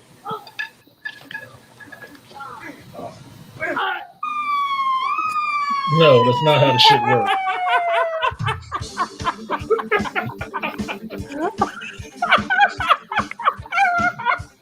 Do you see why I got a disdain for this shit? Bullshit. Yeah, okay. My teammates, the Navy SEALs, when we fight, our success is no accident. A fight is not a process that rules determine the outcome. Only your knowledge of how to take care of yourself will ensure your success. During this video, pay close attention to the body weapons being used. And most important, Aikido is bullshit. Yeah, that's what I was gonna say. Your body positioning is the Aikido, key for fighting with structure. something, Muay Thai, something. Where you gonna be in close dealings with somebody. Striking the body in very Yeah, I know Aikido's not. I know Aikido's not respected, but it's some applications are cool. Secondly, but introduced to how to work not all of it. From what I've been studying or looking at when I was looking at it, because I was looking on a damn followed by 50 Steven Seagal movie run Mm-hmm. earlier this week, like 2 months ago. Somebody was saying that the originator who created Aikido, he learned a lot of the key aspects from China, and they don't teach you the key aspects of China when you learn Aikido. That's why a lot of people go to China, because it was considered like taboo to learn from China what Aikido is, because they said that the guy who was learning, who did it, he took the key aspects of Chinese martial arts into Aikido, and that's how he was good at it. But they don't teach you that part when it comes to Aikido. That's why they just say Aikido is like you're learning half of what you're supposed to. Yeah, that's what my homeboy. He was what, second, third degree in Aikido. One that was a customs officer in a wheelchair. So I wouldn't say it was fucking fake, but look, I can't attest to Steven Seagal's version of Aikido, because he didn't like Steven Seagal ass at all. He said he was not doing the goddamn Aikido. He was, my homeboy was adamant about that shit. Yeah, he was pissed. He hated fucking Steven Seagal. I'll say this. I'll say this, and I look at. Thank you, Spain. See, Spain and California, you know, I've been jumped. That ain't the way it goes. No, I've been jumped too. That's not the way it goes. Yeah, I've been jumped a couple of times. That's not how it goes. And I'm gonna tell you, you learn how to use people's bodies against them very quickly. Yes, you do. Because guess what? I'm gonna tell you what judo. Judo is good and judo is bad, because judo is grip. Your grip. If you ever watch judo competitions, it's the grip. Take away a gi. Judo throws are almost useless. I won't say useless. You'll take away about 75 to 85% of the technique once you take away the gi. The effectiveness of being that there's no gi to grab home to. Especially, like, let's say if I was out summertime, this is the reason why wrestlers have a better takedown percentage than judo guys, because you're grabbing flesh, you're grabbing bone or arms or legs, which Greco-Roman in a way kind of mimics. They mimic each other. But notice how the dude was taking guys down and he would bear hug them, the one I just showed you. And notice how when he was on the ground, he's tossing around 300-pound guys. There are times, and this is the folly of a lot of officers, there are times you're going to get highly skilled, highly strong, highly coked out individuals. And a lot of police officers, in my humble professional opinion, what's up, Dre, if you want to come up, the links in the chat. Yeah. And I would tell you this, there's a lot of times when you look at this shit like there's a difference between Brazilian jiu-jitsu and jiu-jitsu. Japanese jiu-jitsu is more potent for standing up. You know, those aki-jitsu styles like ninjutsu, jujitsu, aikido, judo, which are branches of that shit. You know, Jigoro Kano was the founder of judo. And judo, when it first came out, is a lot different than the Olympic sport. Because judo, when it first came out, was brutal. As a matter of fact, the equivalent of judo that came out was American catch wrestling. Like a lot of the submission holds you see, like the arm bars, the toe locks, commonly referred to as the ankle lock, knee bars, like a lot of shit you saw early Ken Shamrock did. DeAndre said he's in the back. Just Oh, okay. What's up, Dre? What's up, Dre? I missed my locks already. I cut them off. So when you have a lot of that, watch them lows. He cut them off at work. So, and how's the Olympics over there? You're probably in the outskirts, away from Tokyo. Yeah, no, I had to go down there and do some work. The pre-Olympics. They wanted me to be down there, but I'm not being in no damn bubble, man. Fuck that shit. Or no damn cardboard beds and shit. Nah, bro, I'm too old for that shit. Oh, fuck that. Out. Yeah, I got my bread and I got the fuck out, man. That shit was sad, man. It don't even feel like the Olympics, bro. That shit is just like some shit going on. Yeah, man. It's whoa. There's not enough fucking going on. No, man, you can't drink or nothing, man. Like, not enough fucking going on. But that's the part that Olympic athletes love. Like, man, the parties and the fucking you doing. Like, shit, imagine. Shit. I'm gonna put it to you this way. When BGS said about Simone Biles thinking about her man back home, shit, if I was her man, even though I'm an NFL player, I'd be thinking about who the fuck you screwing over there. Like, shit, that's why your mind probably off, because you probably got some good Nigerian dick or some shit. Well, no, she came back and got bronze. Yeah. Well, that was people didn't know what was going on. Is people don't even know that she been taking fucking Adderall, like ADHD medicine. Yeah. So in Japan, they don't have an exception for Adderall for ADHD. So she couldn't bring it into the country like the type that she had. Like they got a different type that she could have taken, that she could have brought in, but not the one that she actually has. So, you know what I mean? So that's why she was able to get bronze, because they actually air-shipped her shit over. Yeah, it was on some basically behind the scenes. Basically, what happened is when she pulled out, everybody was saying all this shit, and then they was like, "Nah, she's on ADHD medicine." I just don't get into a fight with anybody in San Jose. It's too much MMA out in San Jose, Spain. I know what you're talking about. Too ready. Oh yeah, man, them Diaz brothers. Man. Fuck the Diaz brothers. Don't be scared, homie. Cocky, fuck them dudes. Man, them Diaz brothers, man. But that's what basically went down with old girl, and she wasn't going to compete in anything else, right? So, she was detoxing off her shit. Because okay, I did hear about her ADHD medicine. I knew about her ADHD. Yeah, but she was taking that strong shit, like that Cat Williams. What you thinking about doing? I'm thinking about running, daddy. Like she's taking. But goddamn. Well, and it's funny because on a full stop. I don't know if you've seen some of my videos. Like, all right, you and I have been athletes at a very good level, right? Very good level. Very high level, actually, if you think about it. If YouTube would have been around when we wrestled Dre, for some of you who don't know, me and Dre actually wrestled a few times, and we actually competed against. I'm just saying for the chat, for people who didn't know, and we actually competed against each other in the championship round. And the manosphere. Yeah. Hey, DeAndre, can I ask you a question? Mm-hmm. How weak was Charles? How weak was Charles? How many times did he try to grab your nuts? I wasn't a dirty wrestler, man. No. Aggressive as fuck, but not dirty. No. Charles, I'm like, when it came to it, I would say this: wrestling Charles was, like my problem wrestling with Charles was Charles had like it. Let's put it like this: Charles had it was like when I wrestled Charles, it was like Hitman versus Diesel and shit, right? You know what I mean? Like, he was Hitman. His technique was impeccable. Like it was effortless. You know what I'm saying?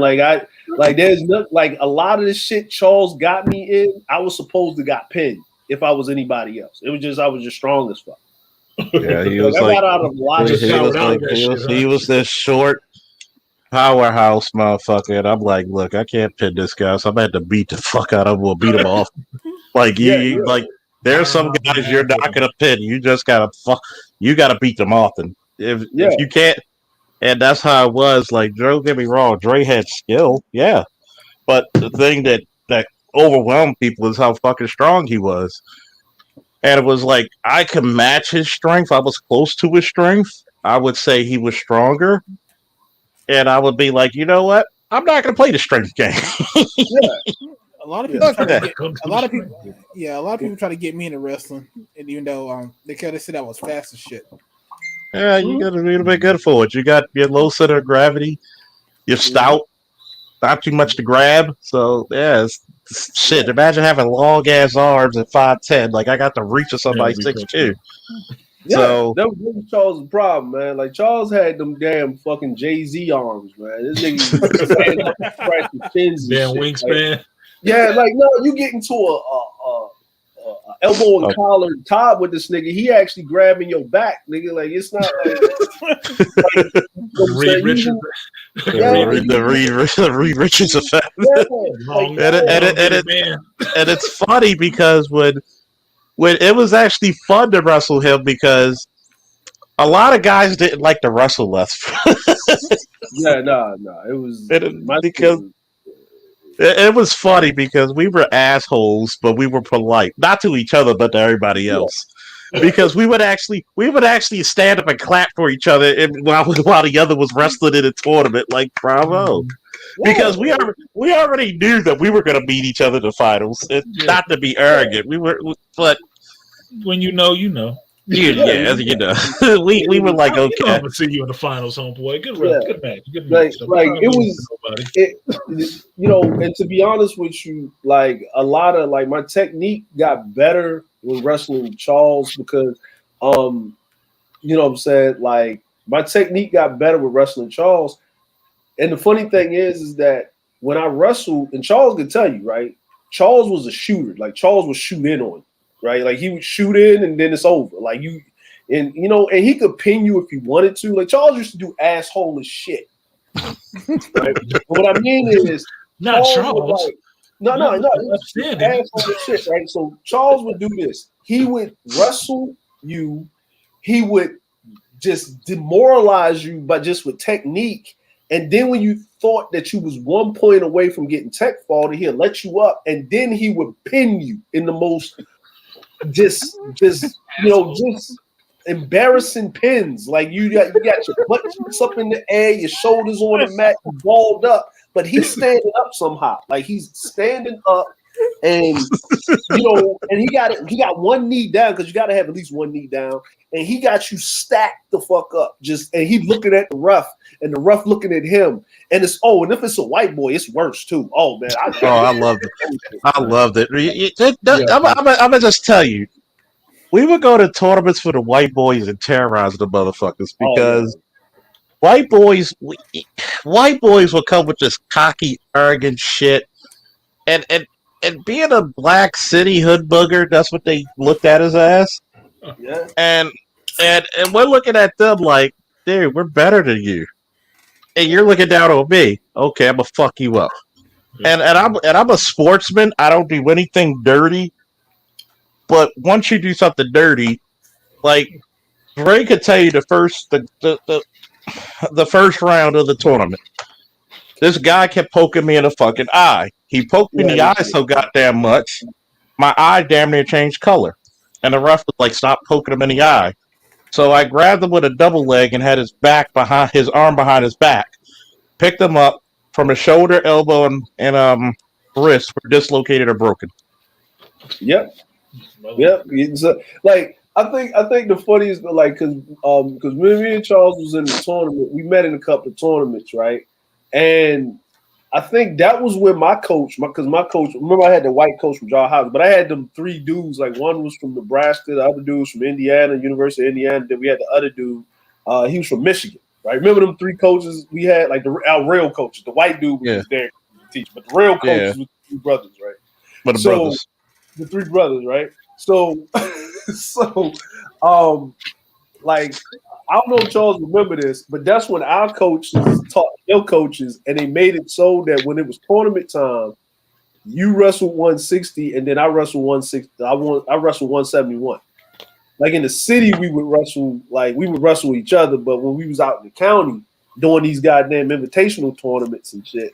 Right? Yeah, they would try to put the city guys against the city guys, so we would eliminate each other, and it was fucked up. Yeah. So the white boys could just, you know what I'm saying, or whatever, because then you had to, and then, you know, our city record wouldn't count a lot. So we would have to wrestle into the tournament. So basically, we would have like 2 or 3 matches more than the white boys would have. Like you had to wrestle like 2 or 3 matches before you got into the actual tournament. Like the pigtails, yeah. Yeah, so yeah, the pigtails. And you know what? The shit was funny to us, right? Because I remember, I think Charles was there by the mat, right? And I think after I wrestled Charles in the city, I got like Charles gave me the work. He ain't pinned me, right? That didn't happen. He beat me on like I think 3 or 4 points, which is a lot in wrestling. Like, you know, people don't play. It's a lot of points. But it's a lot. You beat me by a lot, but you ain't pinned me. Yeah. You know what I'm saying? So I will admit to you, if let me put it to you this way, you weren't pinning a nigga. Even if I had to beat him by anywhere from 3 to 17 points, I would just be like, dude, I'm gonna make sure you're in a fight. But God damn, I'm not gonna let you grab me the way you want to. And it's like hand control was ridiculous, nigga. Like, look, I used to pin niggas on hand control. Yeah, and I'm looking at how he's doing them kids, and I'm like, I used to laugh at him like, yeah, great pin, but that ain't me. That would not be me. Oh no, I'm gonna use speed in this one. Like motherfuckers in my team didn't know I was that damn fast. Like, no, I can't get this nigga to get a clean grip on me. Fuck no. Hey, so, fucking built like Mighty Mouse. Fuck no. Remember I picked that nigga. Remember I picked the dude in the tournament, the white boy in the tournament with a leg scissors. Now you got to think about it. He's only like about 5'7". Yeah. I was like, and he got running, and he used to play fucking football. He was like a running back. So you can imagine. So you can imagine the leg strength he had. My cousin was about that size, like 5'8", 5'9". Yeah, just I was outside to side with muscle. Oh, fuck him. Yeah, you're talking about 5'7", 170 pounds, and at this point in our careers, I'm like about 5'8".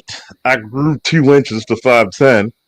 But you got to think, at this point in our lives, we're like teenagers, so our metabolism is like a fucking furnace. It's through the fucking roof, and you couldn't pinch fat off of us. So you got this motherfucker trying to put this white boy in a fucking leg scissors. And he's like squeezing the fuck out of this dude with his legs. Like, I was like, damn, is his rib gonna pop? The white boy pinned himself. No, for real, the white boy pinned himself. Like the ref was like, son, I can't help you. You gotta pin yourself. He literally told him, and the dude pinned himself. He would rather pin himself than the last until we went into another overtime, because what the white boy was trying to do to me, which he didn't realize, was I was used to wrestling these grown men that were like all collegiate wrestlers. They was like fucking me up, right? Yeah. And then I had to wrestle Charles, right? Like, you know, because that would always happen. Like, you know, because we was on rival schools and shit. He went to Lake Clifton, I went to Dunbar. So we would have to wrestle each other. It was a thing. That was going to happen. like at least 4 or 5 times in a season. Outcast of the manosphere, telling you. Yeah. Why he said he? Why you gotta say the outcast? That's how they met each other. They was rap rivals. They was rivals. Yeah, they're right. Yeah. So Charles, you were like Mr. 5'10", right? Now I was like about 5'8" during that time. He was like, Artisan, how tall are you? I was. So you can imagine, because we weren't the heights we were now. He's about 5'6". Yeah. Almost 5'5" because he was stout, and I'm like about brick 3, almost 4 inches taller. But you can see this fucking like, yo, who's that grown ass man with a jail record right there? I got arrested. They getting convicts, man. You know, looking like I got. Looks like, you know, this motherfucker was built like a Baki character and shit. DeAndre, you like what, 5'7"? Yeah, I'm 5'7". Like when I was in high school. No, I'm talking about now. Yeah, I'm 5'7". Like, Artisan, how tall are you? 5'11". Yeah. Yeah, fuck Artisan, MC, and fuck Charles Faulkner. Hey, look, that's why you Borg trying to talk that shit about. But see, yeah, you know. But see, Art. See, here's the funny part, right? Here's the funny part. My son is 17. He's 6'2". Right? Like his brother is like 6'3". They uncles is like 6'2", 6'4". You know what I mean? The oldest son, he's like 6'1". He part of the Japanese wrestling team or the rugby team? Okay, all right. Let me tell you about my family, all right? Yeah. All right, let me tell you about my family. All right, my dad. Your little brother's taller than you? My little brother is 6'3". Sorry. My oldest brother is 6'6". Damn. My dad is 6 foot. My mom was 6 foot. Jesus, God bless her soul. I'm 5'8". Hey, man. You running the litter? Jesus. And Like- everybody's light skinned except for my dad and me. So your mother was a real Let's life sit down and have a real conversation. So with somebody. your mother when she was living was a real life Amazon. No Yeah. shit. Yeah. She was a tall woman. I told you my cousin. My cousin. She's like 6'3". And they used to like pit my brother who's 6'6" and her together to see how tall they would grow. Like I have tall women on my mom's side of the family. Like my boy, no, that's how his mother was. She was like. So you telling me when your mother used to punish you, she used to dunk on you? Hey, bro. All she used to dunk him. All she had to do was drop her elbow. Yeah, I mean that motherfucker was coming from downtown. God damn. She said, "Watch your mama. It's gonna make you pay." Man, he gave you that Dusty Rose elbow. What I used to tell people is that I got all their recessive genes. Ain't that a bitch? No, man. Everybody got the aggressive genes. I got the recessive. You got all the recessive shit. Like one person got to carry all this. You know, I'm gonna tell you some funny shit. What I realized in life, right, is that when you're younger, but before the age of 30, being 6-something, like I would say before the age of 20, being 6-something is the greatest thing ever. You know, as you get older, being that tall, you look like a waste of height. You do. Like you ever no for real, think about it. Like think about it now as you're older, right? You notice when you see a motherfucker that's uber tall and he working in an office building, you just look at that nigga like, wow, what is he doing? I got a guy like that comes in the shop. This motherfucker got to be like 6'6" because he has to duck down when he comes through the door, right? And he's just tall as fucking lanky, and he does like work in the office. I know he ain't no basketball coach or no shit like that. He just works in the office. I was like, that got to be the most uncomfortable life right now because everything is too big, everything is too small for him, and he ain't rich. Like everything is too small. Hey Charles, after this one, right? You gotta play the French versus the Japanese mixed judo thing. Oh yeah, I saw that one. Man, they beat I was They like, whooping their ass. man, Blood on the geese and shit. Like the brother and sister team. Oh, yeah, look, hold on. You gotta pause it. Hey, roll it back, Charles, when they had that close up of her face. You just close up, yeah, right there. No, go back. No, hold on. Right there. Pause it right there. Please. Let me win. Like, please. Be free. Please. We're hungry. And that's the sister. By the way, that's the sister who became the first black woman ever to win an Olympic in any country to win Olympic gold in wrestling. She's the second female to win Olympic gold in wrestling in America. So she's first. She's actually pretty. Me and my boy Darren watched her. We were like, "Yo, she nice as fuck." Man, you see how she beat the Japanese chick, bro? I mean, she tech falled. You're not supposed to tech fall motherfuckers in the Olympics. No, man. 9-0, man. That Japanese, listen. She beat the piss out of them bitches. Listen, y'all don't understand how amazing that shit is to us. But the thing is I know Japanese culture so bad that when they get good at some shit, especially combat sports, that old girl was on suicide watch. They had to hide the blade from her. Because when she went in the back, she was crying. They had her like, "What happened?" And she was saying in the Japanese, "She's just so good." she had this shell shock look on her face. I'm like, "Yeah, bitch, you ain't get 1 point, ho." Like 1 point. That's how it was when that's how it was when I was in Germany. That's how it was when I was in Germany wrestling. They were not expecting me to be that good. Hell, I wasn't even expecting me to be that good. I said, you know what? One thing for certain, and two things for sure. I can take anybody down that I want, and my mother and father did not raise a bitch. So let's go. Yeah. So I'm beating this guy from Russia 12-4, which is the equivalent of watching a basketball game 120 to 80. Yeah. Shit, you mean 60. 60. Yeah. It's 12-4. Did they give you some of their points to make it look like you played, or what? Like it was so bad because I was taught like the kid was trying to I would just pick him up in a double leg and just walk him one side of the mat to the other. Damn. And because in freestyle and Greco, you get points on how high and how hard you throw a person. So as soon as I would get up with a double leg, I would just walk or run, and then I would just jump and land my shoulder right into your chest. Yeah. All right, Goldberg, you motherfucker. No, man, you know what? Like they actually did. You want to tell them that shit? You say Goldberg, but everybody. Look, man, I'm gonna tell you this, right? Listen. Like my coach, I used to hate. Okay, so I would watch Charles's matches. Like we would watch each other's matches, right? And I would sit there and I would already know what's about to happen. So Charles would do this shit, right? He would do this shit a lot, right? So what Charles would do, he would do the tap and go.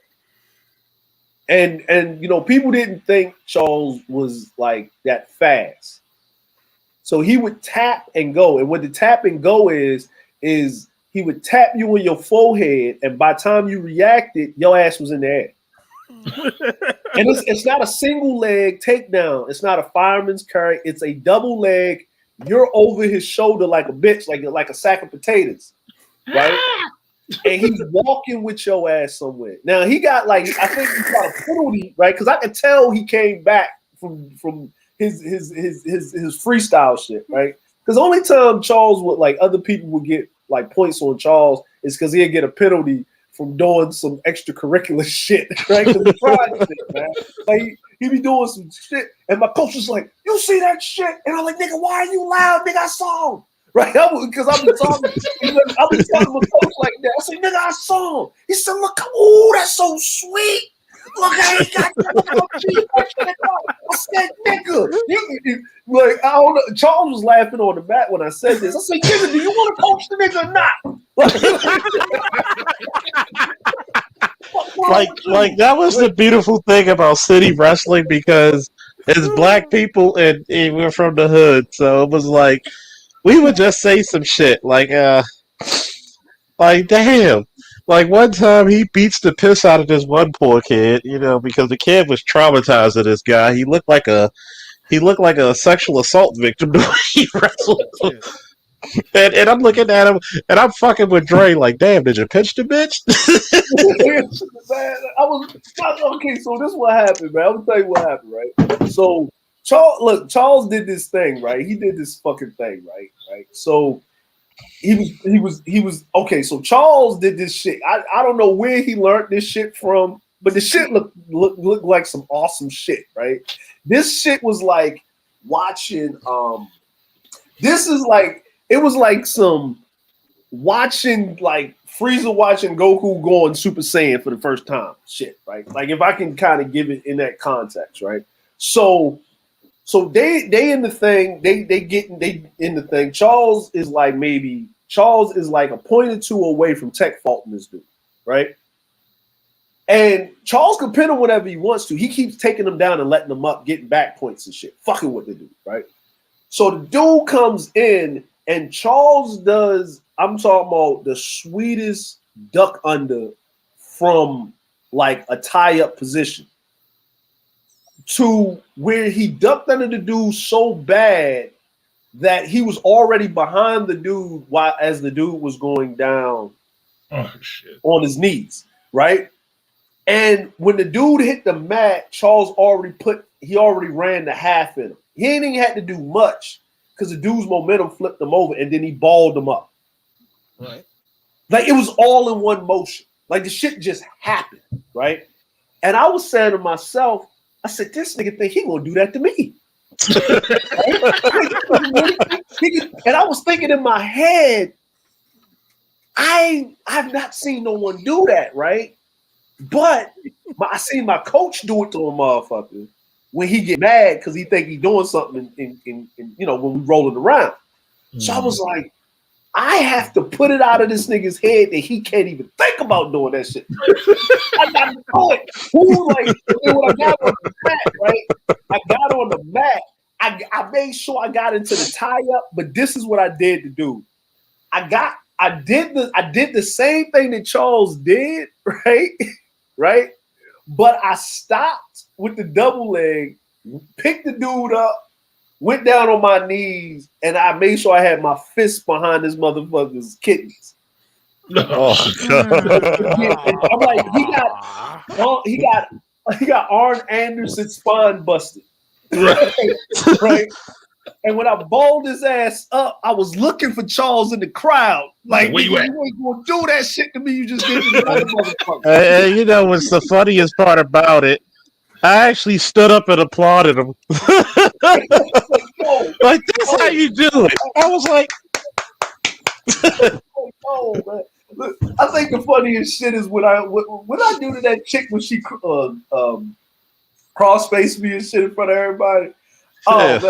Oh man, I beat this bitch down, man. I put this bitch man. Oh man, that was a girl from City. That was a girl from City. So they had the girl on their team at the time. Yeah. Oh man. My God.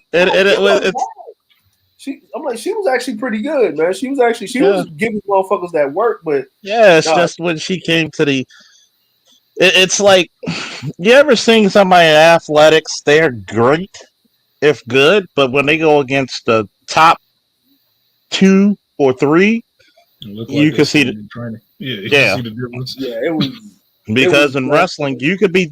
Let me put it to you this way: depending on the weight class, there's a difference between number 1 and 2 that is dramatic. Mm-hmm. Yeah, depending on the weight class. Usually, in most weight classes, top 3 are very competitive towards each other. Some of them, the number 1 guy, the number 2 guy, are miles apart.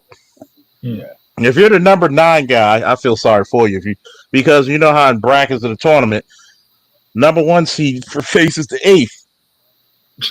You ain't winning shit else. You going home early. Yeah, so it's a miracle if you beat them. And It's funny because I'm a nice guy. I'm fair, but I'm ultra aggressive. Like I don't believe in wrestling soft. Nah. Mr. Brown, hallowed be thy name. May he rest in peace, paradise, and power. And He pussy. said, "I'm gonna teach." He said, "I'm gonna teach you how to fight. Then I'm gonna teach you how to wrestle." So aggression for me had to be taught, which is dangerous, more dangerous than a naturally aggressive person. You know how to Because turn it on and off. yeah, because Yeah. when that person who's naturally passive, as I would say, you put them in a corner, it's like putting a wounded animal in a corner. Yep. Yeah. Yep. There's no way to get out of it but through you. Yeah. That was like, see, and y'all would think, right? Like, our wrestling styles was like, it was from our wrestling styles was opposite from our personalities, right? Mhm. So like Charles's wrestling style was aggressive, but you would think, okay, my shit was passive. I didn't shoot on you. I used to catch motherfuckers. I was a counter wrestler. I used to catch the fuck out of motherfuckers.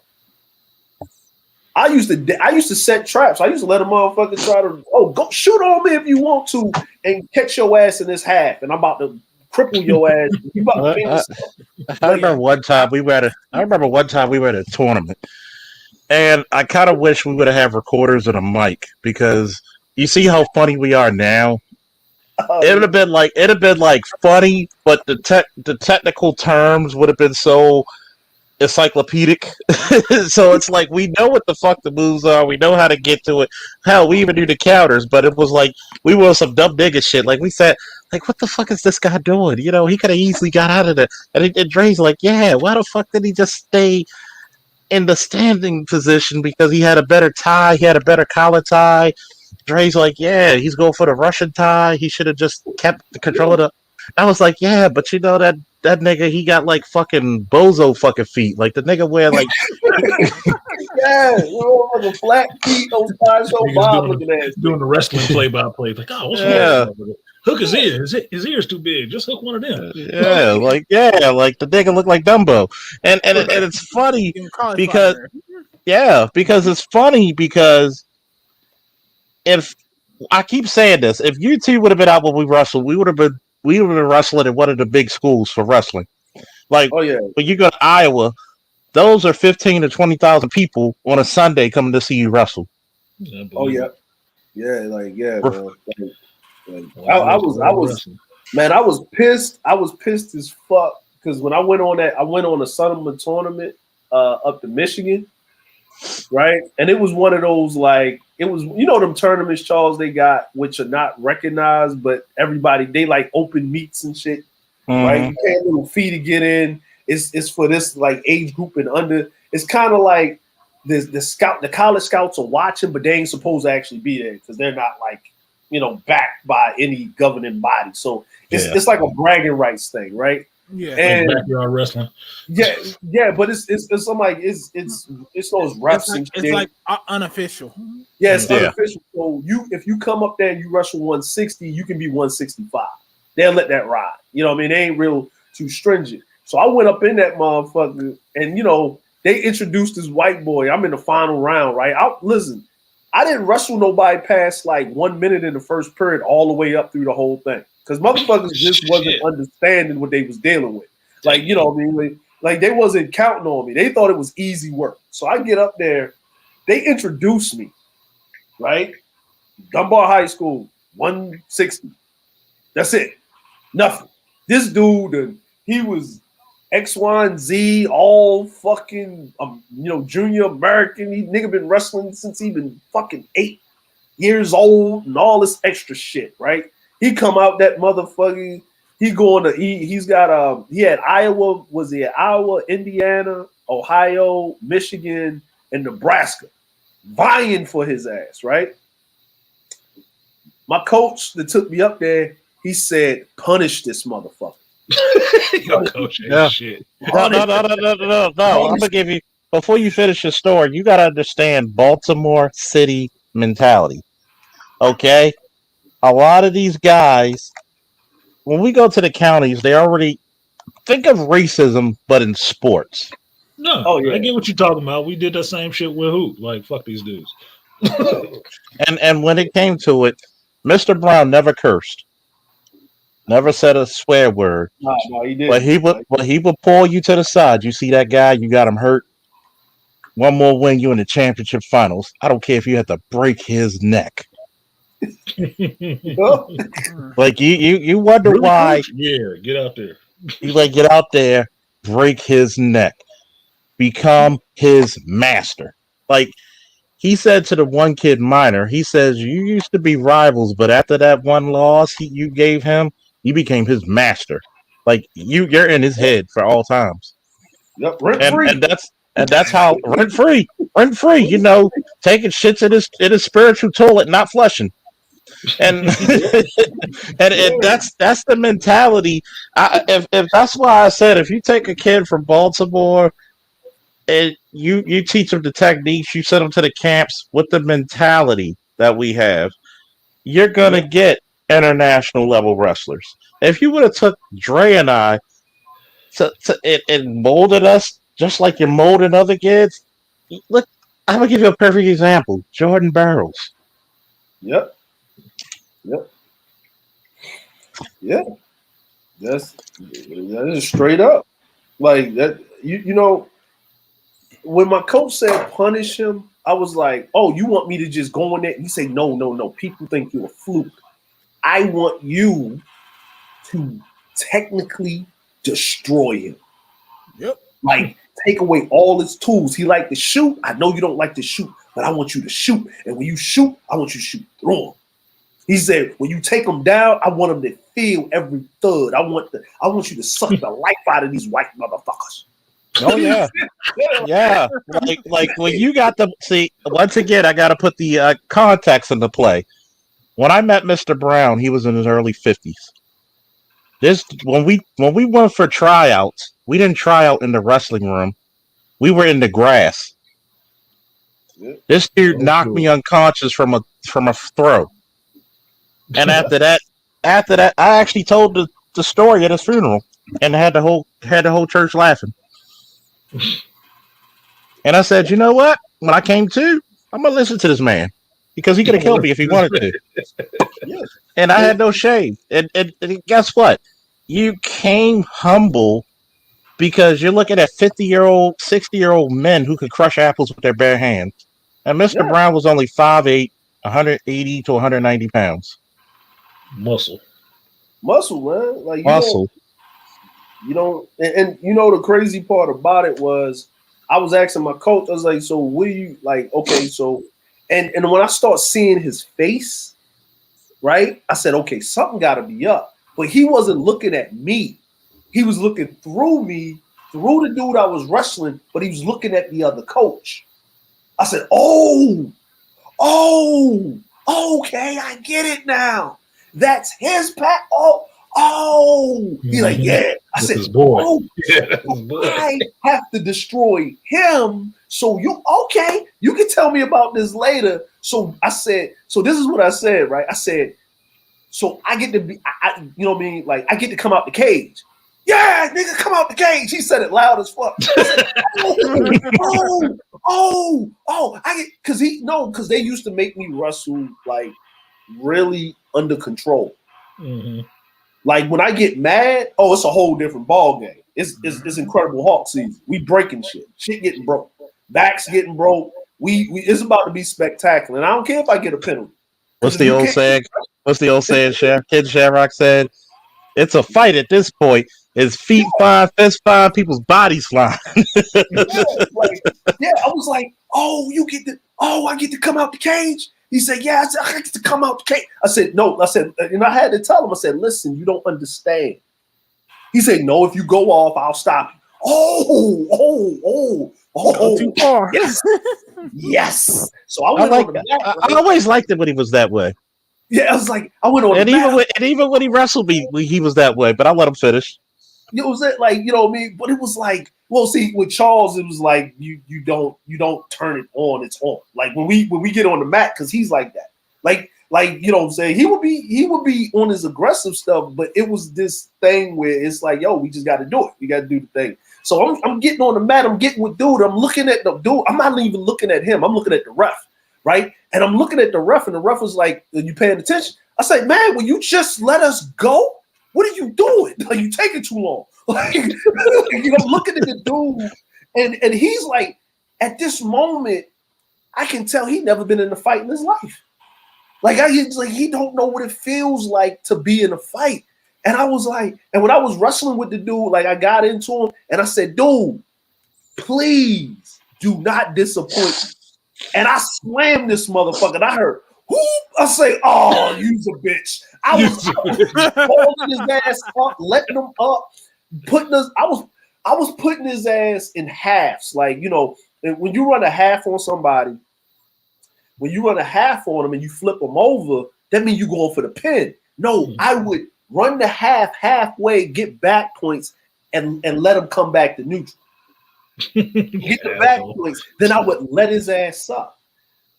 Then when they was like the next period, they was like top, bottom, and neutral. The most disrespecting shit in the world you can do to a wrestler is that if you are winning that bad and you pick bottom, that means you can't even keep me down, motherfucker. I get up when I feel like it. Mm-hmm. Like I love picking bottom. Oh yeah, that's demoralizing, nigga. I'm gonna give you the most advantaged position possible. So what I did is I put the bottom because you get escape points, right? If you get from the bottom, you get escape points. This dude got, and he was chopping my arms. He couldn't move me, right? And I just, he tried to grab the back of my ankle and do that shit. That shit didn't work.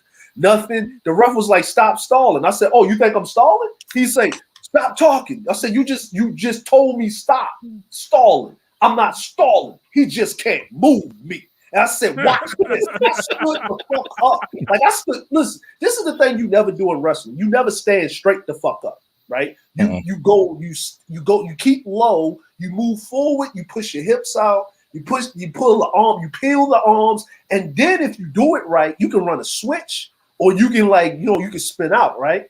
Mm-hmm. I stood straight the fuck up, grabbed this dude's wrist, peeled his arms off, and then threw him away from me and turned around and looked at the nigga.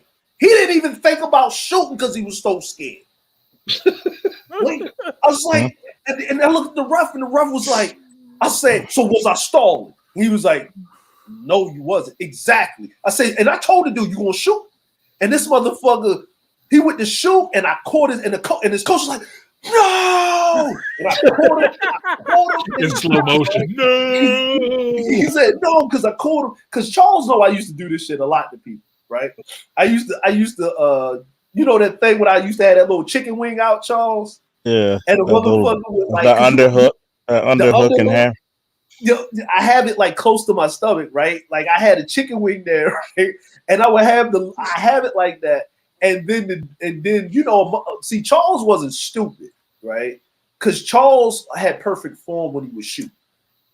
If he's not getting a double, he's getting a single at the very minimum, right?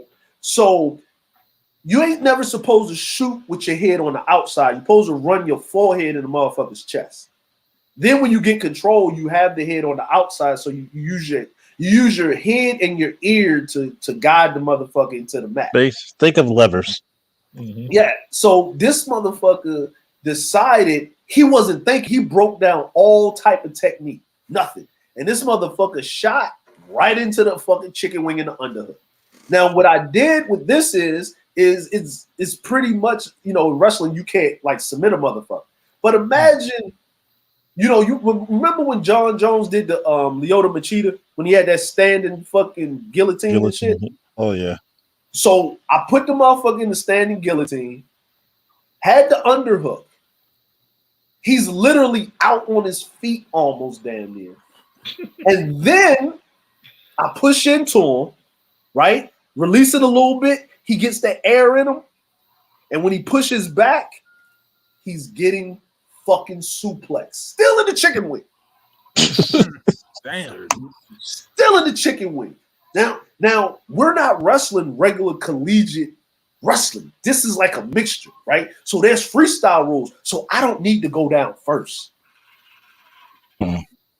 This is a suplex. This here is like this is a Lex Luger perfect form, perfect plex. standing suplex. Right? And when I came down, and my coach, I'm looking at my coach, and my coach was like, drop him. It's over. It's over. The ref stopped the match. I didn't even have to pin the motherfucker. He was out. Gone. I walked off the mat.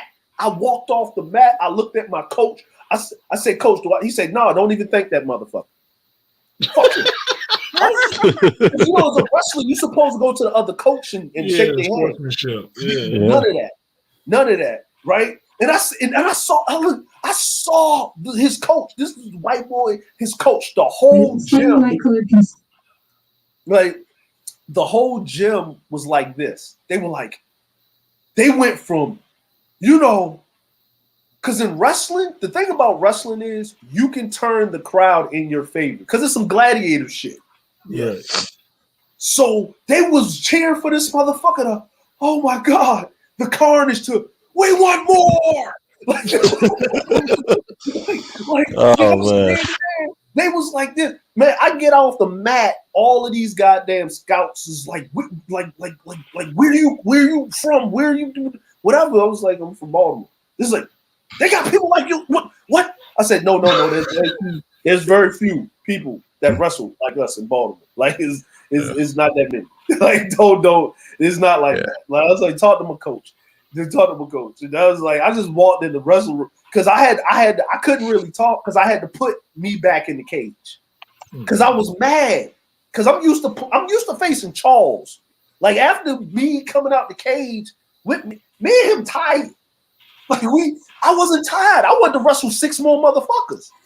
Yeah. After that, because this dude was weak. He had a snack. Yeah, like y'all don't understand how bad it gets when.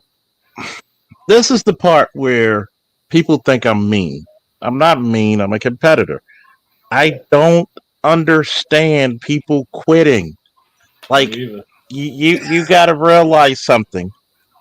I had knees pop back into socket and continue. Yep. Shoulders. Okay. All kinds of. I had fucking stubbed fingers, bloody noses, and it's like when you wrestle your rival. You may not have the same attributes equally. Like one might be stronger, one might be faster, one might be more technical, one might be more tenacious, one might be more, inventive. You like that because win, lose, or draw was in something that's worthwhile. Like you thank God for moments like these. And when you go against a scrub, it disappoints you because you're like, I'm not showing my best. I'm not proving that I'm the best person here because you want a challenge. Yeah. And it's like you just want to still see if you're the man or the woman, and you rob people of that. It feels so empty. But when you go against the top levels, even going for, I almost got gold. The only reason I lost in fucking Germany was I was turning the guy with the gut wrench, and we were so sweaty, I slipped, and the guy just was on top of me, so it's a 1-second pin. And I'm like, ain't that a bitch? And I'm like going through these dudes, and the white dudes were seeing me wrestle, and each time I wrestled each round, the fear was coming. Yeah. And what I love when I wrestle white boys is putting the fear of God in them. Yep. Like, and I'm talking about the type of fear of God you would hear Samuel L. Jackson to say, "You will know my name." Strike down upon thee. Yeah, man. Great anger and furious vengeance. Yeah, it was. I'm gonna say it like this, man. Before the match, is nothing like it. Like wrestling, Charles. Like I think, it. Like I remember that city tournament when I took kick. Remember the first time I was in the city tournament, Charles, and I took out they darling, like old dude, and you know what I'm saying. And okay, so what happened was we remember Charles. Remember this? We was rolling around. This dude was trying to get away from me, and he kept going to the edge and getting out. So we had to reset. So I would get my takedown points, but because we had to reset, I wasn't that good at keeping a person, like a skilled person, I couldn't keep him down. I could take him down, I could do all of this other shit. So, and what this dude didn't know is that was my first year wrestling. Like I didn't, you know what I mean? I didn't do any wrestling prior to that. So he tried to do that shit again. And I grabbed him up. He's flat. I grabbed the dude that's 170 pounds flat and picked his ass up on my knees and pulled his ass back in and pinned the motherfucker. And I got tired of the nigga running. I said, "Why are you running all the damn time? Take this step." Like, and I fucking pinned the nigga. I pinned your ass over here. Yeah. I think who was that in there, man? I think somebody was yelling in the crowd, "Get over here!"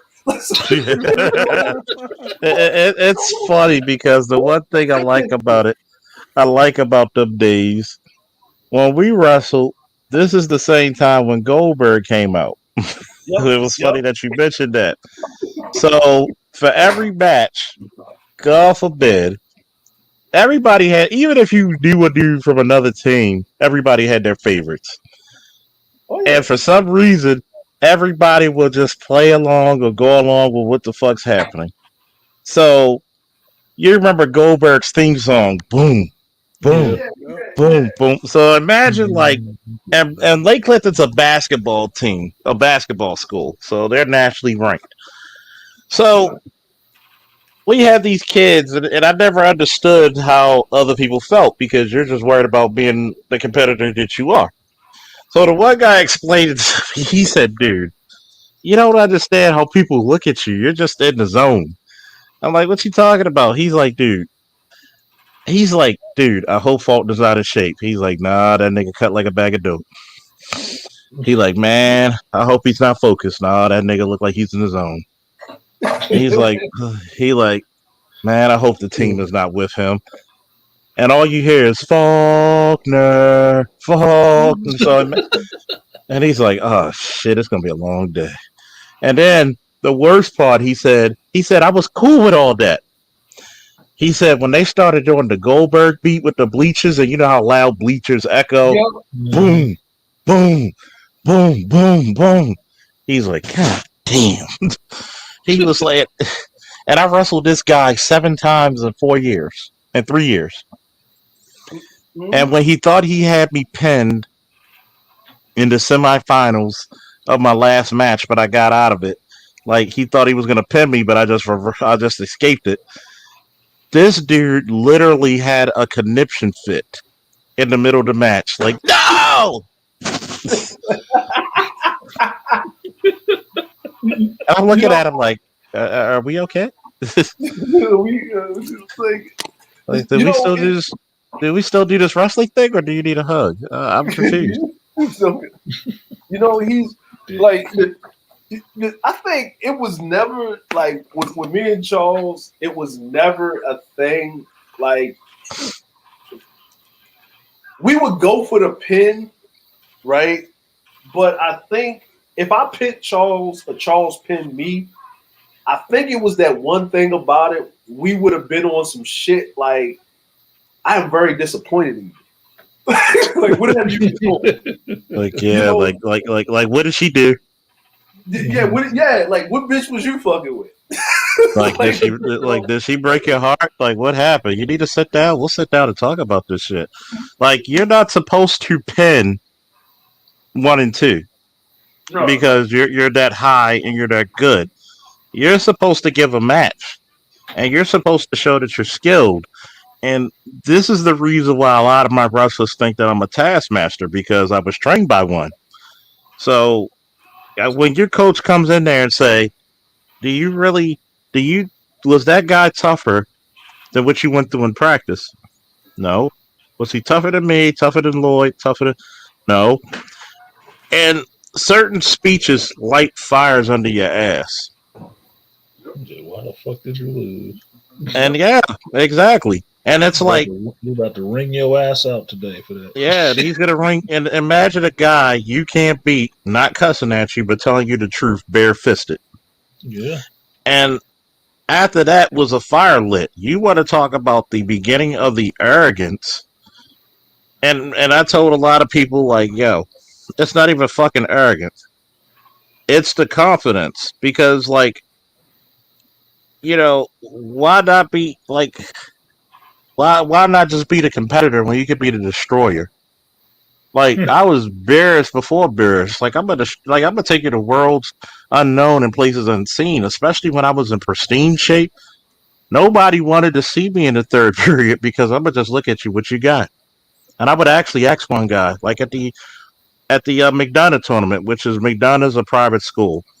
Their gym looks better than anything Bally's, Brick Bodies, or LA Fitness ever had because it's this big, rich private school. What was the other one? What was the Silver Springs? That one Silver over there? Springs, yep, Them niggas Gilman. had all bottled water, nigga. Yeah, that's how rich they were. And Niggas bottled water out of the vending machine. They worked. yeah, and and no pissy bathrooms either, which is amazing. Immaculate. Immaculate. And it was funny. Exactly. They had people who give a fuck and nice students. And it's funny because when we went to the fucking McDonough tournament and Mr. Brown told us, he says historically you already know how these people, and you know what he meant by that, think that we're not supposed to be in their sport. He says you go out there and show them why it's yours. So the first guy, I'm already beating the living piss out of him, and it was like, when you're in shape, you can go. I mean, go. Like, you're high octane. Like, you would just move circles around people, and you're just like, I'm not even tired. This dude's second win.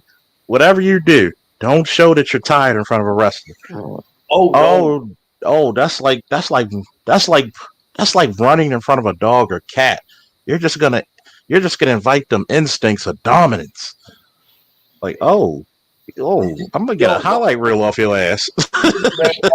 like, man, you know what? I wish the UFC was like it was when we was younger, man. Cause I would have gave anything in the world just to go and get trained where Khabib got trained. Yeah. And I mean that's how it was. Like, see, a lot of guys want to say, why don't you see a lot of black people in wrestling? There's two reasons. One, it's not as glamorous or given the glamour that basketball, football gets. And boxing. And two, it's grueling. A good wrestling room is 80 degrees. 85. 90. A great wrestling room is 90. Yeah. And the collegiate is like 100 with 100% humidity in that bitch. Yeah. So there's no excuses for not making weight. And then you're wearing sweats. Yep. And nobody want to hear you. Oh, I can't cut weight. Bullshit. Bullshit. Yep. What will happen? And I mean, what will happen is the proverbial and literal foot in your ass by your coach and all your teammates. Oh yeah, and you will cut that weight. You're gonna get broken off some shit. And you know, and they ain't gonna do that bullshit. Like, you know, when y'all ever watched like Tough Enough when they was having motherfuckers losing weight and shit, sitting in the sauna and all that other crazy bullshit. Yeah, no soft shit. Oh, you know, because all right, we about to wrestle. So everybody check your weight. Because I know y'all was up there refueling your carbs during the weekend. So you check your weight on Monday because you're going to wrestle like on Thursday or Friday or Saturday if you got a tournament, right? So you check your weight. And if you are not within 2 or 3 pounds of your weight, guess what you're going to be doing, sweetheart? Mm-hmm. Yes. Get the Iron Maiden ready. You got to wrestle everybody in the room. Mm-hmm. All practice. You don't get no breathing. You don't get to work on no technique. Put them trash bags on. Double up them sweatpants and sweatshirts and put on them suits. Shit. And you know what? Put on them ankle weights. And then when you're not wrestling, you're running laps in the gym or around the wrestling room. You just why you sitting down? You need to move. You need Yeah. to move, sweetheart. I I mean, want you to you, move. you fuck up. You fuck up at school, and our gym, we have what's called pit bull drill. Oh yeah. Guess what? You're on the bottom, starting from all the coaches and whatever guest coach came that day. Yep. So let me see. It would be Brown, Maurice, and Damien. And then, God forbid, a guy like Lloyd Cox, hallowed be his name, who was number 3 in the state twice. Probably literally the fastest motherfucker. He broke rules like Roy Jones. You're not supposed to stand up tall in wrestling. He was so fast, he could stand up tall and hit you with a low single at your ankle before you can blink. You wouldn't even see him. And you're wrestling these people on the bottom 2 minutes apiece. And then, after you wrestle all the coaches, you go down to weight classes. Oh, you think you're going to get it easy? Start with the lightweight? No, you're starting at the heavyweight. Starting at the heavy. That's just And then, weight. and then by the time you get down to the lightweight, he feels like the goddamn heavyweight. And they moving fast as fuck. Them little lightweight motherfuckers, man. You know, like when you watch like anime and shit, niggas just disappearing and they pop up. And you just see some hands and some feet and niggas I hate it. After image. That's all you seeing. Like, and I'm gonna say this, right? Because Charles probably noticed this when we was wrestling each other. I started to get faster. Mm-hmm. You know what I'm saying? And you know what I'm saying? So to kind of combat Charles's motherfucking speed, I kept wrestling the lightweight motherfuckers. Like my second year wrestling, football, I used to love football. I used to run track after wrestling season and play football to get ready for wrestling. Like football was just what, and then I stopped playing running back and I was on the defensive line.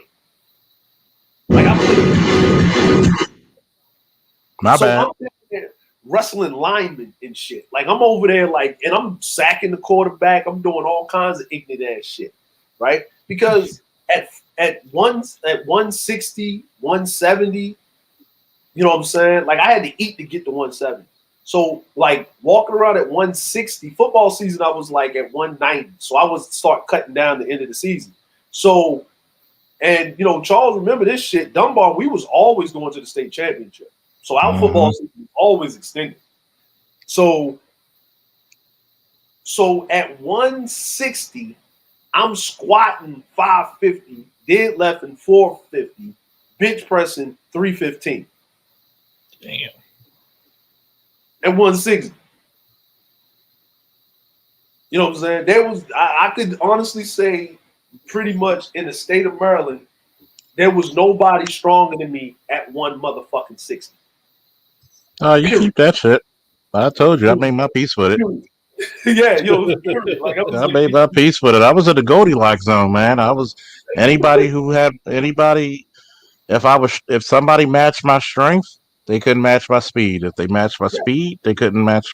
If they matched my speed, they couldn't match my strength. If they could match both, they couldn't match my skill. So I was in the Goldilocks zone. I was like, "Fuck it, I will give you speed or strength." It's like, like, you know what I'm saying? And like the thing with like, and what I would make up for technique, because wrestling is about 5 to 10% strength. It's really more about technique. But what I would do to a motherfucker if they was more technical than me, like when we got to the tournaments, other than Charles, really there was nobody more technical than me in the city. Other than Charles. Charles was at the top, the pantheon of technique at our weight class. He was at the pantheon of technique, period, hands down. Nobody was fucking with Charles when it came to technique and speed. Like Charles is this weird, it was this weird thing where he had like 189, like 170 to about 205 strength, but he had lower weight class technique. Because that's all technique down there. That's all like technique. He was fast, he was technical. So for me to counteract that when we got in the county, you know what I'm saying? It was my endurance. Because motherfuckers thinking, okay, he's strong. So what they would try to do was try to outlast me. And I would pick up the pace. I would have the pace so high that the motherfuckers gasping for air in the beginning of the second round. And I'm over that bitch just looking at a motherfucker. Like, I'm about to drag you. Like, I'm on some crocodile shit, nigga. I'm about to. I told you, like, it's the beautiful thing when you take a motherfucker through some incognito. I'm talking about them fucking deep waters. Yeah. You know what I'm saying? It's gonna drive me in deeper. See, when your stamina's up in wrestling, that's a weapon. That's a fucking weapon. And I mean, you're like, when you like, oh, because a lot of guys think city guys are not conditioned. It's this whole thing like black guys just use their natural ability. They don't train. You got to think. I didn't wrestle till the 10th grade. That was the shit they was trying to feed y'all. They tried, but they failed miserably. And we pride ourselves off our conditioning. Like, if I got to go through fucking drug dealers and gang territory just to get to the bus stop, you think I'm afraid of you? and I'm looking at it. Tournaments. I remember the McDonough tournament. Like, when people ask me, what were you to shit? And I would tell them, honestly, if you wanted to see flawless me, like Highlander, no man can be my equal me. McDonough tournament. Like, I was just tossing these motherfuckers around. Like, you were tired? Like, I'm tech falling dudes and then pinning them. And I'm like, if I would have let go of the guy, he would have been tech fall. But I just said, no, give me my pen. And I'm looking at it like, I'm not tired. I'm going all the rounds with these dudes. And 3 to 4 matches, only 2 points were scored against me. Yeah. Look, like, and that was a lock hands. And that was a lock hands. And I let him go because it was like 2, 3, 4, 5 seconds left that I walked around him. And you gotta think about it. I'm scoring like, let me see, 16 before the pin, 10-2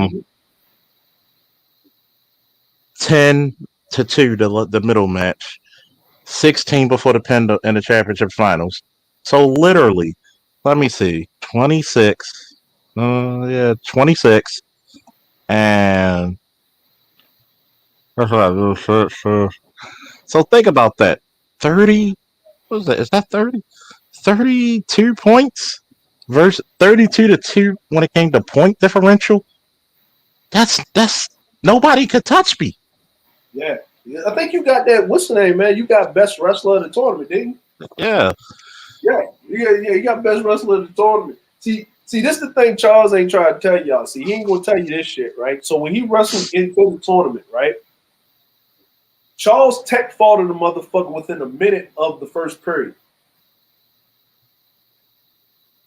It was on, and it was like, and this is the part that out there being the Tyson of that shit, right? Just being you gotta be, because one, we were competitive against each other in the city, but you represented the city.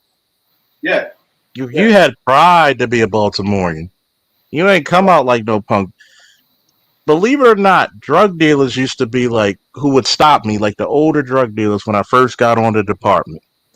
They would look at my name tag, Faulkner, right? Yeah. You went to Lake, right? Yeah. You wrestled. Yeah. How you know? It was like, I followed you, man. You were the shit. Like, you represented us well. And I said, I appreciate it. And it's like, you didn't allow, when people talk about racism, why do you think I'm so happy to see Shorty win that gold medal? Oh yeah, man. Yeah. She was not supposed to. They didn't think that a black woman was supposed to win that. And then what made my heart sing even more, that's the first time in Olympic finals ever 2 black women, 1 American, 1 Nigerian, in the finals. Yep. And the Nigerian lady, she made history because she has the first Olympic medal, either male or female, in the sport of wrestling. From Nigeria. Yep. Nigeria, I'm gonna tell you, Nigeria. Nigeria is going to be a fucking powerhouse when it comes to women's wrestling next Olympics. I Oh put yeah, money on that. yeah. And you know what I'm saying. And another thing, like people don't get it a lot of times with, you know what I'm saying. Like Charles saying with the wrestling is it's grueling because when you first start wrestling, you don't really touch like when you're touching the mat. It's a lot of technique that you're learning. You're doing it real slow. It's a martial art, but before you even get in the wrestling room, you gotta earn to get in the wrestling room. You run. You running steps. You just running. It's like you running. You running like you playing soccer or lacrosse and shit. You just running all day, running because you gotta get your cardio up. Like your cardio, because our coach used to say, "Fatigue make cowards of us all." Like you have to. He's like, look, if you get pinned or you get beat, it's going to be you get beat because your technique wasn't good enough, not because your ass was tired. You on the mat like pass the fuck out. Even when you had a grueling match, we wasn't allowed to lay down on the fucking mat. You stand your ass the fuck up. You don't even you don't show nothing. You look that motherfucker in the eye like you naked. You just get it. Like remember old dude used to wrestle 145 Jihad and shit? That motherfucker, like me and him used to have battles in the ring. In like it was me, Jihad, and Howard. And then it was the other dude, Perry. You know what I'm saying? Like, you know, we didn't have a lot of wrestlers on our team, but you know what I'm saying, we knew that we was getting pins. Yeah. You can get pins. Like you get pinned. Like it's no. That's why I was like, when I watched no girl do that shit, I was like, yeah. When she rolled up that Japanese girl, 9-0, 9-0. And then she tech falling chicks. I was like, oh my god, my heart. But I forgot in these parts we hate black women, right? Yeah. Yeah. But lazy ass black women. Exactly. But you can hear the fucking praise and the jovialness and the pride in my voice. Like I was like, get it, girl, get it, get your goddamn, go out there and get your goddamn gold, get your goddamn gold. That Hold on, was let me me in the play. track and field. That's why you saw me pulling up that damn power lifter. It's like it's a sister. Yeah, it's a sister, big up in the sisters. God damn, get it. Get it. Get that shit, girl. Like, go get. I'm cheering the dudes too, like the black dudes. I'm like, yo, we doing this thing. Look, I'm cheering black folks, you know, pushing themselves and being excellent at it. Even if you get the silver, if you pushing yourself, I'm still cheering your ass on because what I was seeing in this game when I actually started looking for shit, and not just looking at the highlights of all the fucking chicks and what they crying and bullshitting and stuff. Motherfuckers was out there doing first time ever in something, first time ever for their country, and it was all black folks and stuff like that doing that shit. I said, that's what's up. And I'm looking at it. I'm happy for Lopez getting. You're the only male wrestler to have 4 Olympic titles, dude. You're a Cuban brother, and I'm like, that's a black man who got that record. Yep. He was on top for 17 years straight. No shit, like he owned this event is what it was. I went back and watched some old Usain Bolt Olympics where he took all 4 events 3 times in a row. I'm like, that's like, amazing shit. 9 years running? Yeah, that's the fastest man. That's the fastest man in history out of all the history that human beings been on this earth. No man could ever beat him in a fucking foot race. No shit. Yeah, like you know what I mean. Like I used to watch. Ain't beating him in the foot race. They like fuck that nigga. They like, man, fuck that nigga. You see the fucking speed force after that motherfucker? That ultra instinct in his damn shins. You know? Man, and when he would run, man, like you know a motherfucker fast when they're running for him is them looking like they jogging. No shit. You right about that shit, Dre. That kid looks like that motherfucker was just out for a nice little trot. He was just taking a nice little jog, like what Michael Johnson would run. Like that motherfucker was looking like he was jogging, but you just saw feet move. He had them road runner feet. Michael Johnson was racing. I think they had an event where Michael Johnson raced a car, a horse.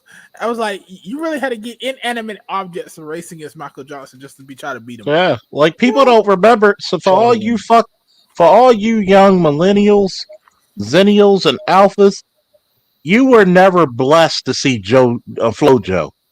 It was an honor and it was a privilege to see a beautiful, feminine woman, and she did it in style. See, Shikari's a knockoff compared to the style that FloJo had. Listen, man, look, did y'all see? You know what my wife called the chick from Jamaica that was supposed to win, but she didn't? Ellen, what's her name? Yeah, she know what she called it. She said, "What's up with tennis ball?" Right? Because you know what I'm saying? Like, yeah, yeah, Jamaican chick with that same bright ass hair. She lost. Yeah, right. You know what I'm saying?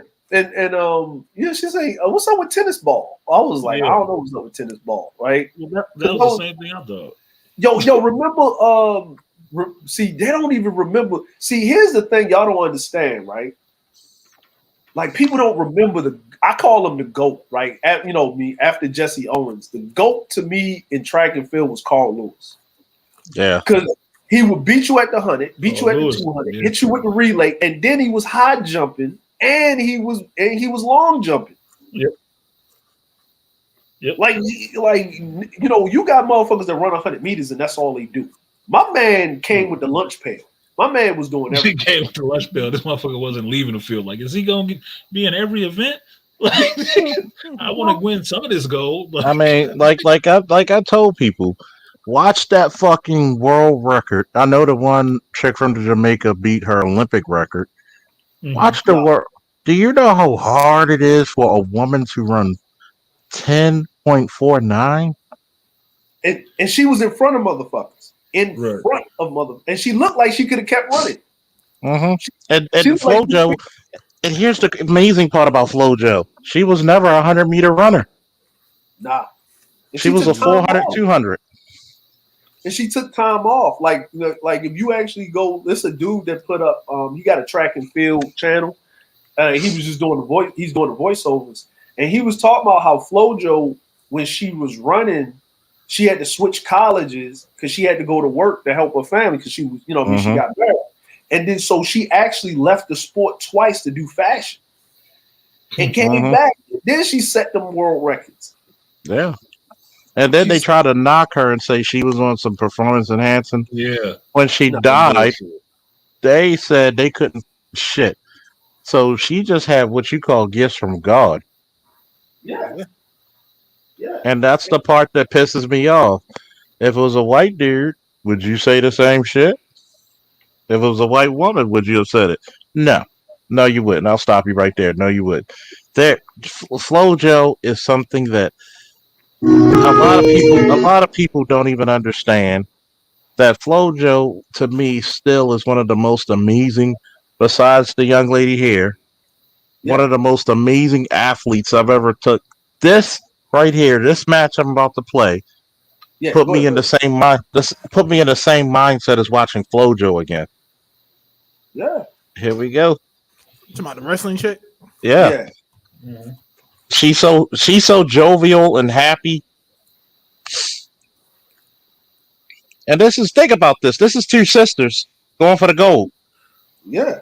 You should have black pride about this. They knocked off all the Asian and white chicks in their classes. Yep. Now look at the technique. Yep. I'm saying she sprawled pretty nicely on that one. Mm-hmm. But she's always working it. She's always working to get that keep the feet moving. That's it. Yeah. Busy feet. Slow feet don't eat. Yep. Look. She's still working. You can tell they have some strength to them too. Yep. She widened that base. She got that. She got that elbow. She stretched out. Yeah. Hand control. Man, they should let it play over. She about to turn her. I see it. Yeah. Oh, Oh, good reverse. Good one. Good one. Good reversal. Yeah. Yeah. Yeah, but that's when she hurt her ankle right there when she did that.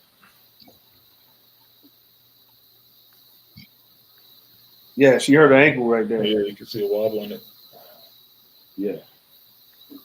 Look at that. Look at that. With a hurt ankle. She ain't quit. Nah, She ain't she quit. ain't You know quit. you can quit, Well, right? not when you battling for gold. No. You know what I'm saying? You got the whole ever. No, not when you came to play. Or came to win, not to play. She tried to shut her down. That ain't work.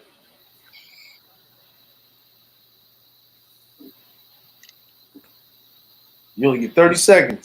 30 I'm seconds. trying to see if she walks kind of funny with that ankle. Hold on. What is 68 kilograms? That's like what, 170 almost? Well, 174. Yeah, 174. These ladies are packing on a good amount of muscle. Yeah, they are. 174. And this is the part where I hate ignorant people. Why they're so muscular? They're fucking Olympic wrestlers. They're supposed to be. Oh shit. Well, that's They're one thing to see in the Olympics, especially if you watch the women's Olympics, how women's bodies can be muscular in a lot of different damn ways. Yeah, they're very. These are pristinely they fit all over women. it, right? This is literally, you're looking at number one and number two in the planet. Yeah. You know what I'm saying? Go try to. You know what? Go wrestle her. Go wrestle this. Go wrestle her. You really think you're gonna out technique an Olympic gold medalist? Go ahead. You know what I mean? She got that. She got that Yujiro Hama back. Yeah. Got the demon on her back. Yeah. Look at that. She got the perfect wrestler's body. That wide back, strong arms, strong thighs. Look at old girl. She trying, man. Small waist. She trying to get that elbow, but old girl, she's stout. Yeah, she ain't moving her, man. She ain't moving her. And then look at the speed. Oh, look. You know what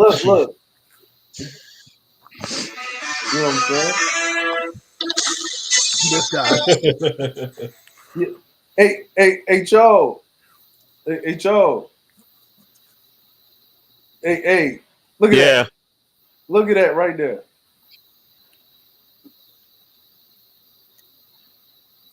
Hey, Charles, find the one where she tech fall to the Japanese chick.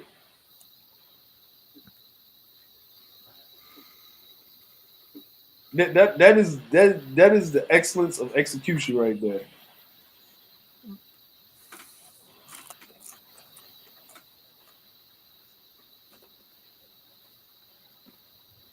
Shoulders, boy. She gonna toss you artist in the night. She would be. She'd be taking that shit, boy. She taking some of that dick, little man. Like, oh shit! Look, I can't be grappling with your ass. Hey, the one was she went against the Japanese chick, and the Japanese chick, I think she won the last one. Uh-oh. Well, fellas, I'm gonna get off of here. It's 2:00, and I got to get up at 5. You fucking up already. Well, I fucked it up by getting on here fucking with Mr. Z, and then end up being up the whole time when I was supposed to be going to bed. But it was funny. Oh man! All right, man. Take it easy. All right, y'all. Good seeing you, Dre. Yeah, good seeing you, man. Charles, look, I find some video on YouTube with your ass wrestling. I'm gonna put that shit up too. Hopefully I'm winning. All right, man. All right. Peace She out. gonna be like old VHS tapes and shit.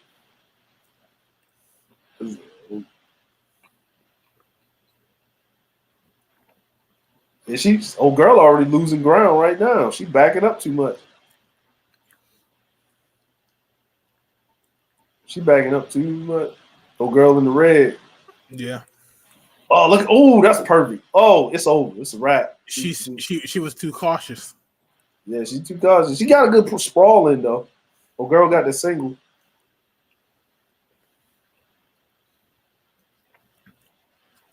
You can tell she don't have no confidence in her abilities. So she felt that strength on him. Mm-hmm. And you know, the other thing is that, you know, she still got to work like a regular job. You know what I mean? Like these, you know what I mean? It's not like these other sports where you can dedicate 100% to just doing that. Yeah, because unless you're sponsored by a lot of money, you can't do this shit. Unless you got a husband that can, or a wife, whatever. Yep. That can pay for your shit. This is the lifetime endeavor right here. This is all about. And then she got the legs. Look. She got. Oh man, she stacked the legs up. She's stacking the legs. That's why I say, like, people that have to work and still do this, they give the utmost respect because they have all types of the world on their shoulders. Exactly. People that are privileged that do this. Hold on, hey Charles, stop real quick. Stop. Stop it. I was like, I am not. Hey Charles. hold on. See what the fuck I did.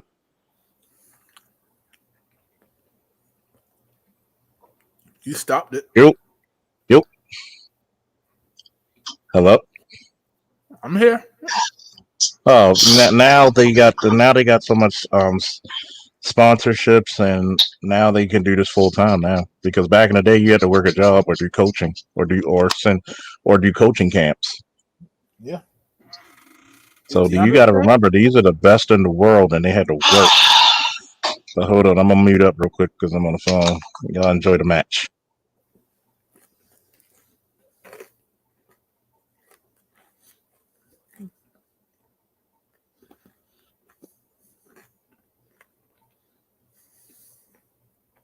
DeAndre, you still here? Yeah. YouTube. Damn it, I was trying to tell them YouTube stopped the stream. Oh, they did? Yeah. I'm like, it's still running, but he got to stop it. Well, it's still playing on his channel. No. Is the stream's still going on YouTube, but you can't see it. What? Oh, all right, hold on. Yeah, look at it real quick. Like somebody said it in the chat. Like he got to stop it. Oh, because Yeah. This happened. He just got to stop it, man. He can start it back if he wants to, but he's gonna have to edit it, or else he can't